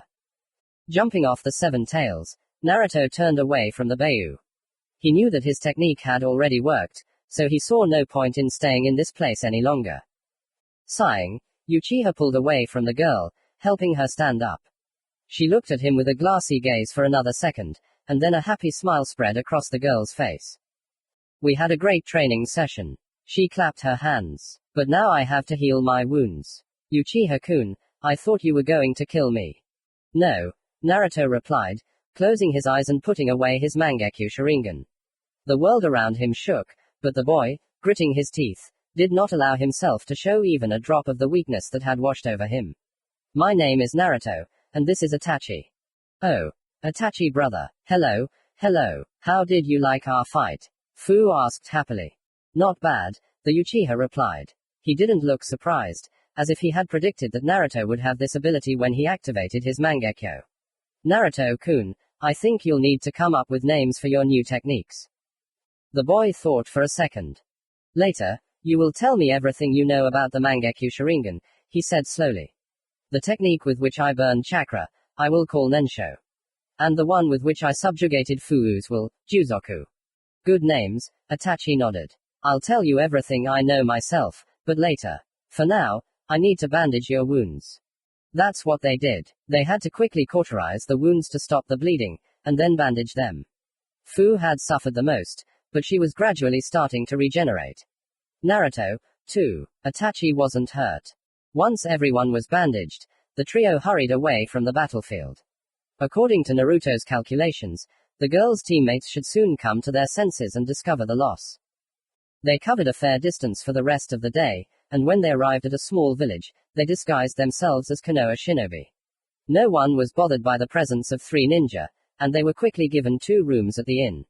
After instructing Fu that if anything happened, she would immediately notify them, Naruto went to the room he shared with Itachi. They changed out of the dirty clothes and into clean ones, and Naruto sat up on his bed, crossing his arms over his chest.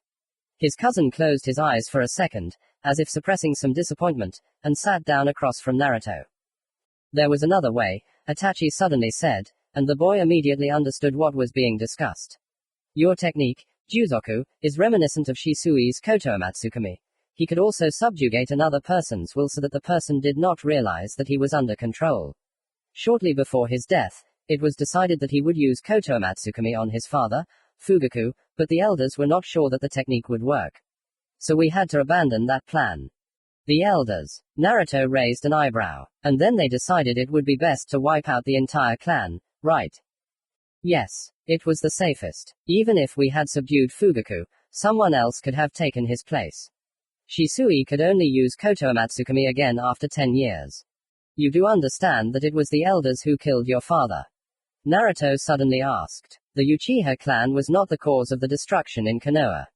On the contrary, they tried to build peace in the village, albeit in such a radical way. Many would have died during the coup, Itachi countered. Not as many as died that night, Naruto snapped. Not only did you kill almost all of your own clan, but you also followed the orders of those who ordered the death of your best friend. During this time, I tried to figure out how I feel about you, and I realized that I feel sorry for you. Lost or spineless, I don't know, but as a person, you are very rotten.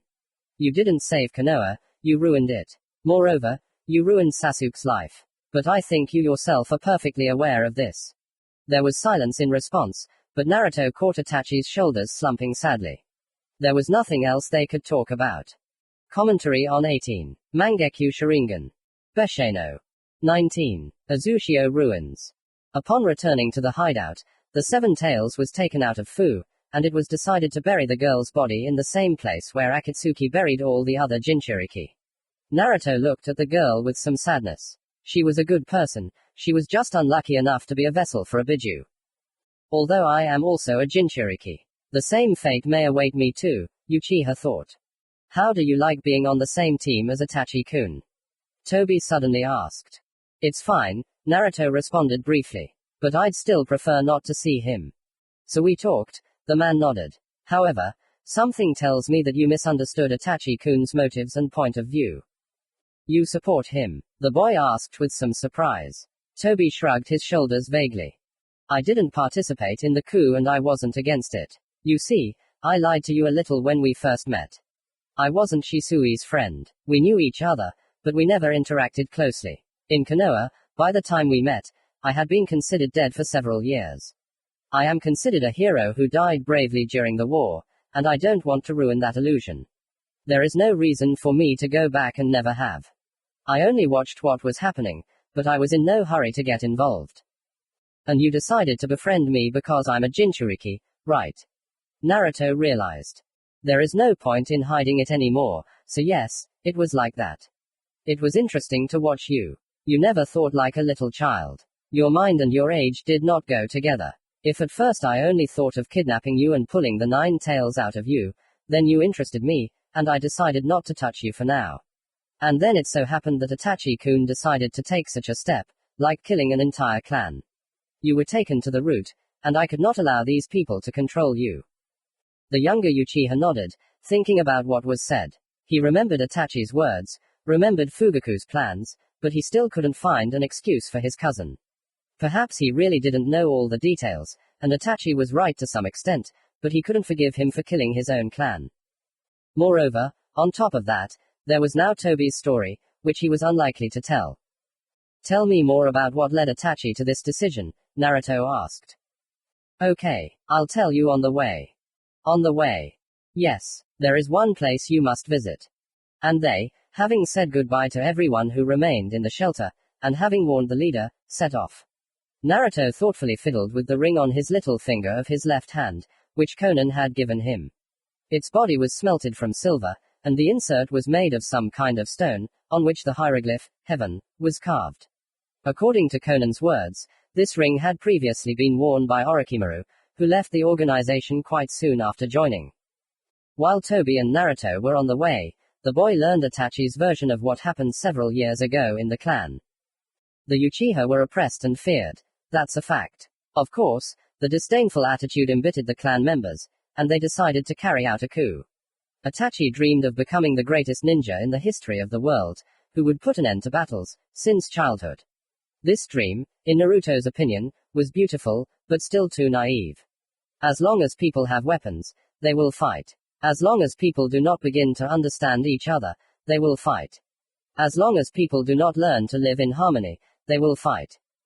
The problem with small skirmishes and major wars was that nature had given people their own character and desires.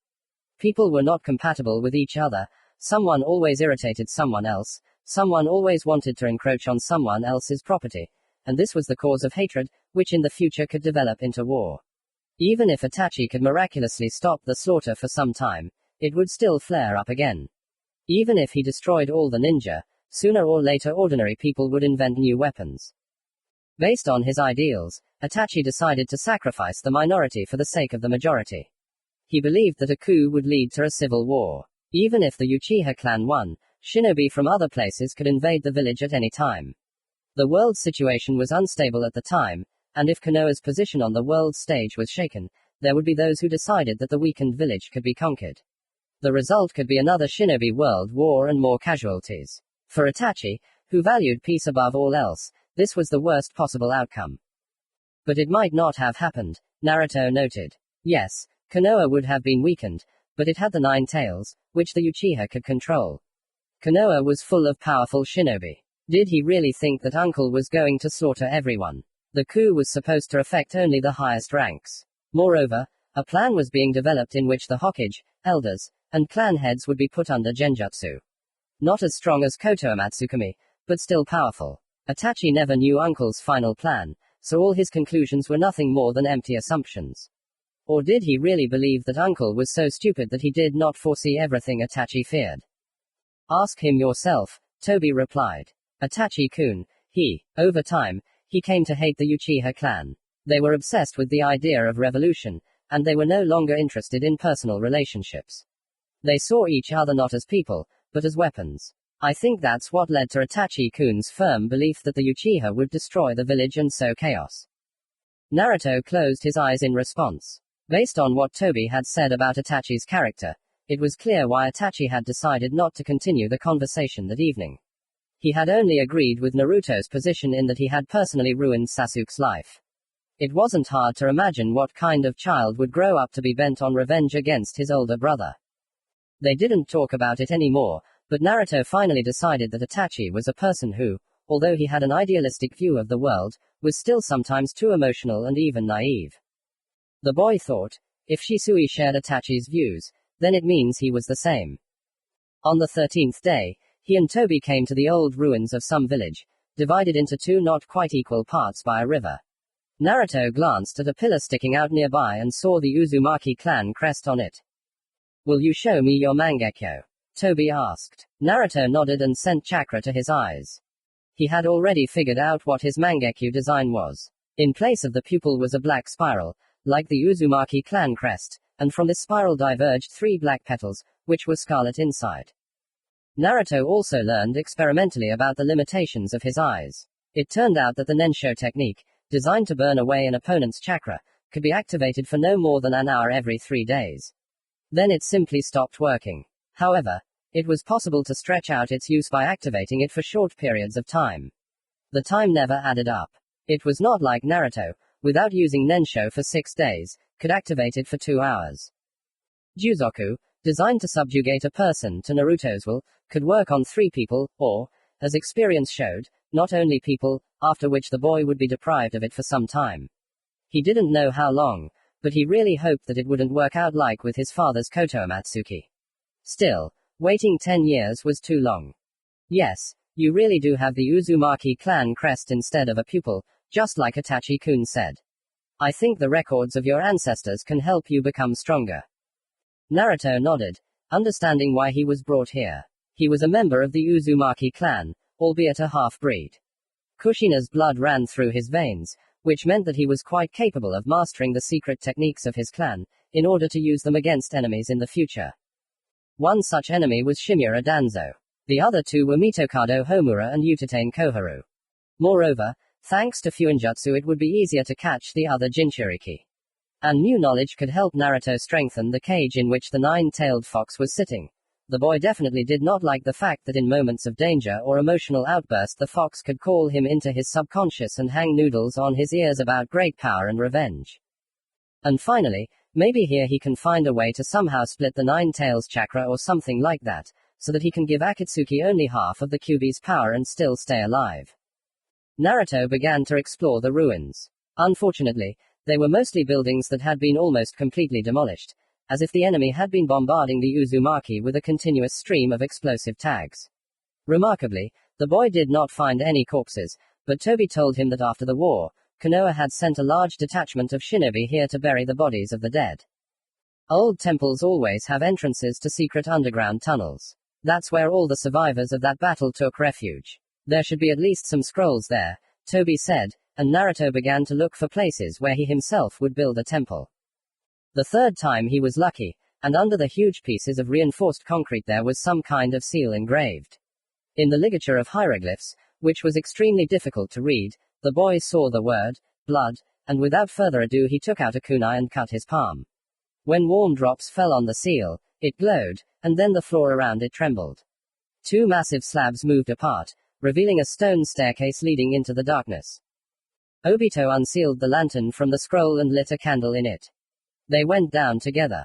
The tunnel was cool and had an unpleasant smell of stale air, but neither Naruto nor Toby winced, even though it was hard to breathe. The stairs led them to a small room. There was no door or archway. Naruto knocked on the wall, listening. The sound was muffled.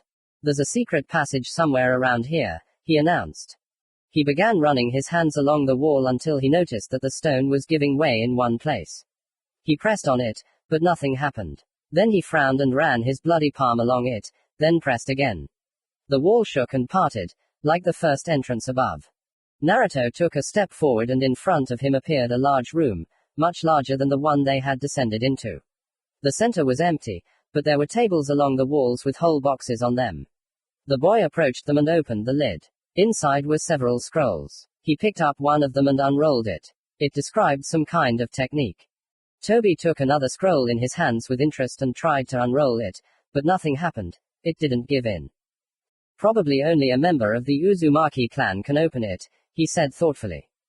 Apparently so. Let's try to find something else. I wonder if these scrolls can be taken out of here.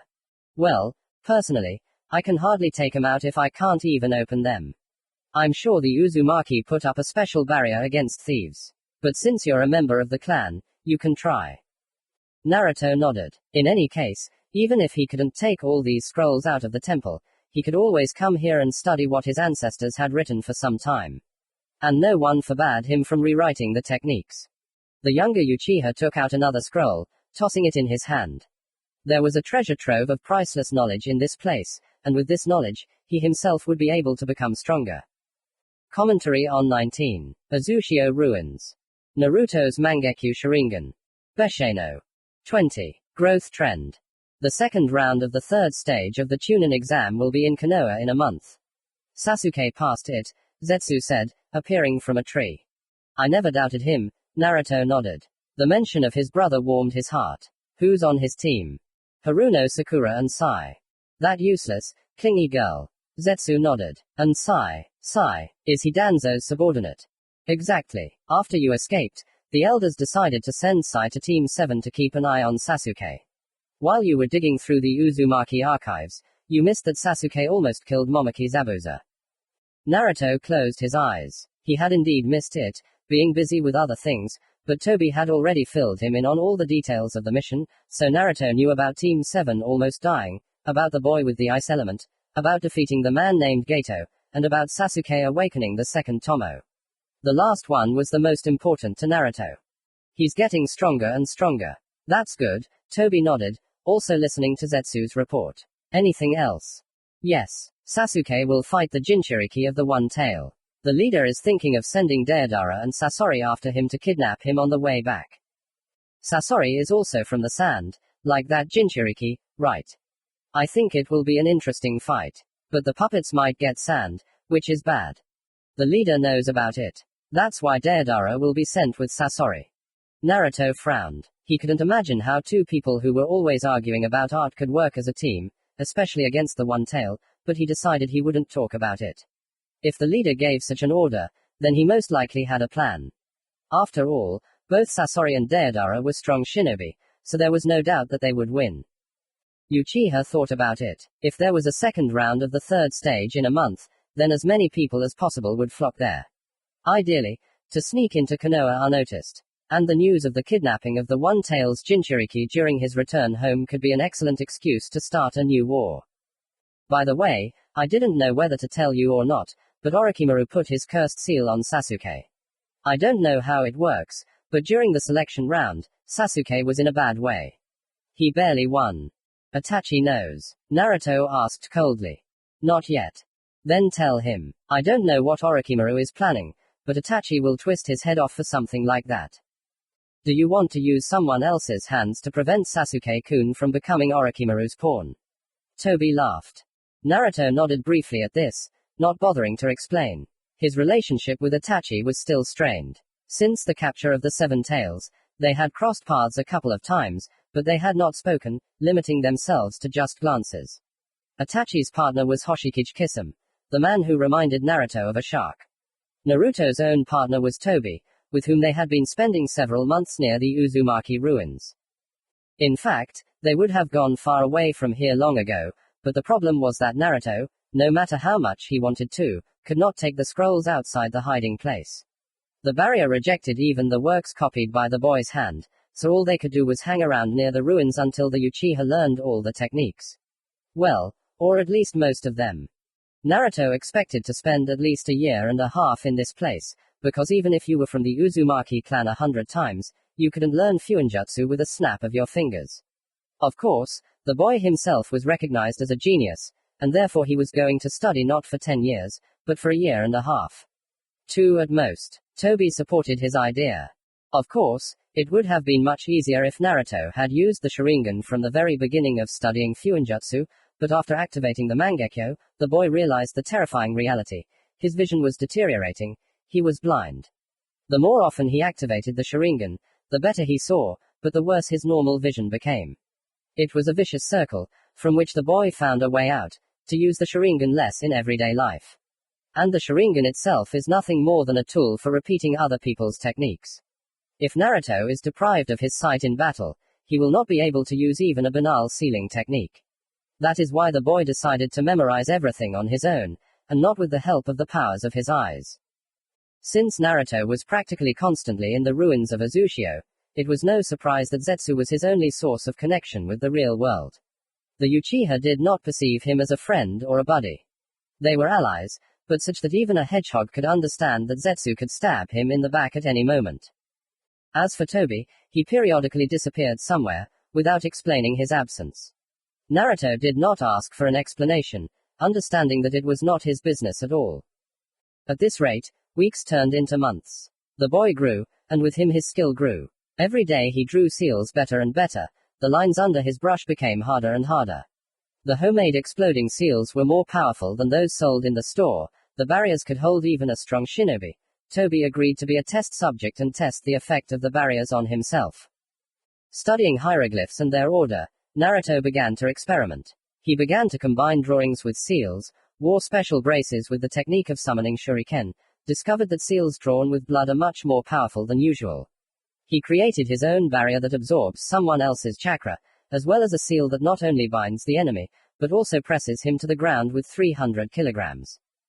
However, Naruto still occasionally went to Akatsuki meetings, mostly when they were discussing the goals achieved or sealing the next Biju. Sasori and Deidara were able to catch the one-tailed after the exam, which was never completed because Orochimaru attacked the village. In the general confusion, Akatsuki captured the dog Nogara and took him to their hideout. Of course, Suna immediately made claims to Konoha, to which Konoha responded by rubbing the elders' noses in the attack that had occurred. The conflict could not be resolved peacefully, and therefore, after several months of intense negotiations, a war eventually broke out, as expected. The problem was that Uzushio was not that far from the front, which meant that there were many shinobi wandering around the ruins. Naruto, afraid of being discovered, quickly invented a new seal that made him invisible and inaudible. Suna did not disdain to use the services of Akatsuki, and therefore Kakazu and Hidden fought on their side. However, Konoha itself had its trump cards. It had the genius of the Nara clan and the Sharingan of Kakashi Hatake. There were also rumors that Shimura Danzo himself, who became the new Hokage after the death of the third, went out to fight Kakazu. No one knew the details of that fight, because the man left no witnesses alive, but Kakazu was defeated. Not only Suna and Konoha, but we also suffered losses, Naruto said thoughtfully. Were you able to find out anything about Danzo's strength? I wouldn't be a spy if I couldn't, Zetsu answered. But it's better for you to learn about everything from a direct participant in the events, the one who gave Danzo his power, from Orochimaru. The boy, although already a young man who had recently celebrated his 14th birthday, was dissatisfied with this answer, but Zetsu refused to say anything else. When Uchiha joined Akatsuki, he was only 12. Half a year later, when it was almost mid-October, and Konoha and Suna had unleashed a war, Naruto turned 13. The fighting had already lasted a year, in which the Hidden Stone, whose Jinchuriki had not yet been kidnapped, had gotten involved. Cloud and Mist were left out. The Raikage considered himself above any stupid arguments, and the Mizukage had only just finished restoring peace after the Civil War, and therefore was in no hurry to get involved in new battles. But it won't last long. If none of these three wins soon, then Kiri or Kumo might enter the war with fresh forces and gain the upper hand, Naruto realized. As for Sasuke, he took no part in the war. Itachi had spoken with Orochimaru and apparently used some technique on him, because the Sannin still removed the cursed seal from Sasuke's body and took him to Otogakure, where he taught him his own techniques. He no longer tried to take his body or appropriate the Sharingan. In Konoha, Sasuke was officially recognized as a renegade, but Naruto himself knew that it was better that way than for his brother to be cannon fodder. If you want, you can meet Sasuke, Tobi suggested once. Is Akatsuki allied with Orochimaru? Naruto raised an eyebrow. I thought he was kicked out a long time ago and no one wants to even hear his name anymore. Itachi-kun made it so that Orochimaru is now on our side. Not a member of the organization, but still, yes, an ally who is unlikely to betray. Naruto thought for a few minutes and finally agreed. He had nothing to lose. Tobi immediately activated the Mangekyo, transporting them to one of Orochimaru's secret hideouts.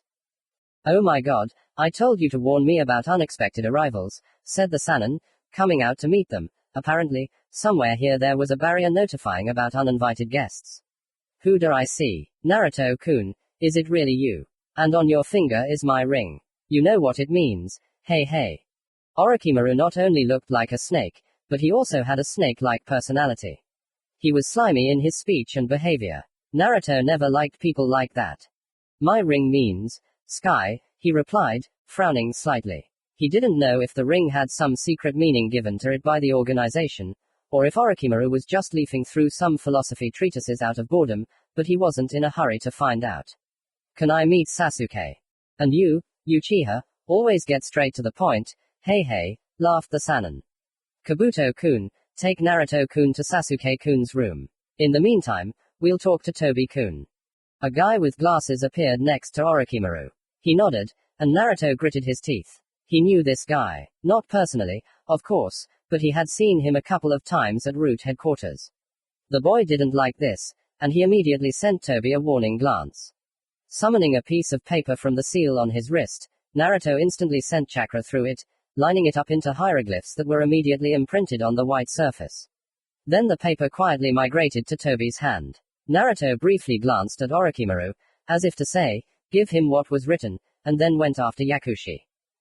Kabuto was the perfect spy. Inconspicuous, he could sneak into any hidden village under the guise of a shinobi. Naruto knew that in at least 2 he pretended to be a chunin, in 1 he pretended to be a genin, and in 3 more he pretended to be an ordinary villager without chakra. Considering the fact that Kabuto was considered a spy in several villages at once, Naruto didn't even know who his true allegiance was. In any case, the young man didn't like the very idea that Yakushi could now be watching Sasuke on Danzo's orders. And he didn't even doubt that this was the case. The guy led Naruto to one of the many rooms, and then hurried to leave. Uchiha knocked and opened the door. Sasuke was sitting on the bed and studying some scroll. When a stranger entered the room, he tore himself away from reading and looked up. Naruto, Sasuke whispered in surprise, and then his lips curved into a slight smile. It's good to see you. It's been a year and a half since we last met. Yes, the young man agreed. I've been learning new techniques all this time. Will you show me? We'll see. Some of them I haven't tried on people yet, so they might be dangerous. I don't want to hurt you.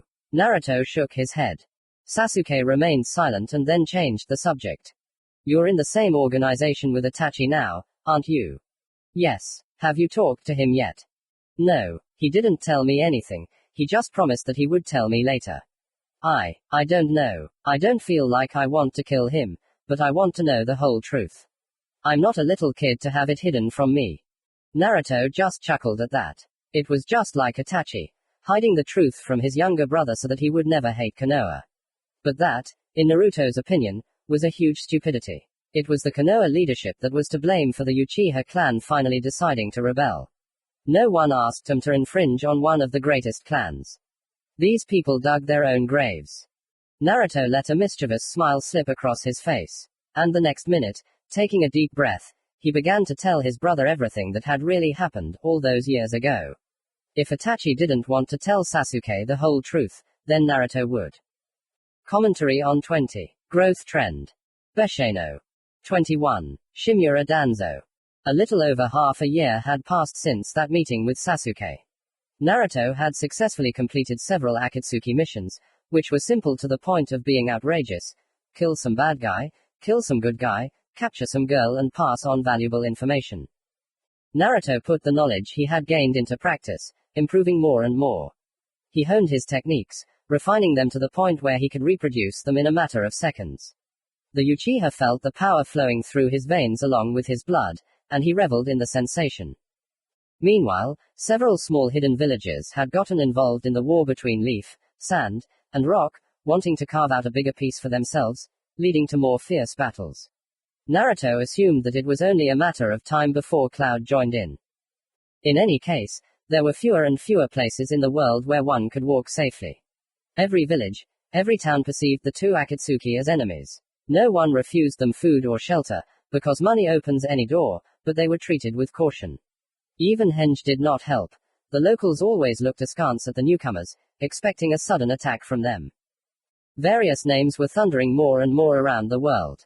The world was filled with rumors about war heroes, and Naruto himself would not have attached much importance to them, if not for one, but more and more people were talking about a mysterious man who, although not a shinobi from Konoha, fought with all his might on its side. His face was always hidden behind a raven mask, and his eyes glowed scarlet in battle. He was fast and precise in his attacks and never wasted time on talking. No one heard his voice. He communicated using sign language and always warned the Konoha squads about ambushes and traps. The first time anyone heard of him was when he saved a team of genin from Leaf a month ago. Since then, he began to appear on the front lines more and more often, but he was never in a hurry to get close to anyone and take off his mask. There were also rumors that the Hokage had declared a hunt for him. And the longer Naruto listened to these conversations, the more the thought took root in his head that this very man was his father, Shisui Uchiha. There were not so many survivors from the Uchiha clan. You can count them on the fingers of one hand. Only 2 people called the Crows, Itachi and Shisui. And even then, the first was constantly in the company of Kisame, and now he went to the Hidden Mist. It also seemed strange that the Hokage decided to hunt the one who saves his subordinates. This could only mean one thing. Danzo knew who was hiding under the mask, and was afraid that this person would ruin all his plans, and therefore wanted to catch him as soon as possible. The conclusion about who this mysterious raven was, as the people called him, was obvious. I'm sure that not only Danzo figured out who was hiding under the mask, but other people who were personally acquainted with my father did too, Naruto said, thoughtfully looking at some point on the opposite wall. He's not exactly hiding, Toby told him. Anyone smart enough could put 2 and 2 together. Is it possible that he does this so that I will understand that he is alive? Or so that I will find him myself? Quite possibly. After that they fell silent. Okay. Toby stood up from his seat. We have to go. Naruto nodded and stood up after him. They left the tavern where they had been sitting for some time, and then Toby moved them to a place not far from the ruins of some building. The young man looked around. Someone had once lived here, but now only rare lonely stone fragments of walls remained from the dwelling. Under their feet was a stone path, eroded by time, through which numerous grasses were pushing through. Naruto took a deep breath of fresh air. The place was beautiful. However, there was no time to admire. The boy took out several scrolls, bit his finger and began to walk around the area, preparing one of his most powerful barriers. It was supposed to keep the enemy inside, not giving him the opportunity to get out, and stealthily take away his chakra. Naruto also began to make various traps that, when the enemy approached, was supposed to release kunai with shurikens or release chains. It took Naruto about half an hour to prepare, but he was pleased with the result. He patted his hands, thereby removing all the dirt and dust from them, and turned to Toby. It's time. He nodded and then disappeared into the funnel. Naruto hid behind one of the remaining stone walls and bit his lip, trying to suppress his excitement. He was about to face one of his most difficult missions. He was going to kill Shimura Danzo. Thanks to his cooperation with Orochimaru, Uchiha was able to find out how Danzo had managed to kill Kakazu, and he did not like what he heard. The fifth Hokage's right arm was an artificial one made from Hashirama Senju's cells, with a dozen Sharingan implanted into it. When Naruto heard this, his blood boiled with anger. He felt a fury and a loathing for Danzo that he had never felt before. For what he did, I will destroy him, Naruto decided then. And now the time has come.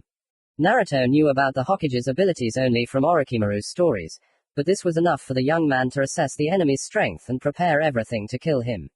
Now all that was left was to wait for Toby to bring Shimura. However, not even 5 minutes had passed before they appeared not far from the barrier. Danzo took a fighting stance, attacking Toby with vacuum bullets, but they flew through the man. Your opponent is not me, but him, Toby said. Naruto sighed and came out from behind the wall. Long time no see, Hokage-sama, he said coldly. Welp, Danzo hissed back. Thought you could ask your friend to sneak me out of the residence and then kill me here yourself. You are as insightful as ever. A smirk crossed Naruto's lips. The Hokage straightened up, casting a dissatisfied glance at the Uchiha. The young man understood perfectly well that he was considered an overconfident fool, even though his father was Uchiha Shisui himself. The reason for this could only be that Danzo highly valued his abilities, believing that Naruto was not an opponent for him. However, on the Uchiha's side was not only knowledge of Shimura's techniques, but also the traps he had prepared, the Mangekyo Sharingan, the enemy's advanced age, his dismissive behavior, and most importantly, Toby. Danzo clearly considered Toby a much stronger enemy, and therefore in the fight with Naruto he would conserve as much chakra as possible in order to fight Toby later. Well, I should teach you a lesson. With that, Danzo pulled his bandaged hand out of his clothes, removing the bandage and revealing a pale hand with a dozen Sharingan on it. Naruto pursed his lips. Orochimaru hadn't lied. That bastard had actually implanted something that should belong to the Uchiha clan. A pair of weights fell to the ground, and then Danzo made several seals. Their sequence was well known to Naruto, and so he hurried to throw a smoke bomb at the enemy, then activating Susanoo. A powerful vacuum wave collided with the armor, causing neither it nor Naruto any harm. The next moment, Uchiha jumped up, taking out a kunai and sending the wind element at it. The boy instantly attacked his opponent, cutting the air near his head. Danzo stopped his hand with his own, but immediately received a powerful blow to the side. The man had to let go of Naruto and take a couple of steps back. The boy narrowed his eyes. There were literally a few meters left to the barrier. He formed the dog, horse, and bird seals, summoning a powerful gust of wind. The Hokage took a few more steps, then sent chakra to his feet. Naruto immediately engaged him in close combat again, wielding a kunai. Danzo drew his own, and now the ruins were filled with the sound of iron striking each other. The next blow of the blade landed right on Naruto's cheek. Danzo swung again, and the boy tried to dodge, but he couldn't move his hand. He froze, and scarlet symbols began to crawl across his skin, gradually turning black. A powerful kick landed right on his solar plexus, and the Uchiha felt the blood boil in his throat. Well, that's it, Shimura said. He swung the kunai, aiming straight at Naruto's heart. The boy instantly activated Susanoo, and the weapon shattered into pieces in Danzo's hands. Everything for you, Naruto answered, who quickly found a way to free himself from this seal. A ghostly, bony hand wrapped around Danzo's torso, squeezing. Naruto injected a little more chakra, and muscles began to form on the bones. The grip tightened. Blood began to form on Shimura's lips, running down his chin in viscous drops. Then a soft crunch was heard. The man's spine was broken. The body in Susanoo's grip flickered, disappearing, and Naruto spun around, noticing Shimura behind him. One of the Sharingans on his arm was closed. The boy frowned. You're using a Izanagi, then, he said thoughtfully. Now it became clear to him why Danzo had so many Sharingans on one hand and how exactly he was able to defeat Kakazu. And you, apparently, have awakened the Mangekyo Sharingan. I wonder what abilities you have. You are your father's son, which means that you too should be able to subjugate people.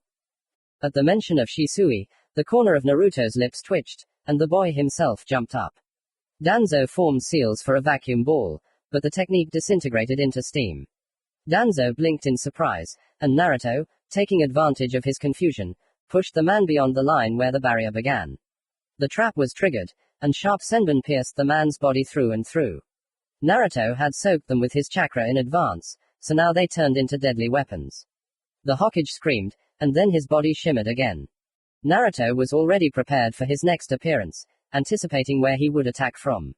The space in the barrier was Naruto's territory. He knew everything that was happening inside. Danzo was all in the palm of his hand for the Uchiha. A powerful blow from Susanoo's fist pinned Shimura, who had just appeared, killing him again. The third eye closed, and Naruto turned sharply, folding seals and touching the ground. A ligature of hieroglyphs ran along it, rushing to the place where Danzo had appeared. The man jumped back, but the next moment he was trapped in chains. They bound him, burning through his skin no worse than hot metal. The air smelled of scorched flesh, and the next moment Naruto thrust a kunai straight into Shimura's heart. After that, the Hokage became much more careful and tried to repel the next trap of numerous shurikens and kunai flying at him with a powerful gust of wind, but Naruto again dispersed his technique with his nensho. Danzo's body was again pierced by a sharp weapon. Naruto felt a slight sense of glee. He only had 5 more times to kill Shimura. Danzo appeared again and they continued. The man now did not hold back his power, using all his chakra and no longer saving it for the fight with Tobi, but this was exactly what Naruto wanted. The more chakra Danzo used, the more of it was absorbed by the barrier. Moreover, each Izanagi technique required a lot of strength. At this rate, Shimura would soon become exhausted, earning himself exhaustion. However, using more chakra did not help Danzo at all. The man was able to avoid several traps, but all his techniques evaporated in the blink of an eye. As soon as the man began to form wooden fetters or aerial attacks, they turned into steam. Naruto gritted his teeth. His eyes hurt, especially the one that controlled Nensho. A scarlet tear had been running down his cheek for a long time, but the young man could not allow himself to relax until he finished off Shimura. The 6th, 7th, 8th and 9th eyes closed on the opponent's hand. Only the 10th remained, and Naruto used Susanoo again. A sword flashed in the warrior's hands, piercing the clearly tired Danzo through and through. The man coughed up blood, falling to his knees and shimmering again. When he reappeared, Naruto pinned him to the ground, but was in no hurry to kill him. More important to the boy was taking what Danzo should never have had. Shisui's eye. Naruto leaned over Shimura, reaching out and cutting the bandages on his face. The man was spitting, but he couldn't move. The Uchiha had cast a paralyzing seal on him, much more powerful and effective than the one he had used himself. A scarlet eye with 3 tomo looked at Naruto. The boy took a shaky breath. He could feel the chakra around the eye. It definitely belonged to Shisui.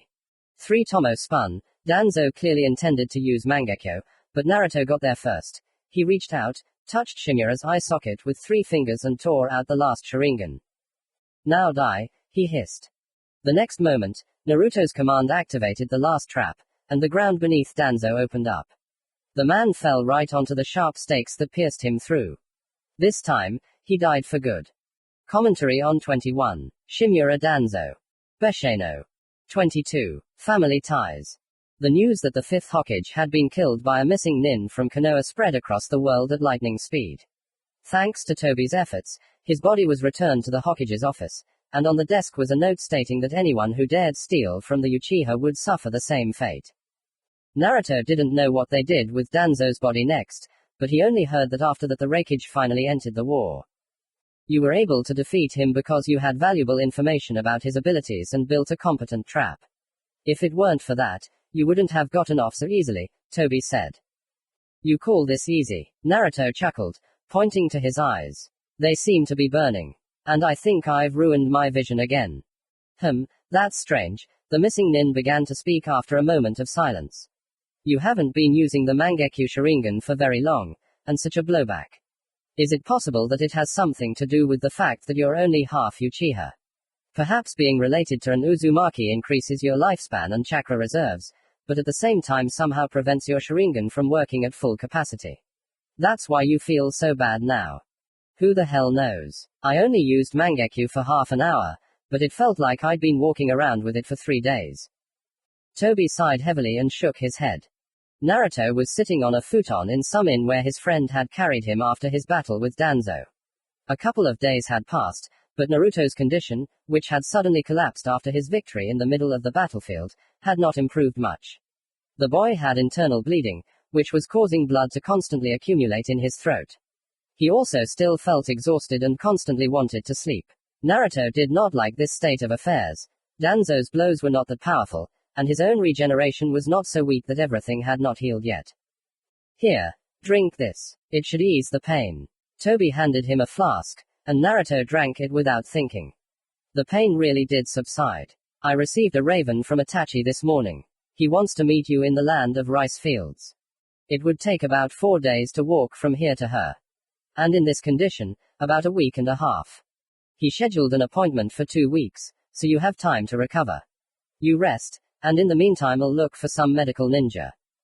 Akatsuki urgently needs to recruit a medic nin, Naruto answered quietly. Sasori Dono is enough for us, Toby waved it off. If he starts treating you, he'll either poison you or turn you into a puppet. No thanks. Naruto said this with a smile on his face. Deep down inside he was proud of the fact that he knew many outstanding people that joined their organization. Even if some of them were someone like Hiden or Deodara. With this thought, Uchiha fell asleep, only to wake up a day later. He felt better, but the weakness was still there. So, Naruto spent a week and a half being treated. This alarmed the boy. He had not used Mangekyo for so long and so often that after a fight in which he had not suffered so much, he would lie in bed for so long. Toby, who had not left him all this time and given him healing potions, only shrugged his shoulders, saying that the reason for this could be, again, the fact that Naruto was a half-breed. Uchiha recalled the day he first unknowingly activated the Mangekyo. That was the day he learned of his father's death. After that, he spent a long time in the hospital, and after returning to the clan's home district, he felt simply terrible. Based on this, Naruto was ready to believe Toby's hypothesis. It also explained the reason why Naruto had never experienced anything like this before when using a normal Sharingan, not a Mangekyo. The Mangekyo was a complex, high-ranking technique that required a large amount of chakra and had a strong backlash. Accepting this explanation, Naruto calmed down, promising himself that he would use Mangekyo as little as possible from now on. Or perhaps he would transplant Shisui's eyes into himself to gain eternal Mangekyo, regain 100% vision, enhance his abilities, and reduce the impact. Naruto already had one eye. He was going to take the other from his father when they met. Uchiha had imagined their meeting more than once, and each time the images in his head warmed his heart. He swore to himself that he would ask his father to exchange eyes. When a week and a half had passed, Naruto was already firmly on his feet and ready to go meet Itachi. They left the hotel early in the morning and arrived at the meeting place only at noon on the 4th day. They found Itachi quite quickly. he had sent a raven in advance with a note about the meeting place. What Naruto certainly didn't expect was that Itachi would not be alone, but in the company of a man the boy didn't know. However, as soon as he got a little closer and felt his chakra, Naruto felt his legs weaken and not a single thought remained in his head. Yes, Naruto dreamed of meeting Shisui, but he didn't expect it to happen so soon. Daddy, he managed to say uncertainly. The stranger removed his raven mask, revealing his face to Naruto, which was crossed by a scar that started above his right eyebrow, went across the bridge of his nose and ended on his left cheekbone. His black eyes looked at the boy with warmth. Long time no see, Naruto, he said. His voice was a little hoarse, but it still belonged to Uchiha Shisui. Tears welled up in the boy's eyes, which he quickly brushed away. You could have warned me that you were alive. Shisui just shrugged at this. Naruto knew his father had his reasons for not telling him, but an unpleasant resentment pierced his heart. I think you two should talk in private, Itachi said. Then go back to the inn. Shisui nodded, throwing his cousin a final thank you, and waited until he disappeared with Toby. When they were gone, the Uchiha sat down right on the grass and looked at Naruto heavily. The young man landed next to him. You've grown so much, Shisui said distantly. You haven't changed, Naruto countered. Why now? You killed the Hokage. Just 3 words, spoken in a sad tone, were like a huge boulder falling on Naruto's shoulders. He blinked in surprise, at first not understanding what his father meant, and then anger boiled in his veins. A scarlet veil covered his eyes in an instant. Naruto didn't even immediately realize that he had activated the Sharingan. You decided to meet me just because I killed that useless old man. Are you that worried about Konoha? About the village that destroyed our clan? About this rotten place? Seriously? And if I hadn't killed Danzo, then what? Would you still be running from me? To answer your questions, yes, I am worried about Konoha, and no, I wouldn't continue to run from you. I was able to contact Itachi not long ago to help me find you. Even if you hadn't killed the 5th, I would still be standing here next to you. Then what's the point of all this farce about the Hokage? Do you want to scold me? Shisui closed his eyes. Even before you were born, I chose a side. I knew that if something like a clan rebellion were to happen, I would betray my comrades and stay on Konoha's side. Yes, Konoha is not so beautiful, it is full of imperfections, but isn't that beautiful? That is what makes me protect it to this day. When you were born, I wanted to protect Konoha even more. I secretly betrayed the clan and became the Hokage's servant. I told him about Fugaku-san's plans and passed on valuable information. I wanted to create a safe home for you, to which you could always return, and Konoha could be that home.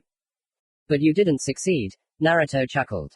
Yes, I didn't succeed. The 3rd, the elders and I came up with a plan where I would take control of Fugaku-san's mind, but that plan turned out to be unreliable. I was attacked and my eye was stolen. Naruto silently took off his wristband, showing the seal on his wrist. He put 2 fingers on it, as if he was going to check his pulse rate. There was a quiet pop, and in the Uchiha's hands was a small glass flask, inside of which an eye with an activated Sharingan was floating in an incomprehensible solution. Here it is. I took it from Danzo. He implanted 10 Sharingans into his arm, which allowed him to use as a nagi. And then he replaced his right eye with yours. I took what was never his. Do you still want to protect him? I never wanted to protect him. I wanted to protect Konoha. Shisui shook his head. Thank you, Naruto. I gave my other eye to Itachi, and he gave it back to me the same way. I gave it to him before jumping off the cliff. I believed that I would die, and my only regret was that I would not be able to provide you with a decent childhood. But who knew that I would survive? I got this scar that day. I decided that if I did not die then my life path had not come to an end, and I should do something else. I found a medic nin and had him transplant the eyes of my distant relative, but they did not take well and constantly hurt. It took me a long time to recover, but in the end I was able to get back on my feet. For some time, I lived as an ordinary person, worked in the fields and collected rumors.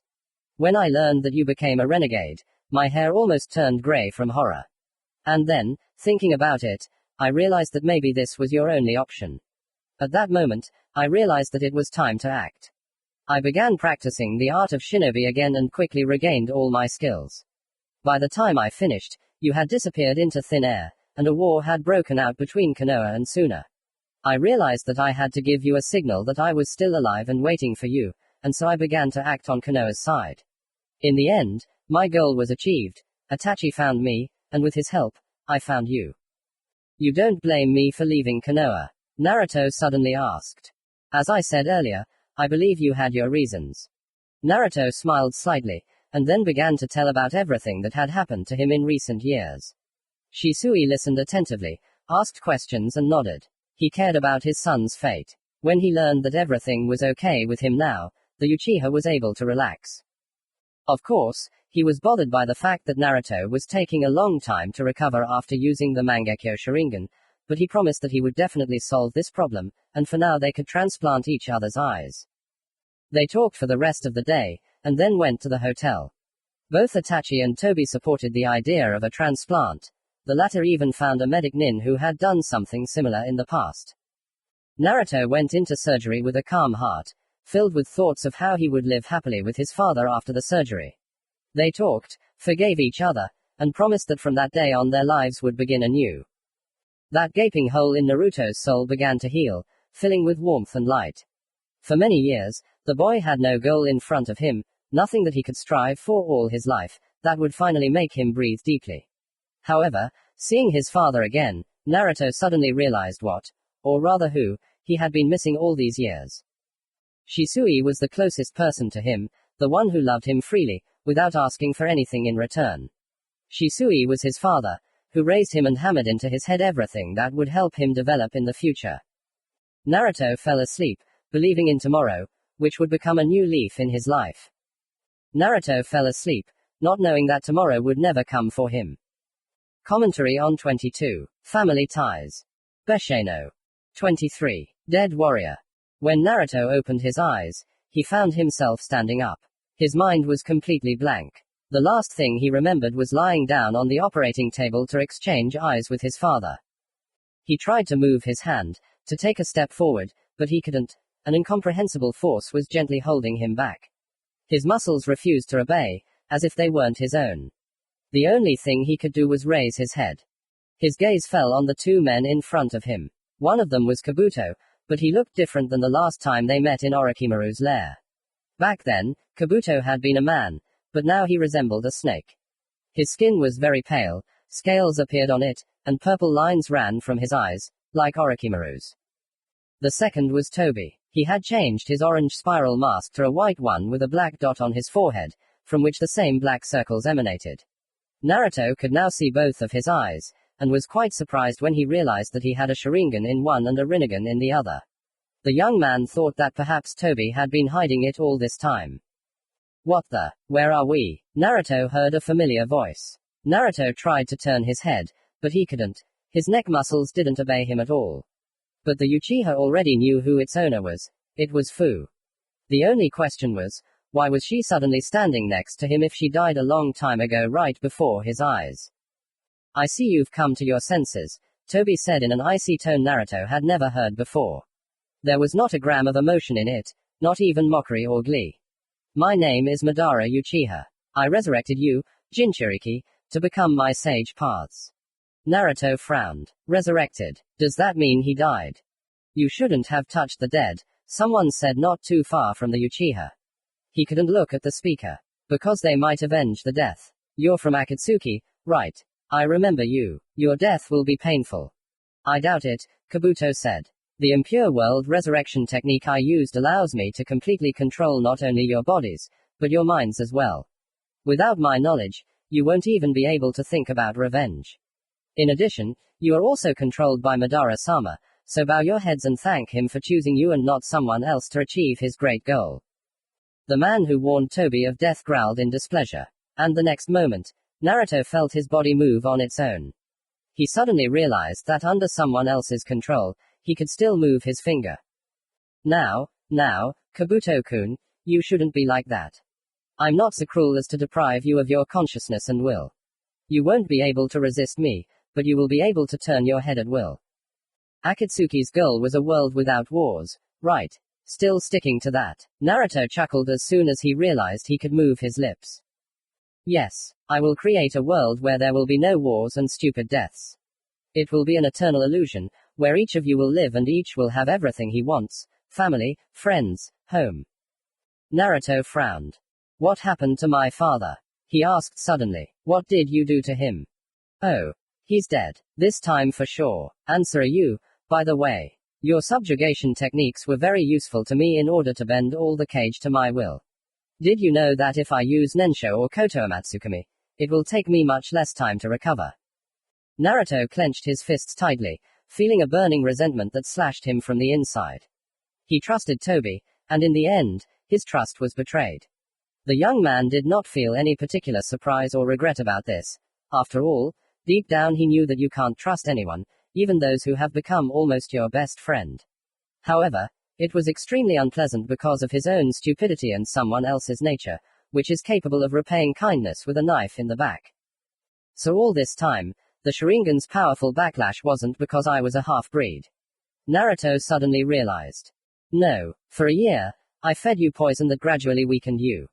The doses were small, so you wouldn't notice, but all this time the poison was accumulating inside you. The moment you killed Shimura Danzo and got me Shisui's Sharingan, you became useless.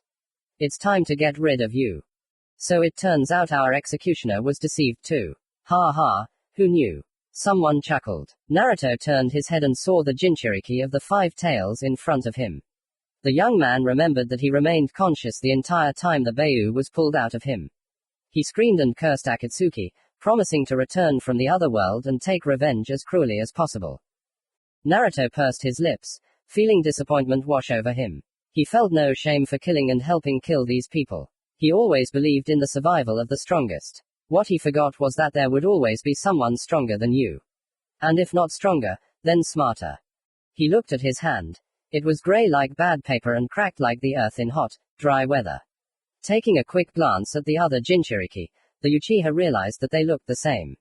Apparently, this was a characteristic of all the reincarnated ones. In all, we've captured 8 Jinchuriki in the years that Akatsuki has existed, and the only one left is Killer Bee, who has the 8 tails sealed within him, Obito said. 6 of you will be my sage paths, and 2 will go to the front. Gaara, Yugito, you go to war, and the rest of you must join me in capturing the 8 tails. Your Bayu have some kind of special connection with each other, so use that to locate it. 2 people stepped forward, a boy and a girl. The boy was obviously Gaara. Naruto remembered them killing him. He was the second one, after Fu, from whom he had taken the Bayu.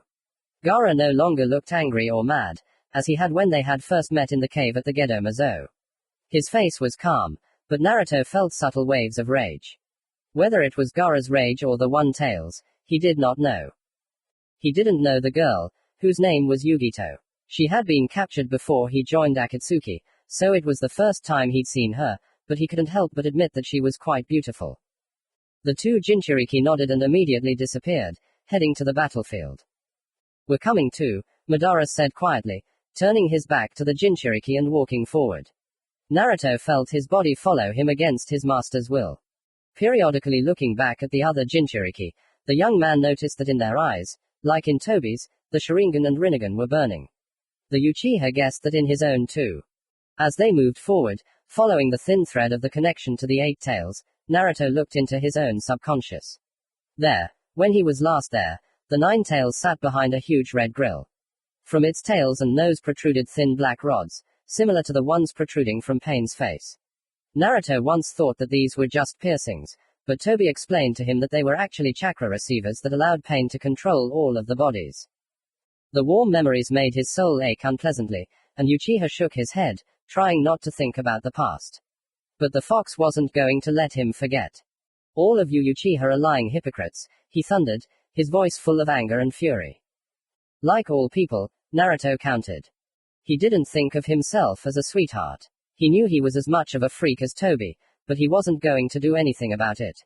He was raised this way in root, and that was his job as a shinobi.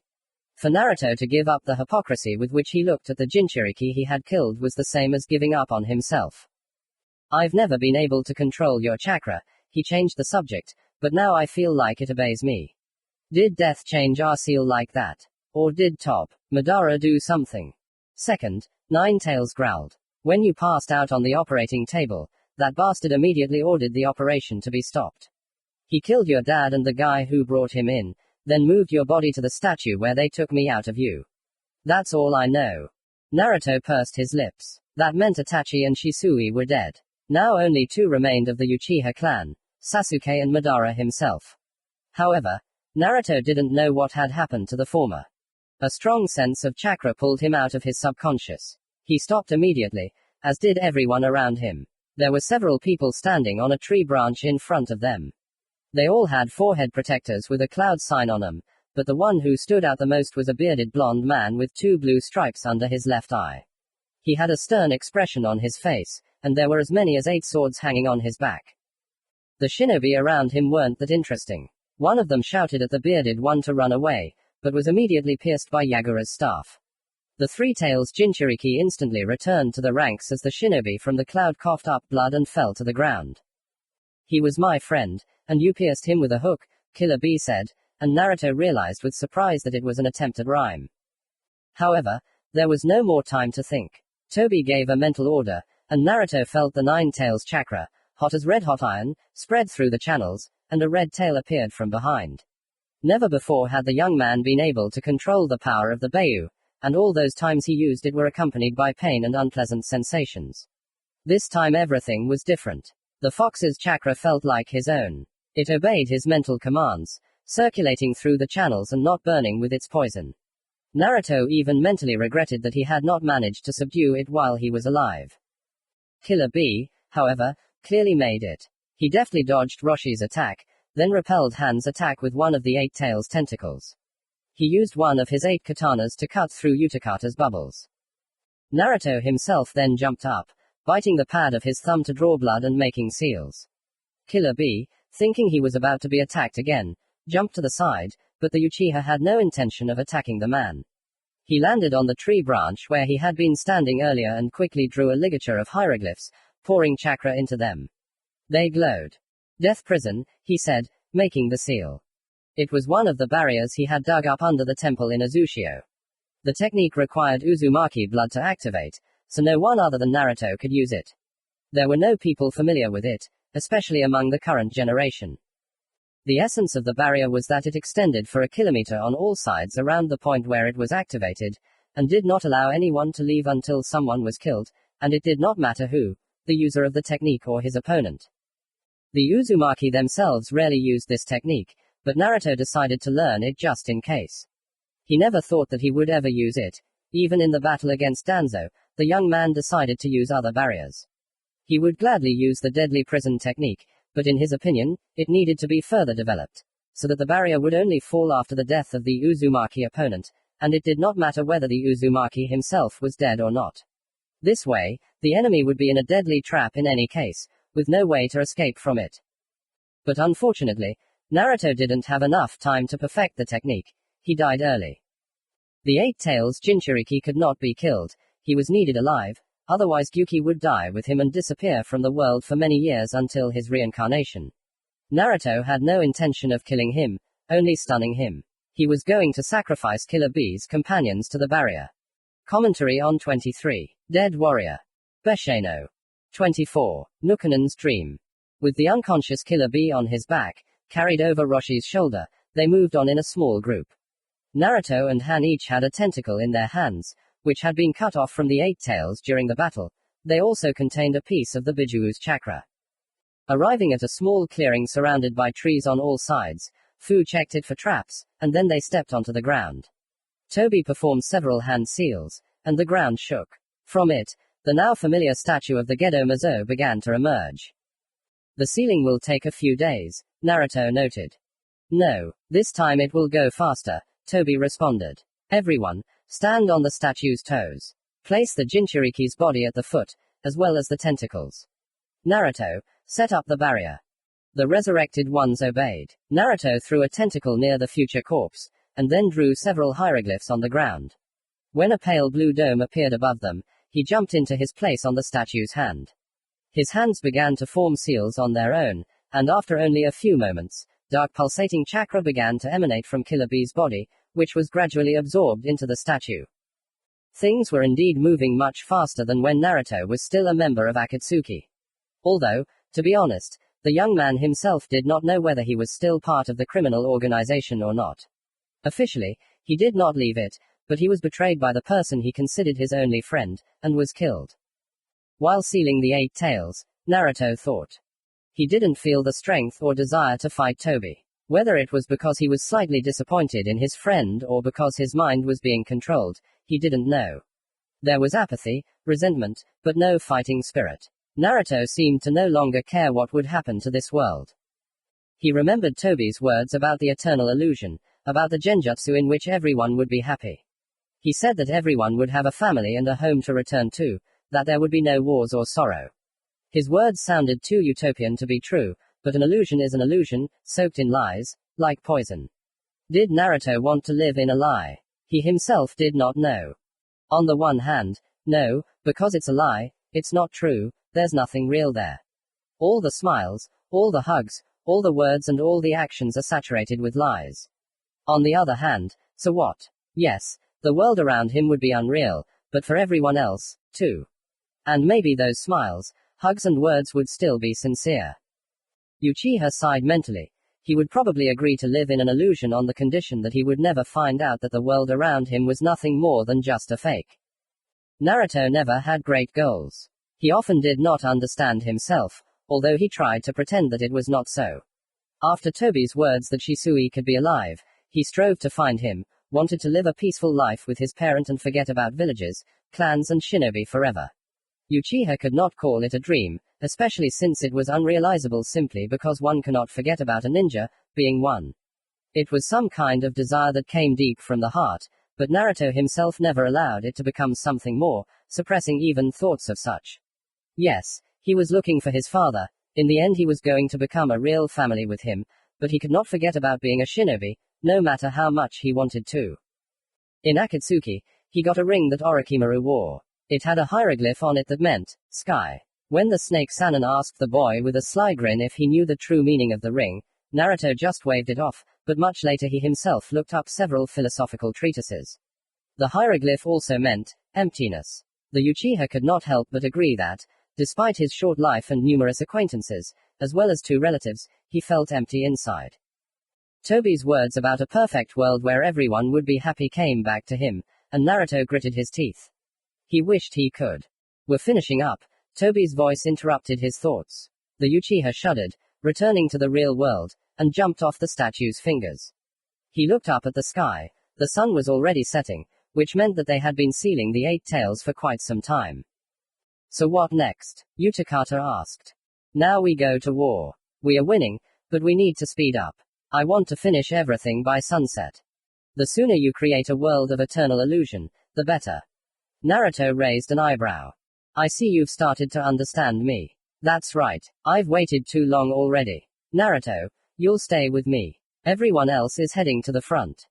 Naruto nodded reluctantly, accepting the order. The other Jinchuriki immediately scattered in different directions, and the Uchiha followed after Toby. It was decided to take Killer Bee's lifeless body with them, so that Kabuto could resurrect him. They moved through the forest for quite a long time, avoiding enemy ambushes. If they got into one, Naruto immediately dealt with the opponents. His body acted on its own, but the young man himself did not feel a drop of regret or sadness. I know you quite well, Naruto-kun. You grew up before my eyes. In a way I even raised you. Toby began to speak, so I can see doubts in your eyes. My words about a world without wars made you think, didn't they? That's right, Naruto agreed, seeing no point in lying or hiding anything. You can make it so that I won't remember anything about the real world. So that I won't guess that everything around me is fake. Who knows? Toby shrugged. I'll just create a world and give it guidelines, some rules that everyone will subconsciously obey. But I won't be able to control it. I'll become part of it myself. And what about old age? Life and death in your world? All this is a natural process. People will grow old and then die. However, there will be no one who died a violent death. After death, a person will be reborn and will go through his life cycle again. What about, for example, envy and hatred? These feelings are an integral part of a person. You can't just take them and throw them away. This will be my world, Naruto-kun, so I can do it. Toby spoke with confidence, and Naruto had no choice but to accept his words and consider them. Even though Toby said that he could destroy the very nature of hatred, Naruto doubted it. Something that was ingrained in a person at a fundamental level could not be eradicated. However, perhaps Toby could dull it and extinguish it, so that it would remain, but be weak and barely noticeable. When they arrived at Kabuto's, he was looking with interest at a large map, on which here and there dots were glowing, indicating those resurrected under his control. After you sent the Jinchuriki to fight, the enemy army is suffering heavy losses, he said. Soon there will be no one left alive. Excellent. We must resurrect Killer Bee and send him to the front. Then I will absorb the Gedo Mazo. You won't Madara-sama do it? Toby visibly tensed up, and Naruto blinked in confusion. Wasn't Toby Uchiha Madara? However, a tall man with a long mane of black hair and equally black eyes came out from behind the stone wall. His skin was gray and covered in cracks, just like Naruto's, which led the young man to conclude that this man was also resurrected. Long time no see, Obito. Who is this young man next to you? He asked in a deep voice. It's good to see you again, Madara-sama. Toby's tone was one of disappointment and respect and awe. This is Uchiha Naruto, a very talented guy, one of the last survivors of our clan. Naruto realized what was happening. The man in front of him was the same Uchiha Madara, one of the founders of Konoha and the strongest head of the Uchiha clan in history. Toby, or rather Obito, was his follower and simply used the famous name of his ancestor. This explained a lot. Madara looked at Naruto with a careful gaze, and Naruto returned the same. Finally, the man looked away and looked back at Kabuto.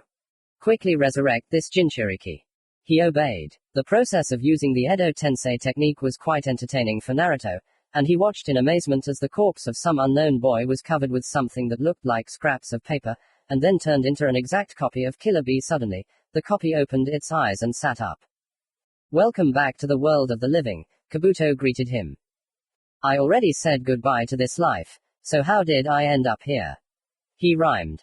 The resurrection technique, Toby explained briefly and waved his hand, and Killer Bee immediately shut up, unable to say a word.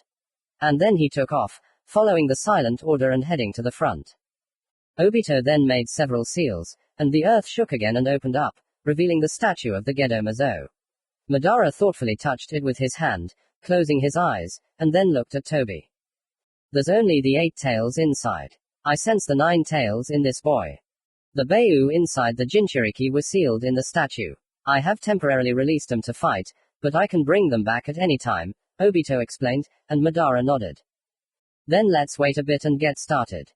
Madara sat down on a rock, resting his head on his hands. Obito went off to the side, and Kabuto returned to the map. Naruto was the only one left out. He turned to one of the founders of Konoha and looked at him again with a careful look. So, now you're going to be the creator of a new world? He asked, not even wincing at how pompous it sounded. Oh. I see Obito-kun has let you in on my plans. Interesting. But that's how it is. I will be the one who creates the ideal world.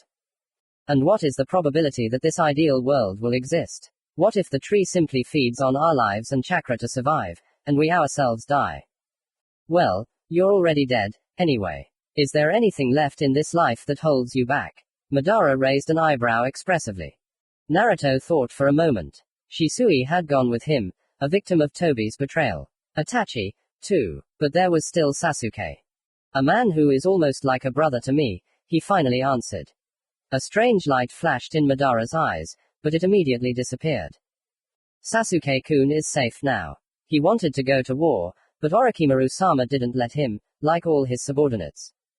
But I am here because I am no longer his subordinate, was left unsaid. 3 hours later, when the sun was very close to the horizon, Madara stood up, declaring that the time had come.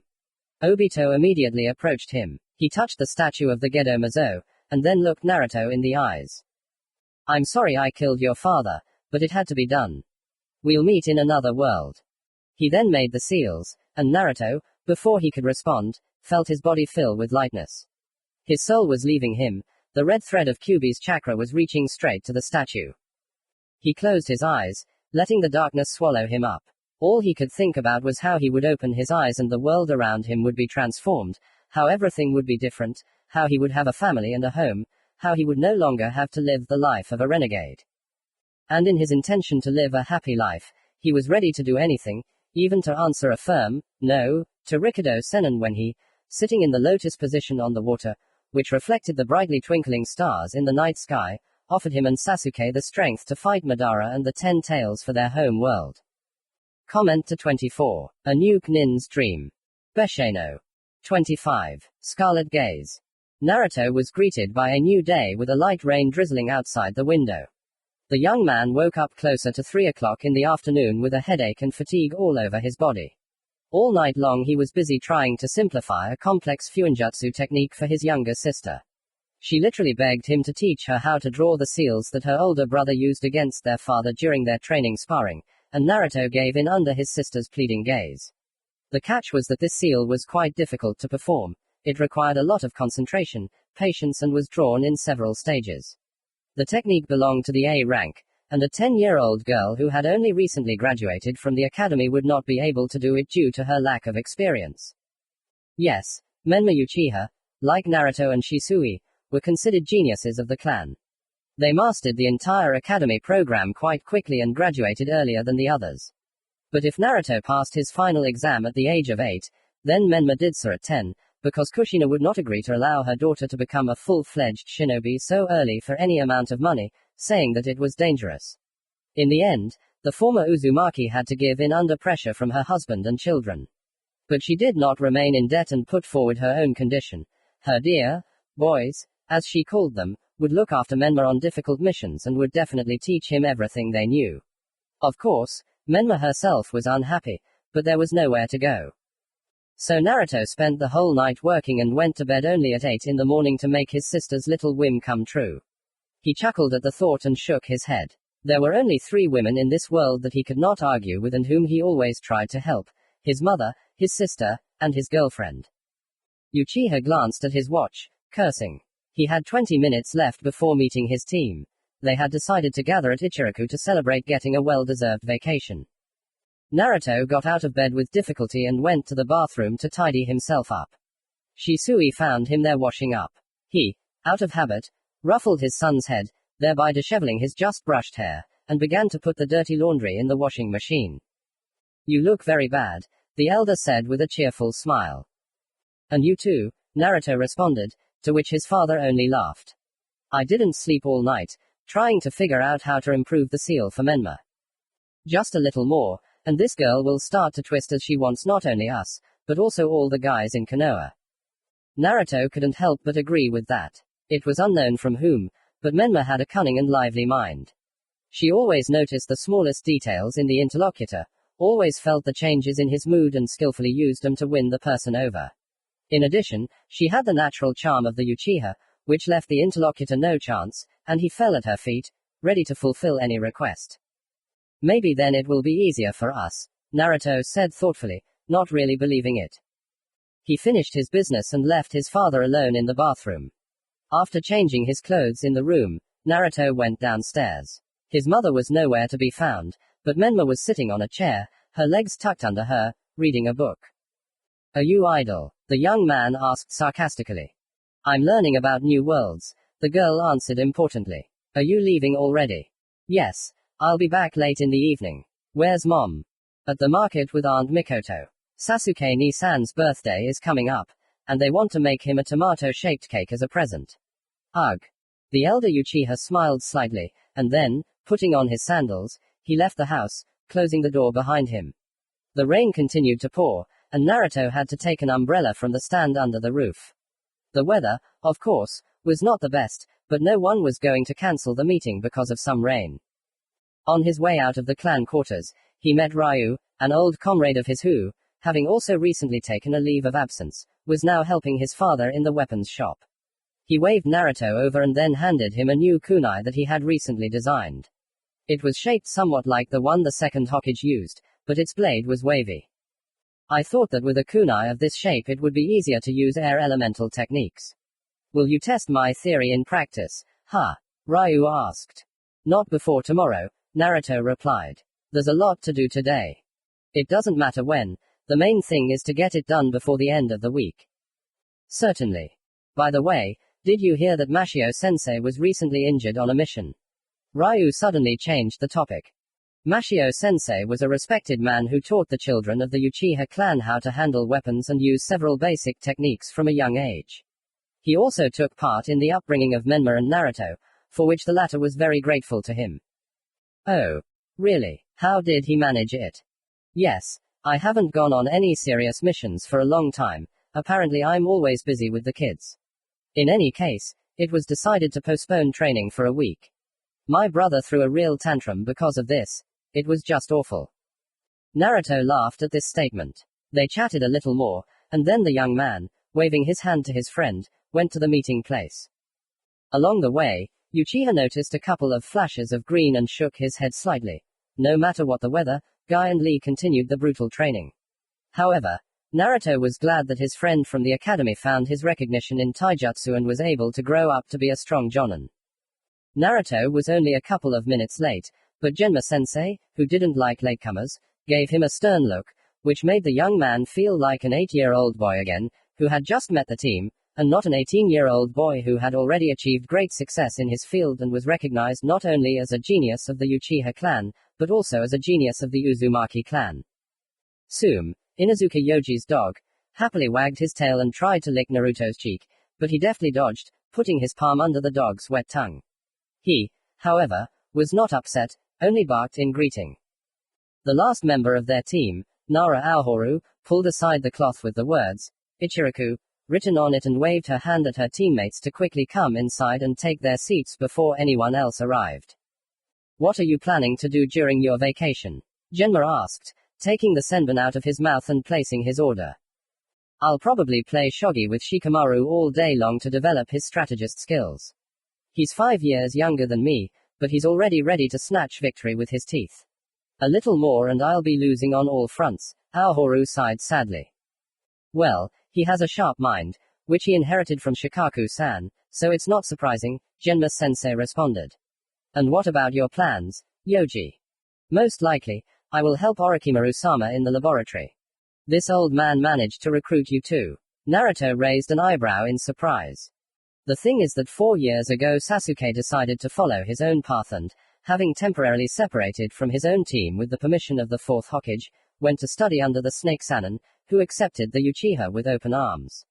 His teammates did not despair, and Sakura Haruno went under the command of Tsunade-sama to study the art of healing, and Sai decided to finally go into the artists, which he dreamed of since early childhood.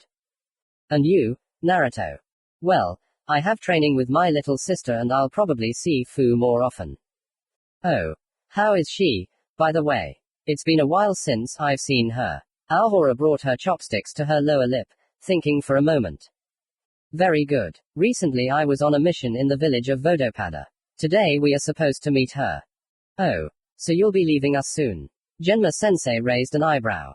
I'm sorry. Naruto folded his palms in an apologetic gesture. Shiranui just smiled at this, muttering something about youth and relationships, but didn't try to argue further. Uchiha sat with the team for another hour and a half, and then was forced to take his leave, paying for himself and thanking Chuki-san for the delicious lunch, although for Naruto it became a real breakfast. The rain had already stopped by that time, and so the young man hurried to seal the umbrella in a scroll. They agreed to meet Fu near the Hokage's residence, and on the way Naruto managed to stop by the Yamanaka flower shop and buy a small but very beautiful bouquet. Fu flew at him from behind, hugging him with all her limbs. Uchiha staggered, but stood his ground, enjoying the familiar warmth. Fu, as always, was bright and smiling, infecting everyone in the area with her positivity. When the girl got off Naruto, he kissed her, and then handed her a bouquet, for which he was awarded another portion of hugs. They took each other's hands and walked up the mountain with the Hokage's faces, to their secret place, fenced off from everyone and everything by the most powerful barriers. It was a small clearing, with a swing and a bench that Fu and Naruto had put there themselves. The air in the clearing was warm and the grass was dry, because the barriers protected this place not only from people, but also from rain and snow. Fu sat down on the bench, and Naruto settled his head on her lap, closing his eyes and listening to how the girl's mission to her home village went, during which she became something of an ambassador. It was hard to say how their relationship began. They met at the Chunin exam. Fu was the examiner, and Naruto was the examiner. He immediately noticed the girl, seeing something familiar in her. He wasn't sure what exactly, but for some reason it seemed to him that they had met before. Perhaps in a past life, since in this world everyone was reborn after death, perhaps they accidentally ran into each other on the street. Perhaps he simply felt that she, like him, was also a Jinchuriki. Kurama subconsciously just chuckled contentedly at this. After the second stage, Fu approached him and honestly admitted that she also experienced some kind of deja vu. Both considered it a sign, and so began to communicate more. Soon Fu became the ambassador of the hidden waterfall village in Konoha and spent a lot of time there. Naruto, to be honest, expected that there would be problems with this, but there were none. Either the fourth Hokage tried very hard, or the leader Taki blushed so much for Fu's happiness, or God Madara himself had a hand in it. Or maybe all together, it is unknown. But the result remained the same. Fu calmly stayed on the territory of another village for as long as she wanted, and was quite happy. It hadn't been long since they met before Naruto realized he was attracted to his girlfriend.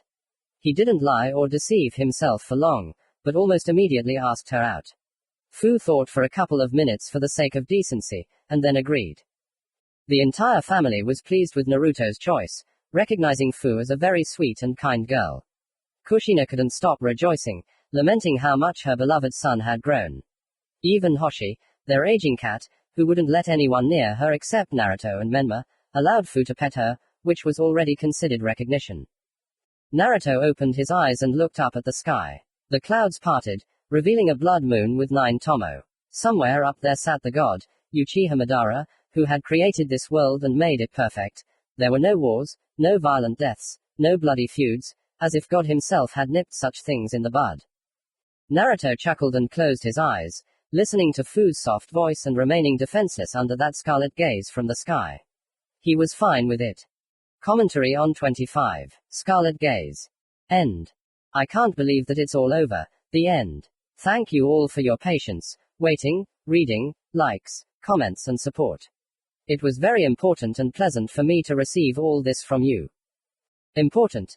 This is a fanfic. Canon rules don't necessarily apply, so I might have a dead soul end up in an eternal Tsukuyomi. Besheno. Beta's note. I am very glad that this fanfic ended on such a warm note. Of course, it is sad to part with a beloved work, to which your soul has become attached, but this means that soon, or maybe not, the author needs a rest, as I think, the author will start writing another fanfic.